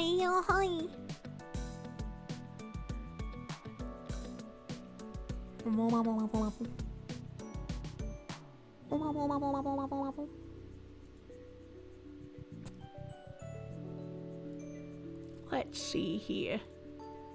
Where are my tab on California? Ow. I've closed so many tabs now that I don't know where anything is. I don't know where anything is. I had a couple of like California fraud tabs. Oh, here they are. Here they are. Do not eat the sharded taters. For the love of God, write this down. It'll save your life someday. Oh no. How many tabs do you have? I don't have my main tab browser open, or like my main tab browser window open at the moment. I only have 12 windows open. The browser window I'm using right now has 551 tabs. Total open in the current 12 windows I have open is 3,153. I think if I opened the rest of my tabs, there'd probably be close to 18,000 at this point. I think my largest one previously was almost at 12,000. Davey dude, thank you. Hey, what's my thoughts on robots coming out and universal basic income? That's very random. That's very random. I've given my thoughts on those things multiple times before, though. No wonder she can never find the one she's looking for. Oh my god. I knew it, but it's crazy to hear. Look, I love tabs, okay? I love tabs. What's this? Hold on. Help. Oh, shit. Hold on. I guess before we segue into California, there's another link on Minnesota. The Minnesota fraud shit just keeps happening at such a breakneck pace. Vladimir Crystal, thank you. This is why your computer is dying. It's not dying. There are 539 childcare centers in Washington state that list Somali as the primary language. Most don't even give a street address. I don't know how many of these are submitting fraudulent claims for state grants and subsidies, but I have a strong hunch the number is not zero. So Washington state, too. The same search tool shows a total of 5,046 childcare centers in Washington state. Over 10% of childcare centers in the state list Somali as the primary language. Most are concentrated in the Seattle, Tacoma, Western Washington region. Seems high. That's kind of wild. This is findchildcarewashington.org. Some of them apparently open 24/7. AC tech/plum ear. It just works. Angelic face emoji. Me. Sharp stabbing pain in the back of my brain. Mind blown emoji. Mind blown emoji. Mind blown emoji. Beasley, thank you. I mean, I'm the kind of person that keeps you employed, right? Because I don't know how shit works, so I call you and I say, Mr. Magic AC Man, make the cold air happen again. Meanwhile, daycare is insanely expensive for real parents. Yeah, exactly. Exactly. Nevaeus Luna, thank you. Switch to Vivaldi, organize your tabs with tab stacks. I don't like change. I don't like change. You're seeing the police getting shot in North Carolina. One day the state will get the frauds. What the fuck? What the fuck? And these are all just the letter A, too. That's kind of wild. How is it that every single state where anything Somali owned is found, it's just fraud? How is that even possible? Like, statistically, how is that even possible? That's insane to me. If Trump hasn't deported Ilhan Omar by the end of his term, you're not sure there's any hope? I'm gonna one-up you on that, and I'm gonna say if Ilhan Omar isn't deported by the end of next year, there's probably no hope, man. Internet Zen Master, thank you. In Washington State, fuck! You're wondering why the Somali community was on edge about Trump cracking down in Minnesota? Now you know. Did I see they found the Buzzard Girl's body a few days ago? Who the fuck is the Buzzard Girl? Please... What? Is that something we've talked about before? I don't remember Buzzard. I already told how their society is based on fraud and getting as much as possible by any means. Yeah, but it seems just like an illogical thing to me. Like, even rationally, if I know what I read about how fraud isn't a thing in their culture, it's still just wild to see it everywhere. Melody Buzzard, the one with the extremely sus mother. It is time to search. We'll go to that California tab eventually. Melody Buzzard. Oh, the missing girl. The one with the wigs. Oh, no. Oh, no. Oh, no. Oh, no.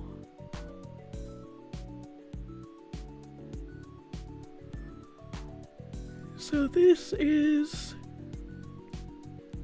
a couple of days ago. Chat, why do you keep mentioning random shit? Well, it's not random shit. This is something I covered before, so this is an update. But you gotta give more information to jiggle my brain cells. They're not good at remembering things. Alright, so these seem to be the most updated articles. Here's one at CNN. As the December sun set over central Utah's sandstone peaks, a couple ventured down a nondescript dirt road to snap photos against the backdrop of a red rock vista. Instead, they stumbled across a grisly discovery among smattered shrubs and parched soil: the decomposed remains of a little girl. When sheriff's deputies arrived in the sparsely populated stretch of Caneville, it was clear they would be investigating a homicide. The unidentifiable girl had died from gunshot wounds to her head. Wounds, multiple, Jesus fuck. Unbeknownst to investigators at the time, they had found the remains of 9-year-old California girl Melody Buzzard, whose confounding disappearance during a road trip with her mother had mobilized a vast network of local, state, and federal investigators who searched for 2 months across 8 states. An image of her cheeky smile and cascade of ringlet curls had been projected across the nation by media, law enforcement, and the concerned public. Ultimately, it would take 2 more weeks before they determined all signs pointed to a suspect whom Melody trusted the most in the world, Santa Barbara County Sheriff Coroner Bill Brown said. Melody's mother, Ashley Buzzard, was arrested Tuesday and charged with first-degree murder in her daughter's killing, which a criminal complaint said was carried out with exceptional cruelty and viciousness. Murmurs rose in a courtroom Friday as Buzzard pleaded not guilty. Prosecutors said they would not seek the death penalty if she is convicted, but would instead ask for the life in prison without parole. No.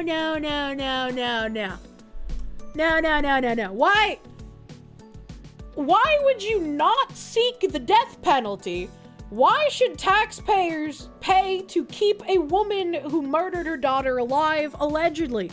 Murdered her daughter alive, by the way. My brain is gooping so hard today. I am sorry. It's like, why would you want to keep her alive? If you can resoundingly prove that she did it, if there is enough evidence to 100% case close this, why would you not seek the death penalty? Infamous Drizzle, thank you for the 16 months of Proom, thank you. Investigators said that they were stymied by deliberate efforts to hide the truth, clumsy disguises, swapped license plates, and suspicious driving, and an uncooperative mother who could never provide a reasonable explanation for Melody's whereabouts. CNN has reached out to Buzzard's attorney for comment. Here's how investigators say they finally pieced together DNA, ballistics, and a multi-state web of leads to connect Melody's mother to her killing. Girugamesh, thank you. The mother shouldn't be able to even see fluorescent lights. I agree. Put her in a Mr. Beast game. The universe where Melody lived with her mother was small. It revolved around a single-story home that looked like any other in their Lompoc, California neighborhood, where the streets bore whimsical names like Stardust Road, Pluto Avenue, and Solar Way. Many of Melody's extended relatives had not seen her for years. They had largely lost contact with the mother after Melody's father died in a motorcycle accident when she was a baby. Her aunt Elizabeth Meza told News Nation. It was not her family that reported her missing in October, but a concerned school administrator. On October 14th, Melody's school asked the Santa Barbara County Sheriff's Office to do a welfare check on the child due to her prolonged absence, according to a timeline from investigators. School employees had not seen Melody since August, when Buzzard enrolled her in a study program that would allow her to attend school remotely, according to the Sheriff's Office and Lompoc Unified School District. This school sighting helped detectives narrow their search early in the investigation, when the previous sighting of Melody was sometime last year. Officers arrived at the Buzzard family home on October 14th, but only found Ashley Buzzard, who had no verifiable explanation for Melody's whereabouts, the Sheriff's Office said. When they searched the home, Melody was nowhere to be found. The next day, investigators executed a search warrant on the Buzzard home and uncovered information that would dramatically narrow their search window. Buzzard had recently rented a car at a local rental agency where surveillance cameras captured Buzzard and Melody disguised in wigs, the Sheriff's Office said. I remember this one. Images released to the public show Buzzard in thick golden curls and Melody with a hoodie pulled over thick bangs. As they drove, Buzzard swapped the car license plate, put on a new wig, and backed the car into gas stations in an apparent attempt to avoid surveillance cameras. Brown alleged citing evidence gathered by investigators, including surveillance footage. Kid murderers usually don't do very well in women's prisons. You hope the fine folk get as much entertainment they can. Yeah, I hope taxpayers don't have to pay for a burden for very long. Looney Lenny, thank you. Her father probably would have gotten the death penalty. You know. Melody was last seen on video with Ashley on October 9th near the Colorado-Utah state line. Detectives now believe Melody was killed shortly after this sighting, the sheriff said. Buzzard returned to their Lompoc home the next day without Melody, the sheriff's office said. FBI agents and sheriff deputies executed another search warrant on October 30th at Buzzard's home, a storage unit she had rented, and the rental vehicle, the sheriff said. A spent bullet casing was found inside the home, and a similar round of live ammunition was found in the car. The expended casing was submitted to a national ballistic imaging database called NIBIN, run by the Bureau of ATF. Wow, interesting. As Buzzard remained uncooperative, officers surveilled the mother around the clock, while others spent weeks painstakingly following promising leads. The sheriff's office continuously updated the public and asked for their help submitting tips, walking a thin line as they tried to share as much information as possible without compromising their efforts.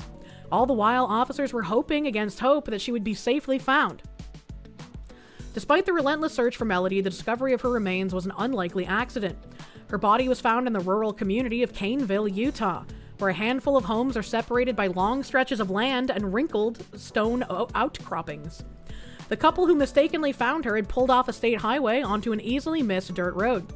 Until the December 6th discovery, the case had appeared to stall and detectives lacked definitive evidence to charge Buzzard in her daughter's disappearance. But the remains, later identified as Melody, and items left at the scene provided key links to Buzzard. After the unidentified body was found, a lab in Utah analyzed items left at the scene, according to the sheriff in Wayne County. In less than 24 hours, the crime lab obtained confirmation that the Wayne County case was connected to the Santa Barbara case. Cartridge cases found at the scene were flagged in the in-bin database as linked to the single cartridge that was found at Buzzard's home. Prosecutors later wrote that Buzzard allegedly killed Melody using a 9mm gun. Why? For what purpose? Also, I have to Control F the sheriff said because I have been omitting a lot of it. 1 of 7 matches. It feels like it was way more than 7. It feels like it was way more than 7 times, but I guess it's like all in a row here. It wasn't until December 22nd that an FBI crime lab was able to determine that the remains from Utah were a familial DNA match to Buzzard, and investigators got a warrant to arrest Buzzard on suspicion of murder. We have recovered a significant, amount of evidence that clearly indicates that this heinous crime was committed by Ashley Buzzard. Buzzard was formally charged on Christmas Eve and is being held without bail. In a criminal complaint, prosecutors accused her of lying in wait to kill Melody as the child was particularly vulnerable, allegations the mother has denied. What the actual fuck? Who goes across states just to do this? I'm also very interested in the lying in wait portion because, like, when I read about this before, the mother had, like, driven the little girl across a bunch of states.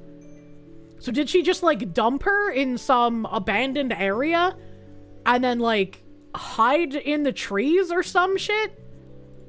And just, like, wait? Like, what? Couldn't they have waited until after Christmas to arrest her?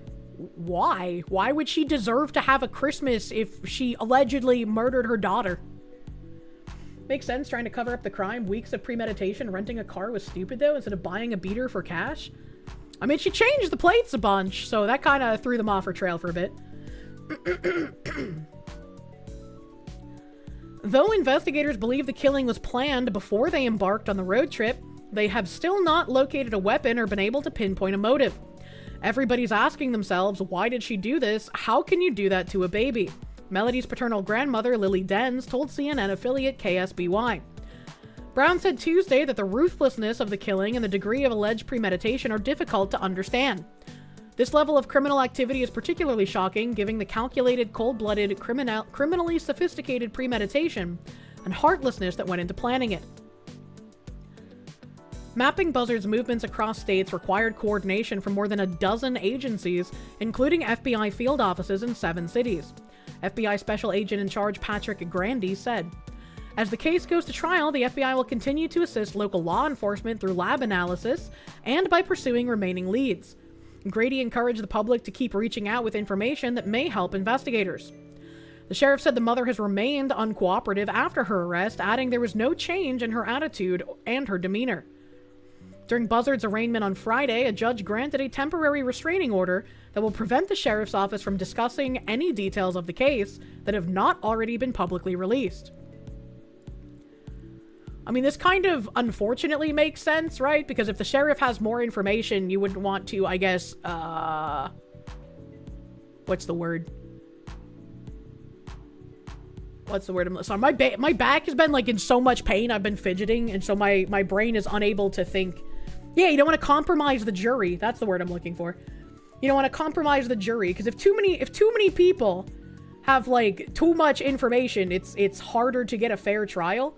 The information should be coming out during the court proceedings, you know? Tainted the jury, that's another good way to say it. You got the rope right here. While the remains offered a breakthrough in the case, they also delivered a heartbreaking blow to the investigators who had dedicated months to recovering the lost child. "We were all hoping to find Melody alive, as you undoubtedly were as well," Grady said to reporters. Brown added that his agency has been deeply affected by the case. Melody's paternal family was in court Friday, watching as Buzzard pleaded not guilty. Marvin Meza, Melody's uncle, told KSBY he doesn't understand why prosecutors are not seeking the death penalty. How much of an accident was her father's motorcycle accident as well? "What she did is despicable," Meza said. "For what she did, the punishment should be a lot worse." Mesa said, I just want the public to understand that Melody was loved. The sheriff took a moment during Tuesday's news conference to speak directly to Melody's family, who he said endured unimaginable pain throughout this ordeal. Their strength, patience, and steadfast hope have been evident from the very beginning. No family should ever have to experience this kind of loss, and our hearts are with them today and will be with them in the difficult days ahead. May God bless the innocent soul of Melody Ilani Buzzard, who we will never ever forget. Man, I really want to know why the fuck this happened.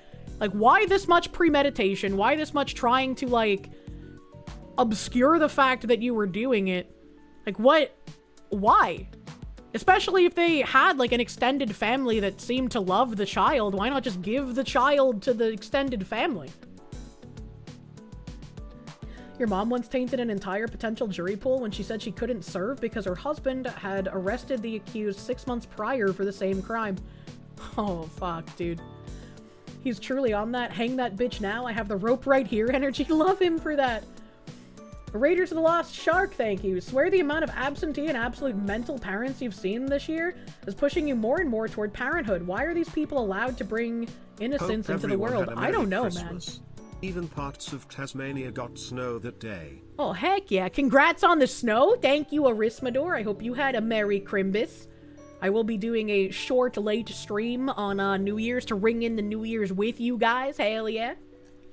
Probably hates the parents. Your sister wouldn't let you raise her son and would rather be homeless with him? What the fuck? That's wild. Yeah, New Year's Eve. That's what I meant. The Wednesday. Engage target, thank you. Casey Anthony type shit. I don't even know what to say. This is an incredibly depressing update for the story. It's incredibly depressing. I'm glad that, like, we got an update, but I'm sad that the update had to be a depressing one instead of one that would have hopefully made more sense. Makes me think, oh god. Is there any updates in the David murder case? I know they finally listed him as a suspect back in November, but I don't know if there's been anything since then. David Anthony Burke murder. November 24th. No, that was around when I last talked about it. A month ago. December 19th. Okay, hold on. December 19th. Possible more information?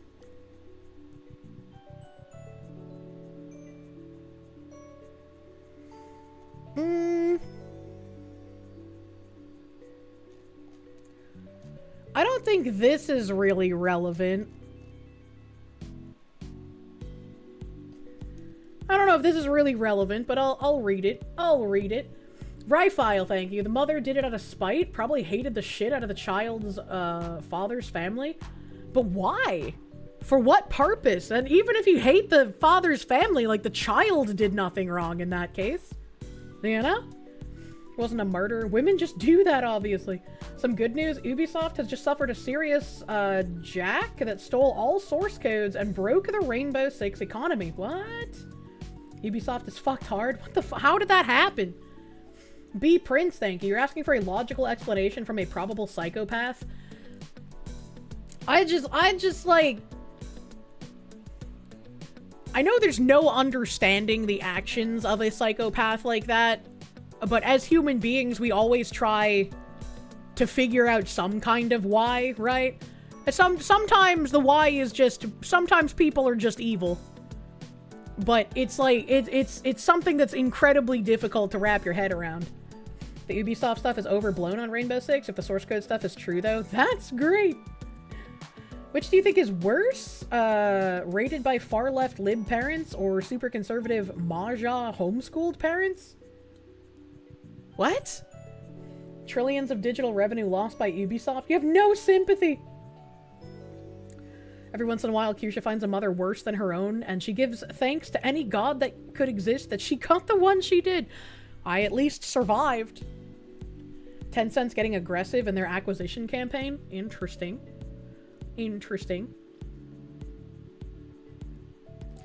The other case that we've been following here, the David murder, where he definitely didn't do anything. Sometimes women just crawl into Teslas and tie themselves inside a bag and die.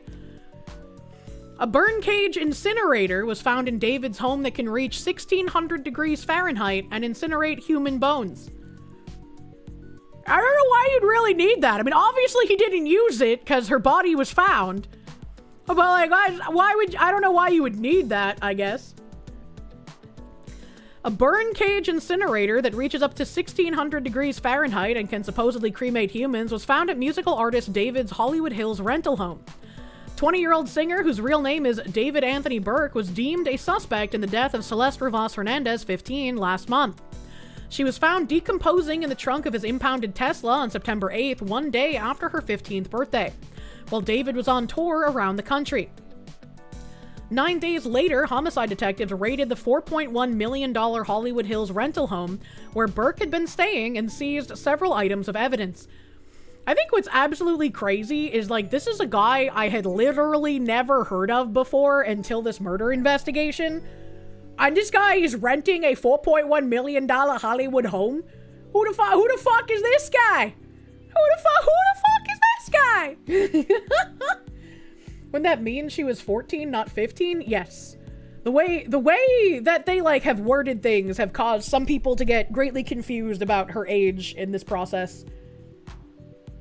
Battleizer, thank you. Somebody banned every Rainbow Six player, unbanned them, gave the players every skin, past and present, and a lot of currency in packs. Oh, fuck. Oh, fuck, bro. I had that happen to me in Smite before. There was, like, some weird bug where a bunch of loot boxes were given out in Smite, and if your account was affected by the bug, you were basically able to get every skin that existed in the game. And the Smite people were like, oh, we're gonna do a rollback, and so, you know, if this happened, you're not gonna get to keep the stuff. My account never lost anything, so I was like, oh, okay, alright, that's cool. So I just had every single skin unlocked in Smite, because they somehow fucked up and gave out the chest to everyone.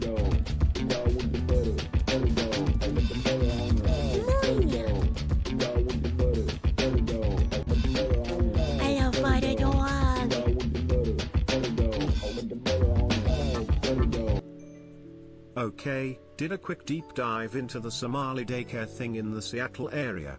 We have 25k Kenyans and 40k Ethiopians, both speak Swahili, in the metro area, but only 12k Somalians.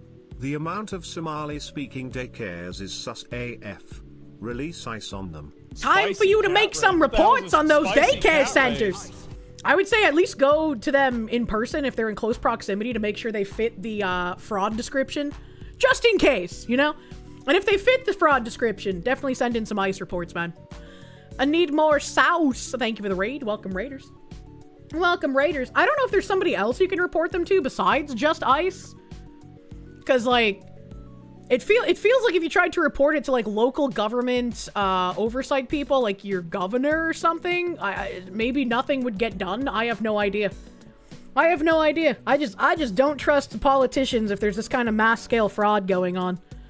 But I don't know who else you would report it to besides ICE. The IRS. I don't think the IRS cares about them. They only care about if we don't pay taxes. Liam Dell, thank you for the...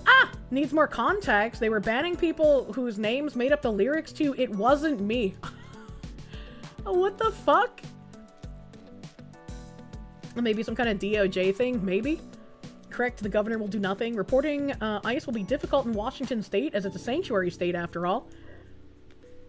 I mean, so is Massachusetts, and Trump has basically told them, yeah, that's not a real thing. So, I don't know. We'll see. We'll see.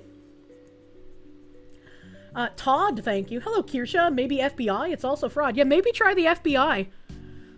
maybe Cash Patel will actually do something. I don't know. I have no faith in Bondi.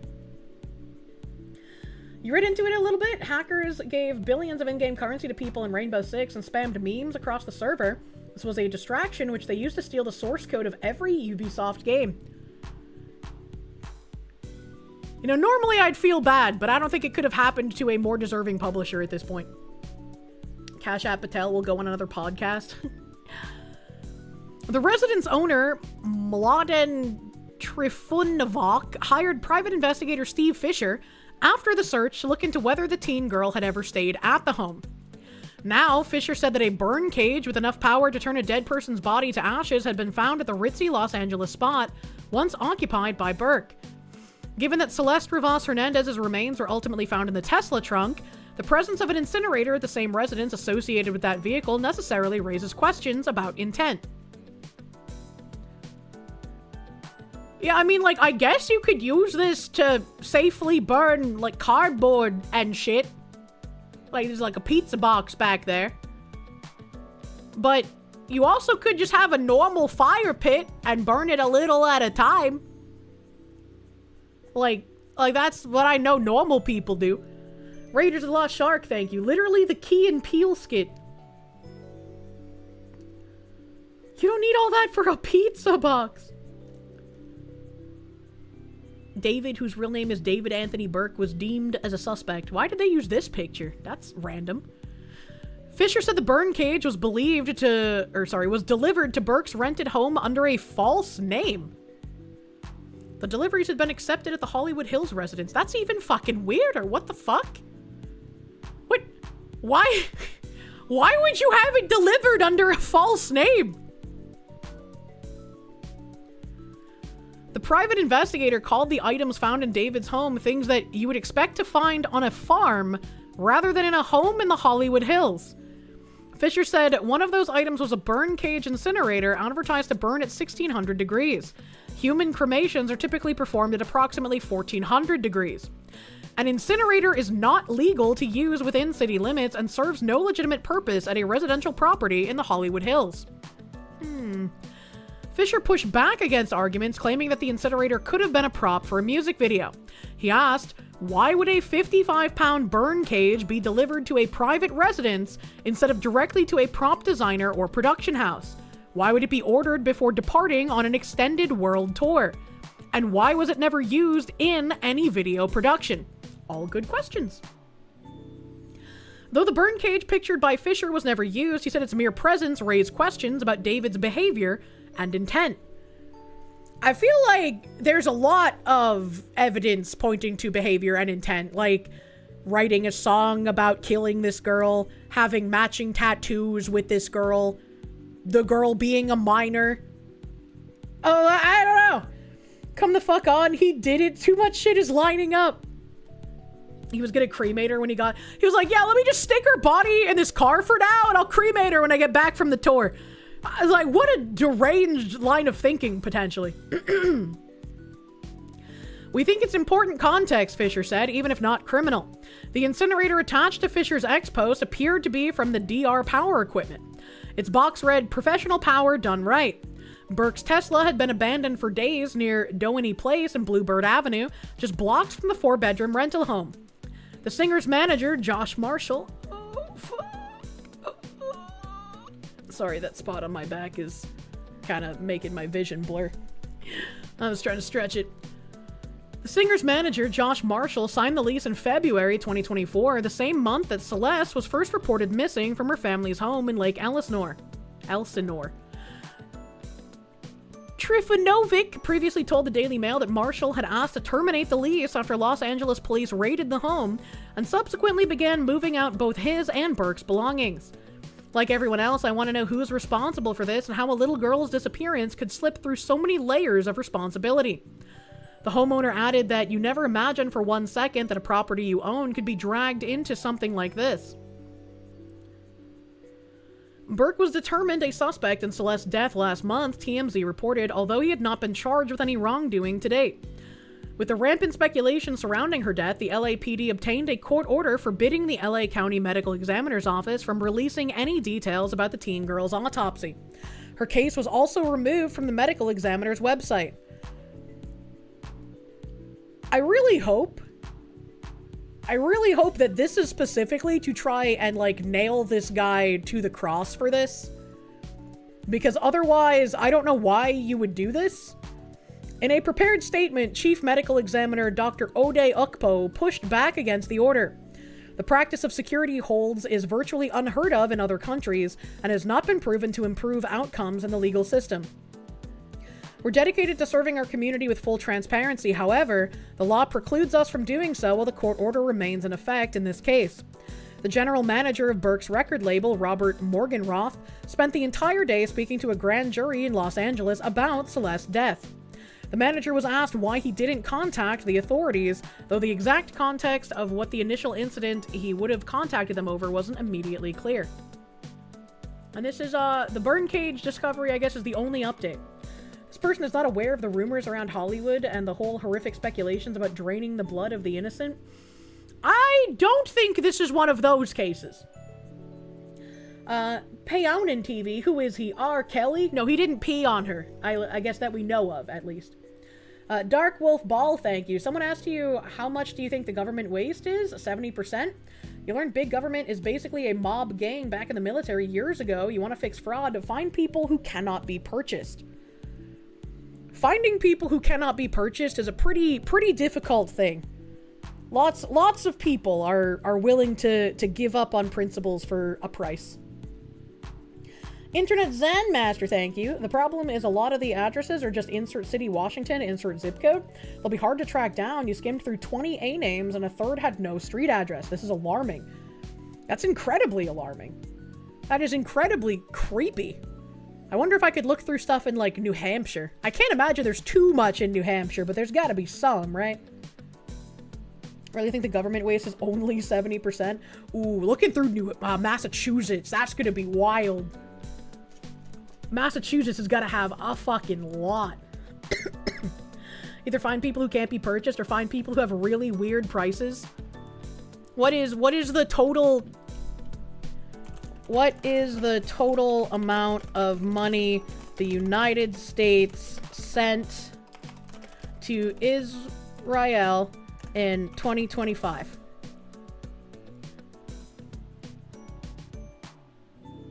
What is the Israel Funding Bill 2025? For fiscal year 2025, the bill provides $500 million to fully support Israeli cooperative procurement programs, including the Iron Dome, David Sling, and Arrow defense systems, which is $900 million above the request and $1.3 billion above the fiscal year 2024 enacted level. How is $500 million $900 million above the request? That doesn't make any sense. That doesn't make any sense. That doesn't make any sense. But let's just say that this is correct, and the United States gave $500 million to Israel in 2025. That's my price. That's my price. How about you give me $500 million instead of Israel, and I'll do whatever you want. I'll do whatever you want. Elite populist people, give the money to me instead of Israel. All right, let's see how that goes. You're an FBI guy, perked right up the second I mentioned Israel in my search. We went from David to Israel. Shh, don't worry about it. What was that about New Hampshire? I was saying I wonder how many, like, daycare fraud things are in New Hampshire. I feel like, considering the low amount of refugees in general that New Hampshire admits, there can't be that much, but there's probably some. And if there's some, I would imagine the fraud would be found in Manchester, Concord, and Nashua. Those I would imagine would be the, like, 3 hotbeds of any kind of fraudulent businesses in New Hampshire. Come on, Kirsche, I can't owe Mossad any more favors right now. I'm not gonna lie, you thought you'd be Israeli's biggest shill if they gifted you a woman with massive Khazar milkers. Oh my god. I can give you my eternal affection and love. Daycare fraud, that's what you get for joining, like, oh, we've been talking about a lot of fucking daycare fraud, brother, today. Let me, oh yeah. Before I get to the funny thing, so we can end on a funny note. Primary sabotage, a niqab-wearing Muslim woman who has voted Democrat since at least 2008, is the only Republican running for North Carolina Senate. Where was that guy earlier that said at least North Carolina is only stabbing police officers and there's no fraud yet? Where's that guy? He's probably literally ripping his hair out. So, we mentioned previously that there were Democrats purposefully registering as Republicans in order to, like, fuck up primaries. And I noticed with some of the Republicans who are actually in seats in New Hampshire, they sound more like Democrats than actual Republicans. And so it made me think, damn, I wonder how many Republicans Rhino is too nice of a name for them. And so now we have this. In a move that has shocked conservatives across social media, a niqab-wearing Muslim woman named Lakeisha M. Alston has filed to run as a Republican for North Carolina State Senate District 22 in the 2026 election. Alston is the only Republican in the race so far, and her history screams lifelong Democrat. And low-information voters that are looking for anything besides a Democrat are going to vote for this woman. So if you live in State Senate District 22 in North Carolina, you should absolutely figure out someone to run against this woman. Because this is going to cause so many fucking issues. The shocking move has led many to question if this is an infiltration tactic from the left. Why would you even question it? It's so obvious! Designed to disrupt GOP primaries and hand victories to Democrats in the general election. Eric Doherty saying, what a joke, true and real. Alston's photo and registration went viral on X when conservative commentator Eric Doherty posted a screenshot of her official filing and an image of her standing between the American and North Carolina flags, fully veiled in a black niqab that obscures her face except for her eyes. The images submitted to the Durham County Board of Elections have gone viral, amassing thousands of likes and reposts as conservatives question the legitimacy of her candidacy. Alston, a low-profile figure with no apparent campaign website or active social media presence tied to her run, filed her notice of candidacy on December 17th, according to the Durham County Board of Elections. Public records paint a clear picture of Alston's political leanings. Voter history from the North Carolina State Board of Elections shows she's been participating in Democratic primaries and general elections since at least 2008. And here's Matt Van Swole, our favorite newcomer to the red pill side. I will never forget how this man only learned mere weeks ago that hands up don't shoot was faked. Found her voting record. She's been voting as a Democrat since 2008. We have all the Democratic election votes here. Her record includes consistent Democratic primary participation in 2020, 2018, 2016, 2014, 2012, 2010, and 2008. Third-party voter databases like voterrecords.com list her as affiliated with the Democratic Party, registered at an address in Durham, North Carolina, since before 2008. Under North Carolina law, candidates must be affiliated with their chosen party for at least 90 days before filing for a primary. Alston filed on December 17th, meaning she would have needed to switch her registration to Republican by September 18th at the latest.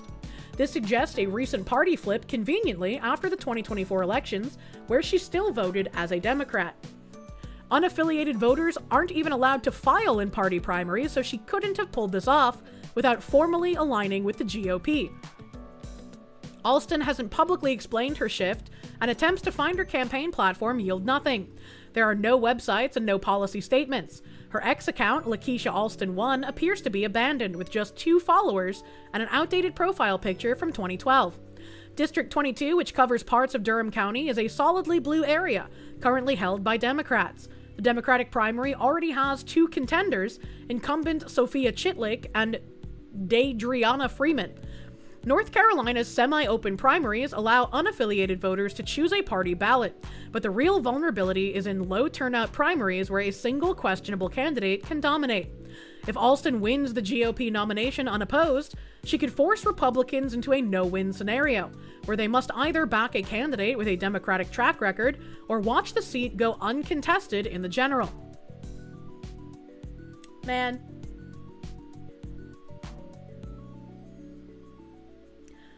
It's not an infiltration tactic, it's just practical expediency. She's running as a Republican because there are no other candidates. She won't have to run in the Democratic primary. If it was infiltration, she would be a bit more subtle about her true beliefs. There was that trans anarchist you wanted a t-shirt from who was running as a Republican specifically to call attention to this tactic, remember? No. The trans anarchist that was running was very open about their platform. They didn't run as a Republican, and I don't remember them ever talking about this. This was in Maine, and Maine was a purple state, and also this absolutely is an infiltration tactic. This is a way to either put the Republicans in a no-win situation like the article said, or if there's no hope for a candidate like this to actually win on a Democratic ticket, and there's no Republicans that are going to be running to oppose the Democrats, it's a very easy way to just de facto start up an infiltration Islamic party under the GOP. Because she's going to get in and not do anything Republican-wise if there's enough people there to vote for her. Who's denying this? We have a spy. What do you think they will implement when they get to office? I don't think she's going to get elected. I don't think there's any way she's going to get elected. I don't think there's enough people there who are Islamic to vote her in.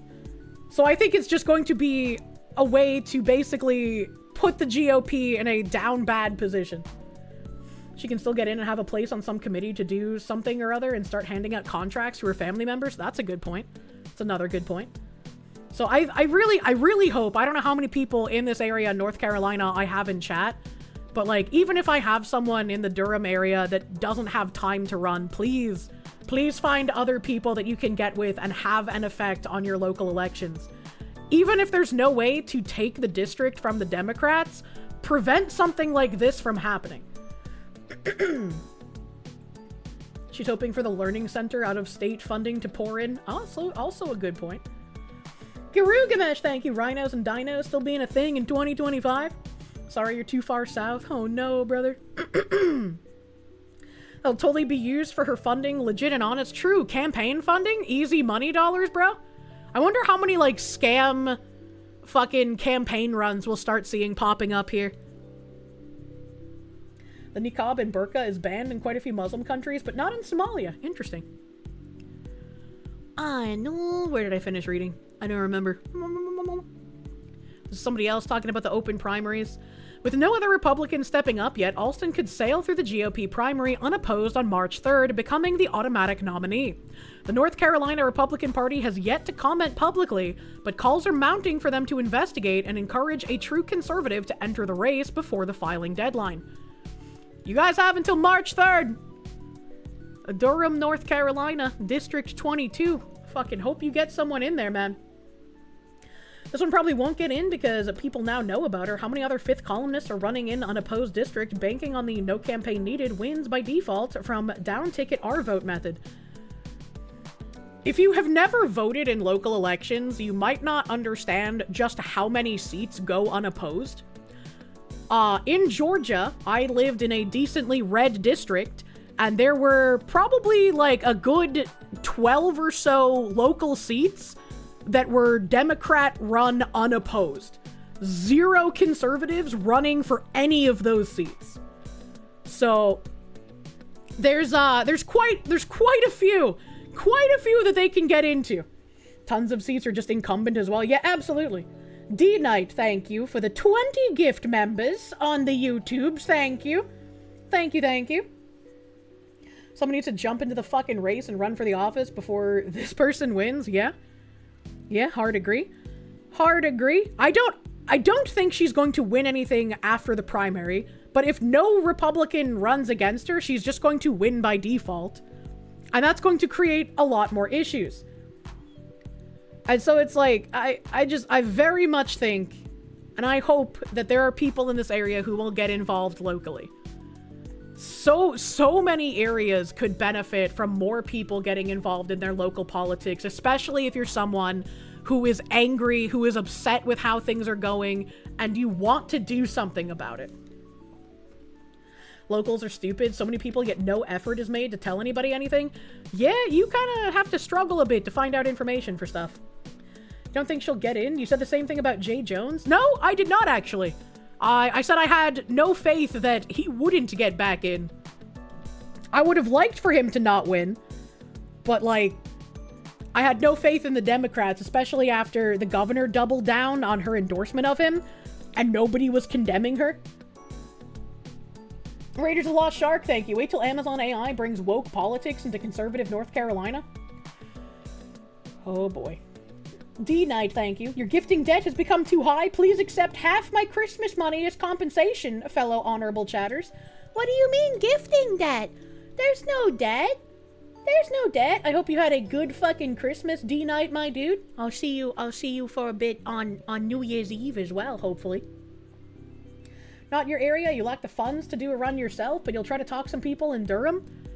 How many funds do you think this woman has? I doubt this woman has much funding. Get Mr. Beast to run. He's from North Carolina. Speaking of Mr. Beast, I saw this post that I am going to read completely deadpan and not give my opinion on whatsoever. Buckle up, Buttercup. Mr. Beast held an event, 1,000 players simulate civilization, boys versus girls. And this person said, I was in this event. Please keep in mind that we only had like... I'm dying.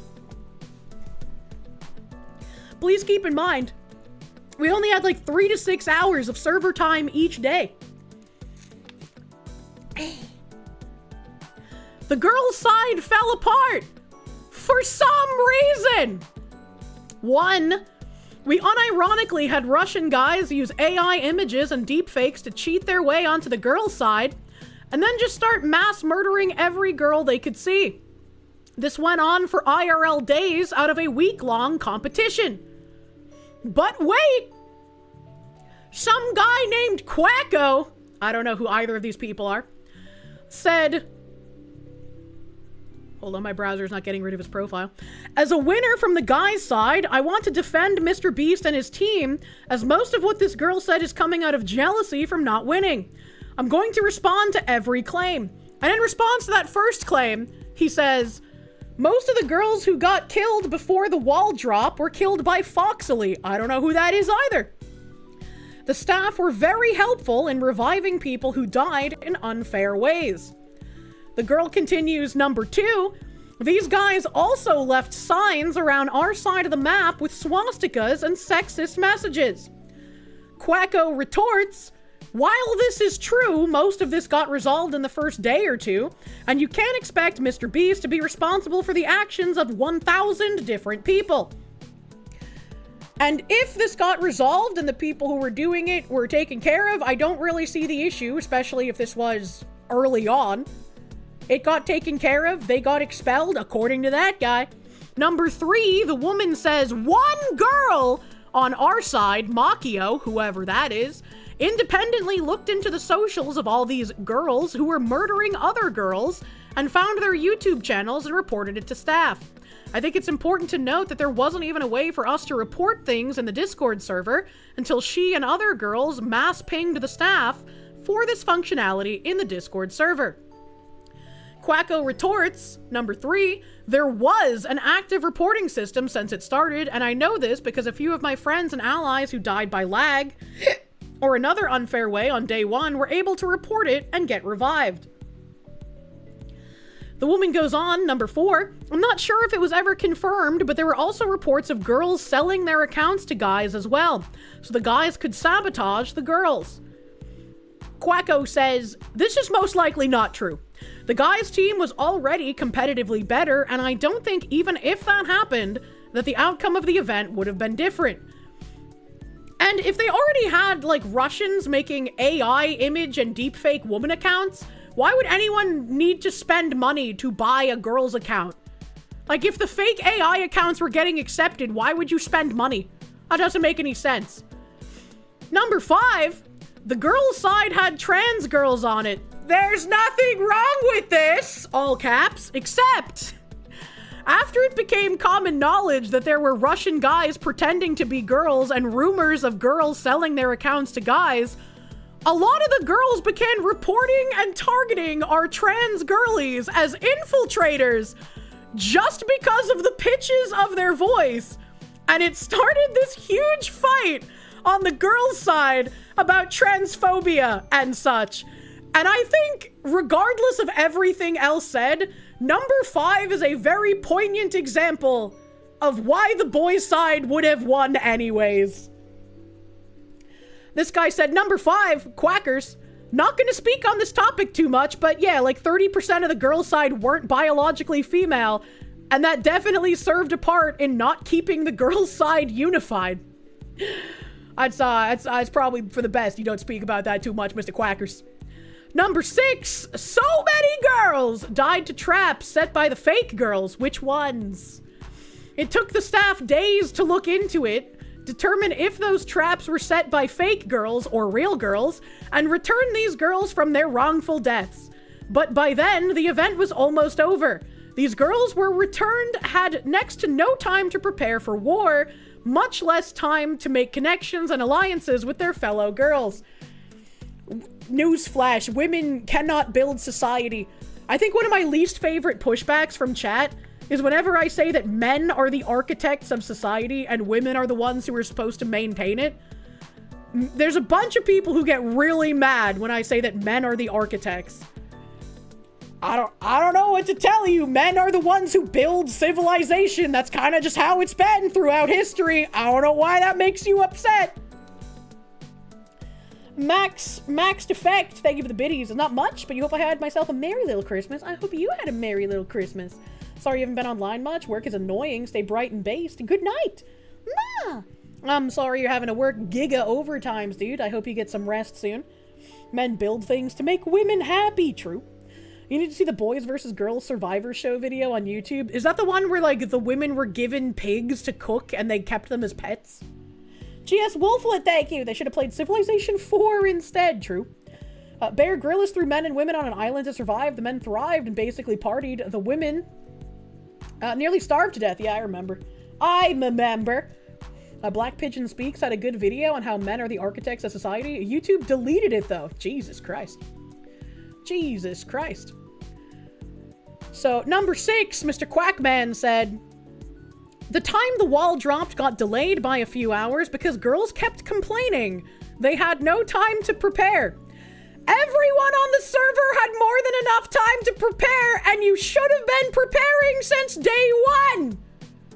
Should have, but they were busy fighting with each other because of, like, some girls were fake girls, but some fake girls weren't fake girls. They were only partially fake girls, and other fake girls were sabotaging trans girls with fake girl accusations, and this is just why women shouldn't be trusted with power. Number 7, this was marketed initially as a Civ event, not a PvP event. There was such a low amount of girls applying initially that they started to just send the Discord server invite to any girl who showed an interest in playing on a Mr. Beast Minecraft server. You're telling me I had a missed opportunity to not know how to craft things in Minecraft on a large scale? The amount of girls who were invited who didn't even know how to make a crafting table was insane!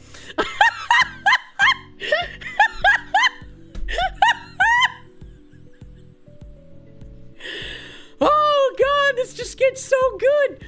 No hate to them, of course, but Mr. Beast and his team knew that if that wall came down, Mr. Gorbachev! Boys would win because they had top Minecraft players on their side. And the girls had people who didn't even know how to make a crafting table on theirs, much less how to make a sword. Literally me opening my crafting menu and just throwing things in there, seeing what happens. He says, 7 part 1, this is wrong. Since the start, it was marketed as a welcome to 1,000 player Civilization boys versus girls, which obviously means it's a PvP event. Yeah, true. If I see something marketed as a Civilization boys versus girls, I would assume PvP. Hoodie, the head of Mr. Beast Gaming, also told everyone multiple times that it is a Mr. Beast video and not an ish Civ event. I don't know what ish Civ is. So it isn't going to follow the average role-playing dynamic of a Civ event. 7 part 2. I also, Quacky also, wasn't the most experienced Minecraft player when it was first announced to him. I had to re-download Minecraft to play it and had a few days to practice. If you're complaining about some of the girls being horrible at the game, that's just a skill issue at the end of the day.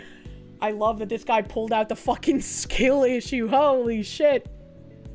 Men out here literally building skyscrapers while women are arguing about gender politics. That's fucking crazy. That's insane. And the girl caps it off with, I didn't know if I wanted to say something or not because I didn't want to diminish my chances of being invited to another Mr. Beast event.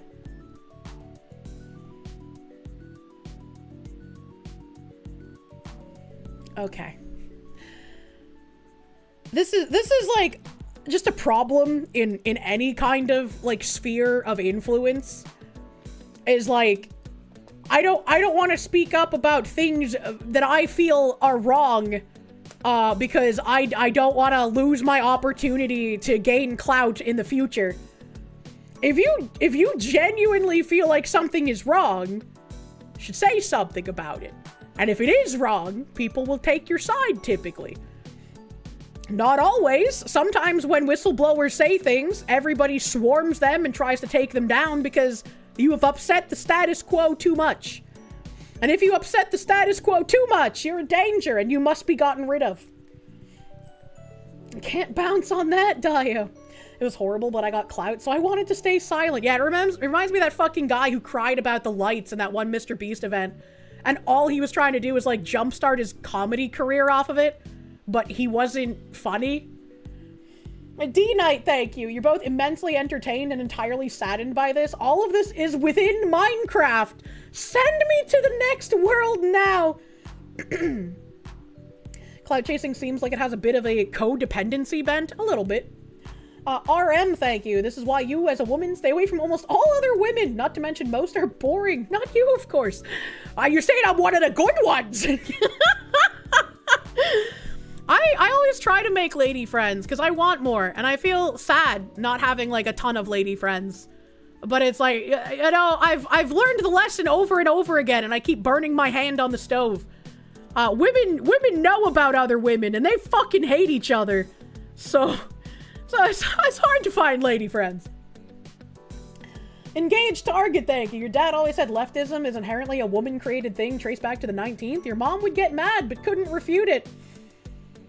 I mean, that's why feminists were considered the useful idiots. Women can't truly be friends, Sag. I saw a post also mentioning that girls were giving the boys free kills and any help they could because some boys would bribe them with DoorDash.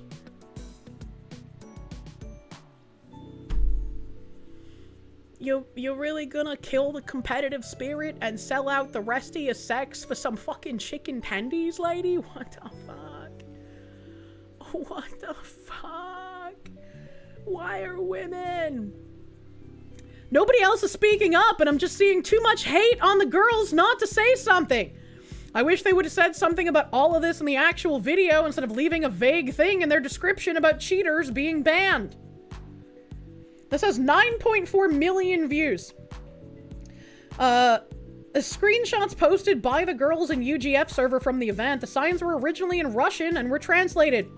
Blocked out the guys' names because they don't deserve the clout. I fucked your fat ass is literally just par for the course shit talking in a video game. Girls' village where they suck. Why is this blocked out? You said they blocked out names, but like, what did you block out here? Is it a slur? I need a cock to suck on the side. And the boys got spruce. We have spruce. I've been gifted spruce. Oh, there's a swastika on that. So I was like, what's wrong in this screenshot? It's the fucking books all over again. I'm too fucking dumb to be allowed to look at screenshots, chat. You love that they made the signs pink for the extra woman damage. True. True and real. When I say fake girls, I'm referring to the whole ass boys using AI deepfakes to cheat their way onto the girl side of the competition to sabotage girls. When I say fake girls, I do not mean trans women and girls. Okay, thanks, bye. I'm turning comments off because too many people are taking this as an opportunity to be transphobic and sexist. Thank you to everyone showing support to the girlies involved. Trans women are women. I hope the next event is done better. This person had to make 2 groveling posts about trans women. Oh man, that's crazy. That's crazy, bro. How many views does this guy's post have? Only 244K? Let me clarify, this is not an attack on any specific group of people. I just don't want this entire event to get bashed on because the losing side is crying. I got some bad news for you about what woman tears do. Honestly surprised it wasn't more, but you guess she did turn off comments after the second one. Holy shit. They wish. They can't even ban to make it so they can protect the space. What the fuck? Do you think the guy doing the deepfakes won't just say they're trans? Imagine. I've seen guys do that in order to harass people. Oh my god, this just reminds me of the one Survivor episode where the girls team were whining and crying, accomplishing nothing to the point of facing dehydration. Well, the boys team was just a non-stop party where they were eating well and ultimately had to save the women. It's an allegory for society, obviously. That's the latest in Mr. Beast news, I guess. And then, oh, here's the Pope tab I can close. To end off on a funny note, I saw this fucking video, and it's getting really hard to tell what is satire from poll and what people actually think. So let me just bring this up. Let's see here. White people ate black people openly until the mid-1970s. Now, I didn't know that this wasn't common knowledge. And if you didn't know this, that means you don't follow me. But white people have always indulged in cannibalism. They ate their slaves, and they ate black people that were free after the Emancipation Proclamation. Can I just say, I'm sure there were some cases of cannibalism occasionally, because there always are everywhere, right? But if you are a slave owner and you have purchased slaves in order to do slave labor, if you kill and cook your slave for consumption, you'll then have to buy a new slave with which to replace him. It's kind of why, like, dairy cows are separate from beef cows, right? And I've been taught a lot about slavery in the U.S. because as a U.S. citizen, half of our history classes in all 12 years of school are about slavery and the Holocaust, right? Like, it's just those two things in education. And I've never once heard about someone in the Confederacy owning slaves and having two separate pens for the work slaves and the meat slaves that they cook and eat. So, like, I don't think this was something happening en masse because it just financially wouldn't make sense. They just wanted the dark meat, Jesus Christ. John in English, thank you. You could really go for a pepperoni slave pizza right now. There was a post I wish I could show, but it used the N-word. They said they had it was like my grandparents enjoying their last pepperoni and word I can't say pizza circa 1974. I was like, holy shit. Some of the quote retweets on these are wild. After lynchings. If you didn't know this, you don't follow me, and if you don't follow me, you should follow me. That's the second time you've said that! I'm not part of... Wait, what? Hold on. Rewind that one. Hold on. Crozan, thank you. Thank you for the 10 gift subs on Twitch, dude. Thank you.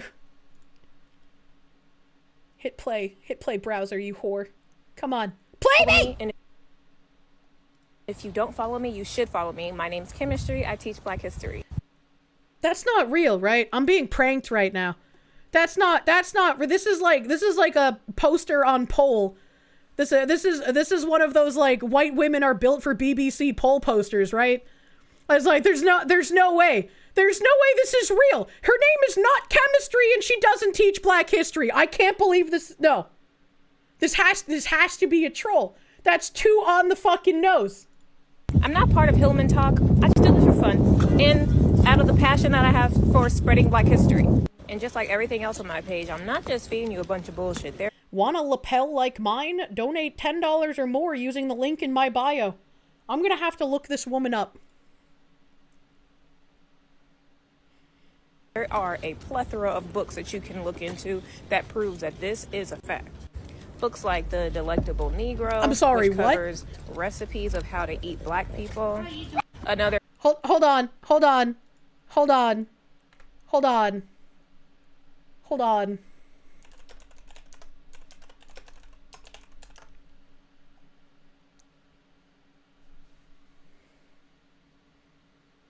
That's a real book. Chat, that's a real book. That's a real ass book.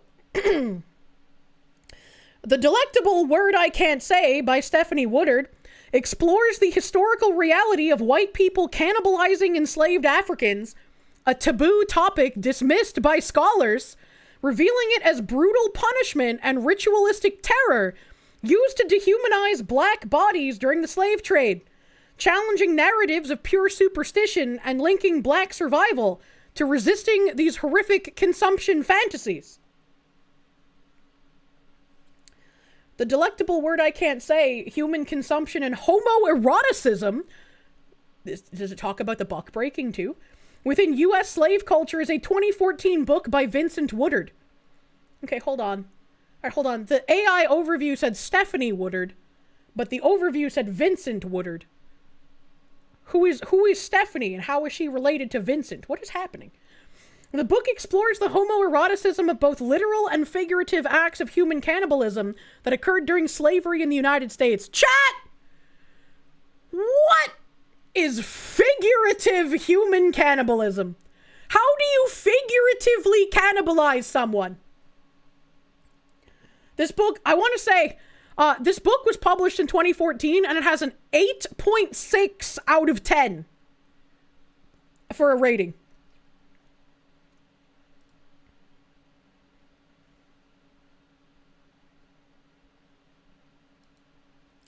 Google is telling you Vincent died in 2008 and somehow posthumously published a book in 2014, guessing his wife published the fictional notes as nonfiction or something? What the fuck? Good example close to that is Delphine Lalaurie? I don't know who that is. Oh my god! I forgot I had my volume cranked! You almost made me pee a little bit! I've been holding in my pee for an hour! Hey, Doggo Bongo, thank you! Why are shitposts becoming reality? I don't know! Now I should search for chemistry, black history. I found her TikTok. Oh, you're a YouTube slave. That's right. I was waiting for the TTS to kick in. Cardi K Sola, thank you for the 100 fucking slaves! The Foxu Nourishment. I promise to not cannibalize my YouTube slaves. Thank you. Thank you, Cardi K Sola, my dude. Okay, I found this woman's TikTok. But let's go back to the video, shall we? Let's finish off this video.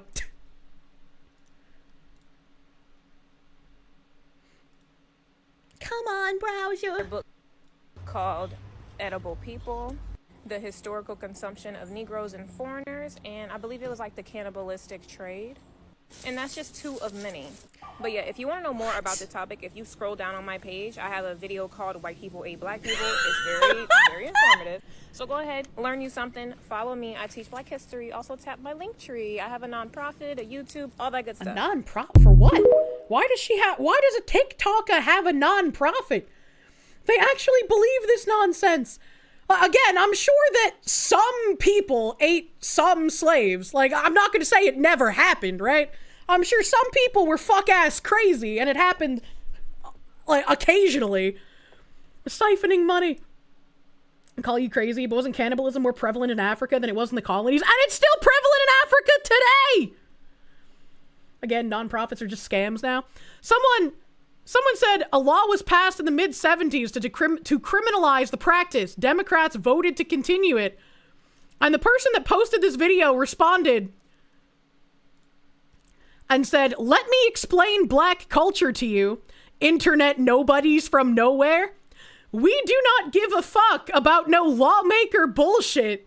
We are not white. We do not turn on the news channel looking for idols. And here is to define our lives." I think maybe he meant heroes. "Fuck Republicans, Democrats, and MAGA trash equally.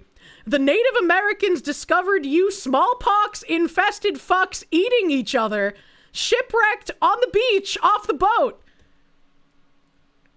I don't think that's how that happened. I wasn't there.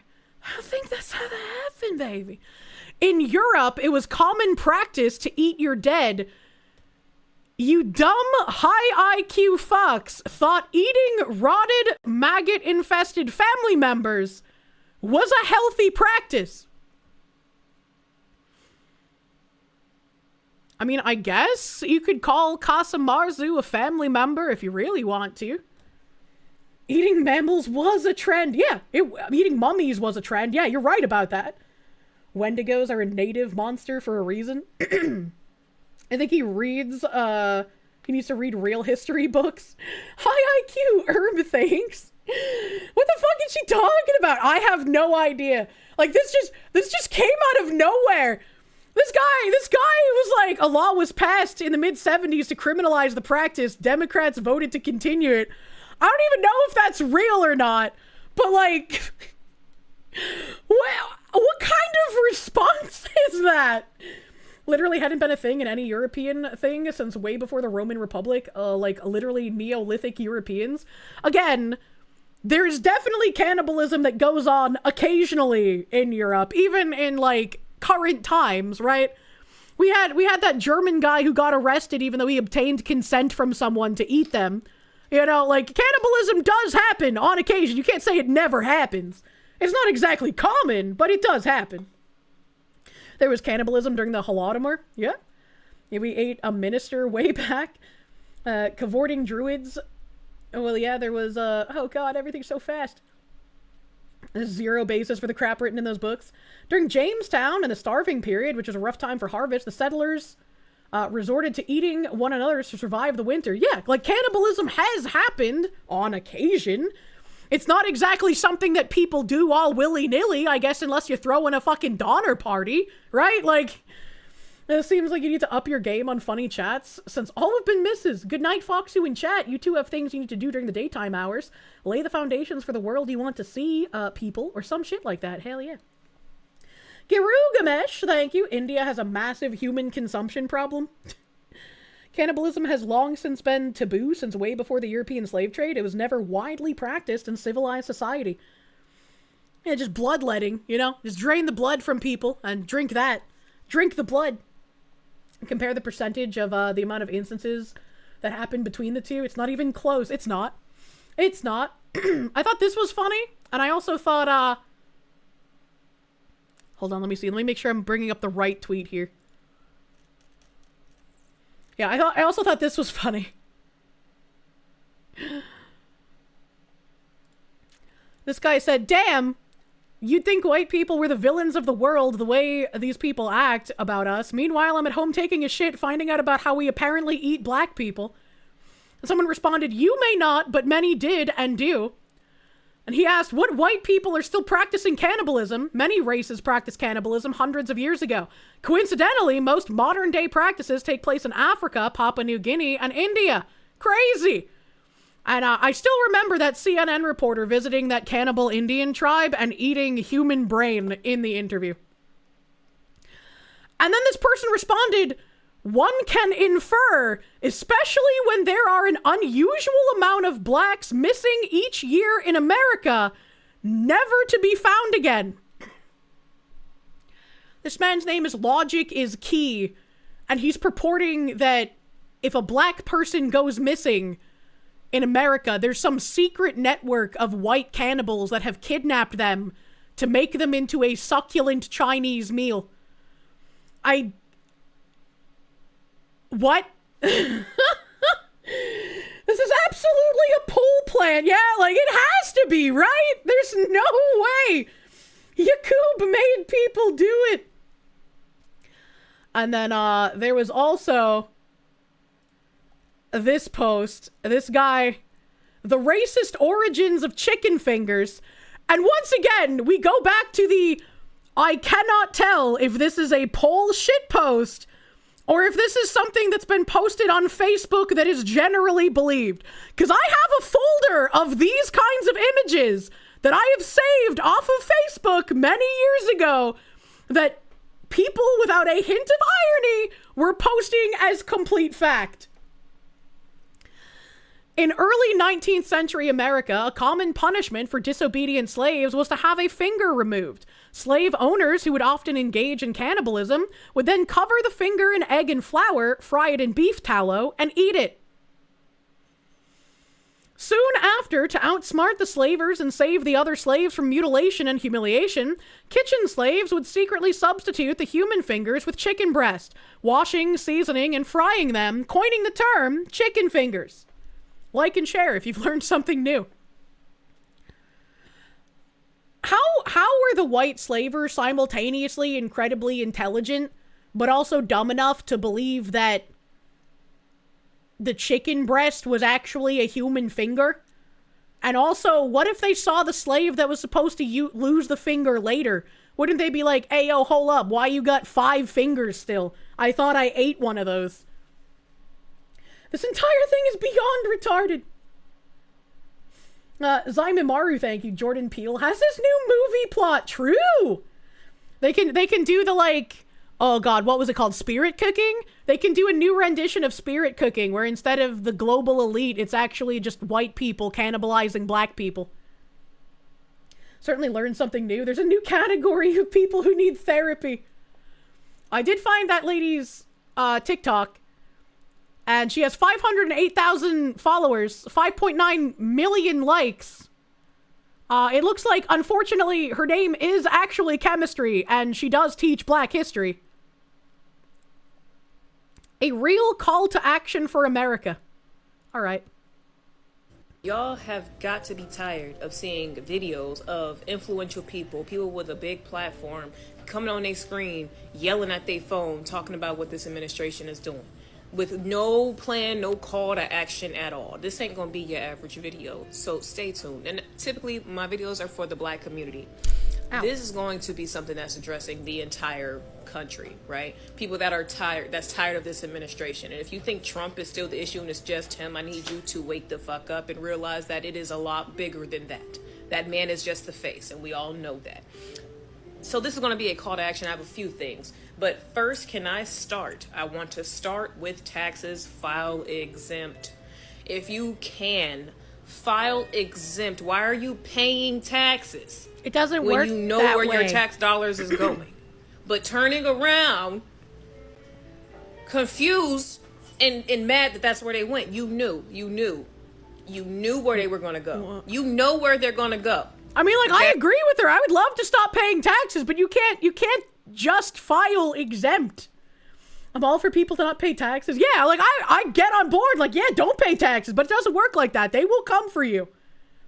Might actually be able to convince the left to stop paying taxes. I would love to. Let's come together on one issue. Let's all stop paying taxes, dear Chemistry. It ain't changing no time soon. File exempt, stop paying them. Okay? Stop paying them. Nary a tax return should be filed this year. Nary. Next, take boycotts seriously. Now, I understand that it's cool to think of a company as canceled, but that's cool. I wanted to hear more about history. I wanted to hear more about the history. Terms and Conditions comes out in theaters. I don't know that. We all witnessed attempted murder of a pregnant woman. Did we? The video of that white nurse being negligent while that black lady was in screaming pain during labor, that was attempted murder. I have no idea what she's talking about. That was attempted murder. I don't care how you look at it. I'm going to explain to you how it was attempted murder, but I need you to start, when people say things like we need to have these conversations and we need to deconstruct and we need to pull back these layers, these are the fucking layers. Does she have period? That black lady was one of, she could have been a fucking statistic. So you know what her likelihood of being a statistic was? And when I say statistic, I could potentially agree with her. There's a lot of incompetent nurses, but I don't know what she's talking about. Maybe she was in pain because she was in labor, not because of the white nurse. I have no idea. It says revoking her license wasn't enough. So I guess whatever happened, the lady did get punished for it. I was like, maybe I would agree. Maybe revoking the license wasn't enough, but I have no idea what case she's talking about. Is there a name there in the comments? Prison for LaChrista Vaughn. LaChrista Vaughn. Not her first time either. LaChrista is a very weird white woman name.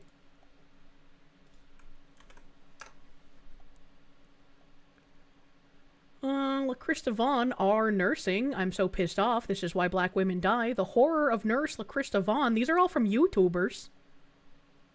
Change.org petition. She's still employed. Zero confirmation LaChrista Vaughn was fired. Okay, LaChrista Vaughn. Okay, this is a thread, maybe?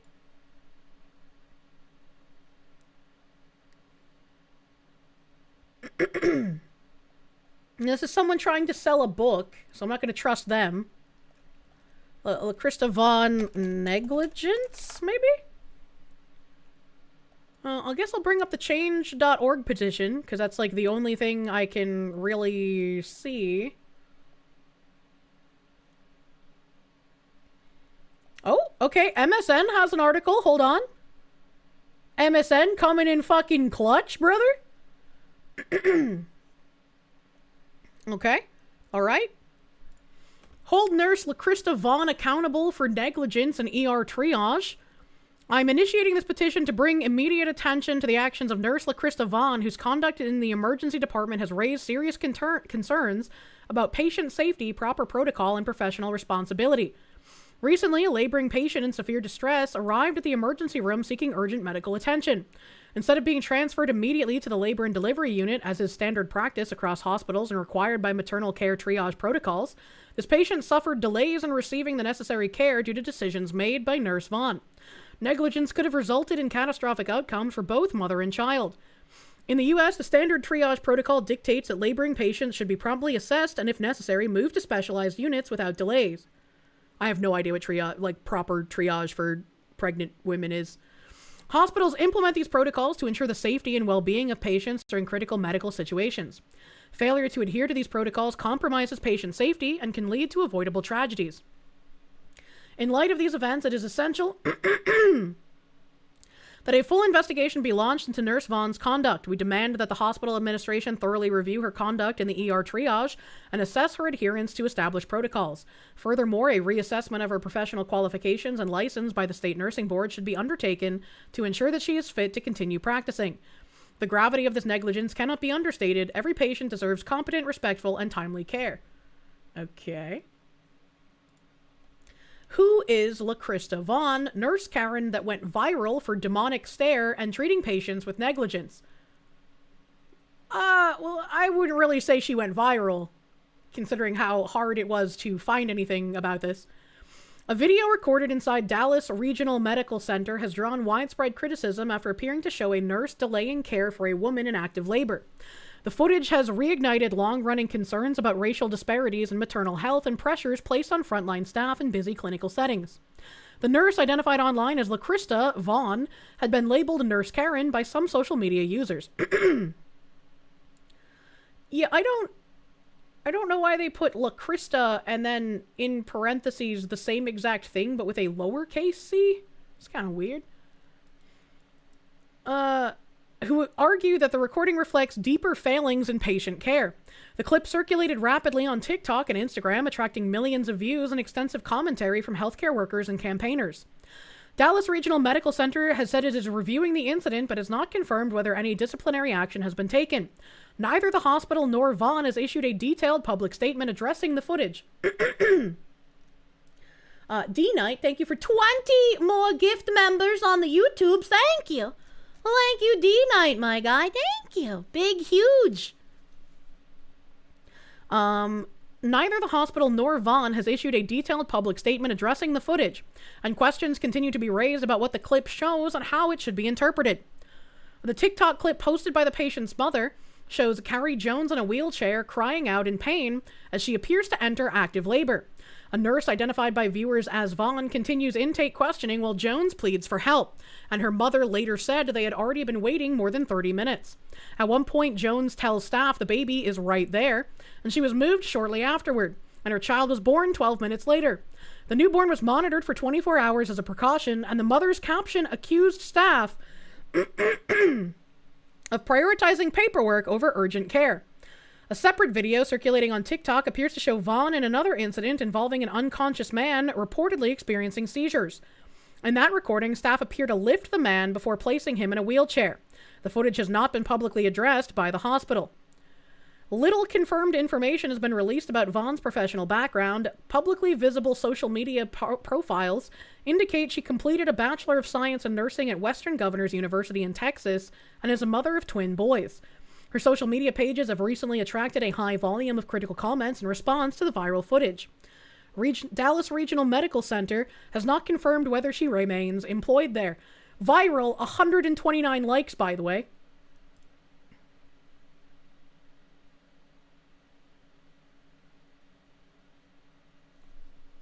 My browser is broken.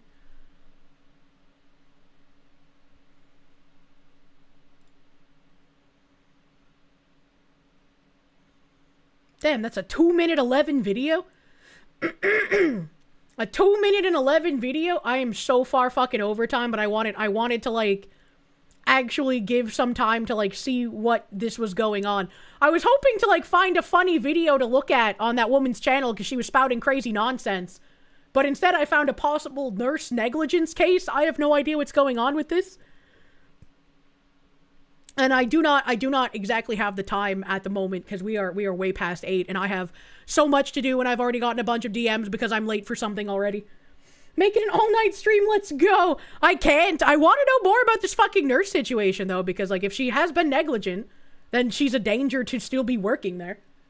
Many such cases. Thank you for stream. Thank you guys for hanging out for stream. I've been going over a little bit each time. I know. I'm gonna raid into Peekle. And then I'm going to pee and tell the person that I'm supposed to be having a meeting with that I'm sorry I'm late. Oh my god, so much going on, chat. There's so much happening. Thank you guys for hanging out extra late tonight. I had a little bit of funny at the end here. It's always nice to end on a funny note. I don't find too much actual crazy shit anymore, which is sad. Reality has outpaced the crazy shit that I can find. But thank you guys for hanging out. I will see you on Tuesday. Some Tuesday action, and I will have a short stream later in the day on Wednesday for New Year's Eve. So I hope you guys give Peekle lots of love, and I will see you Tuesday. Have a great rest of your night. Bye bye.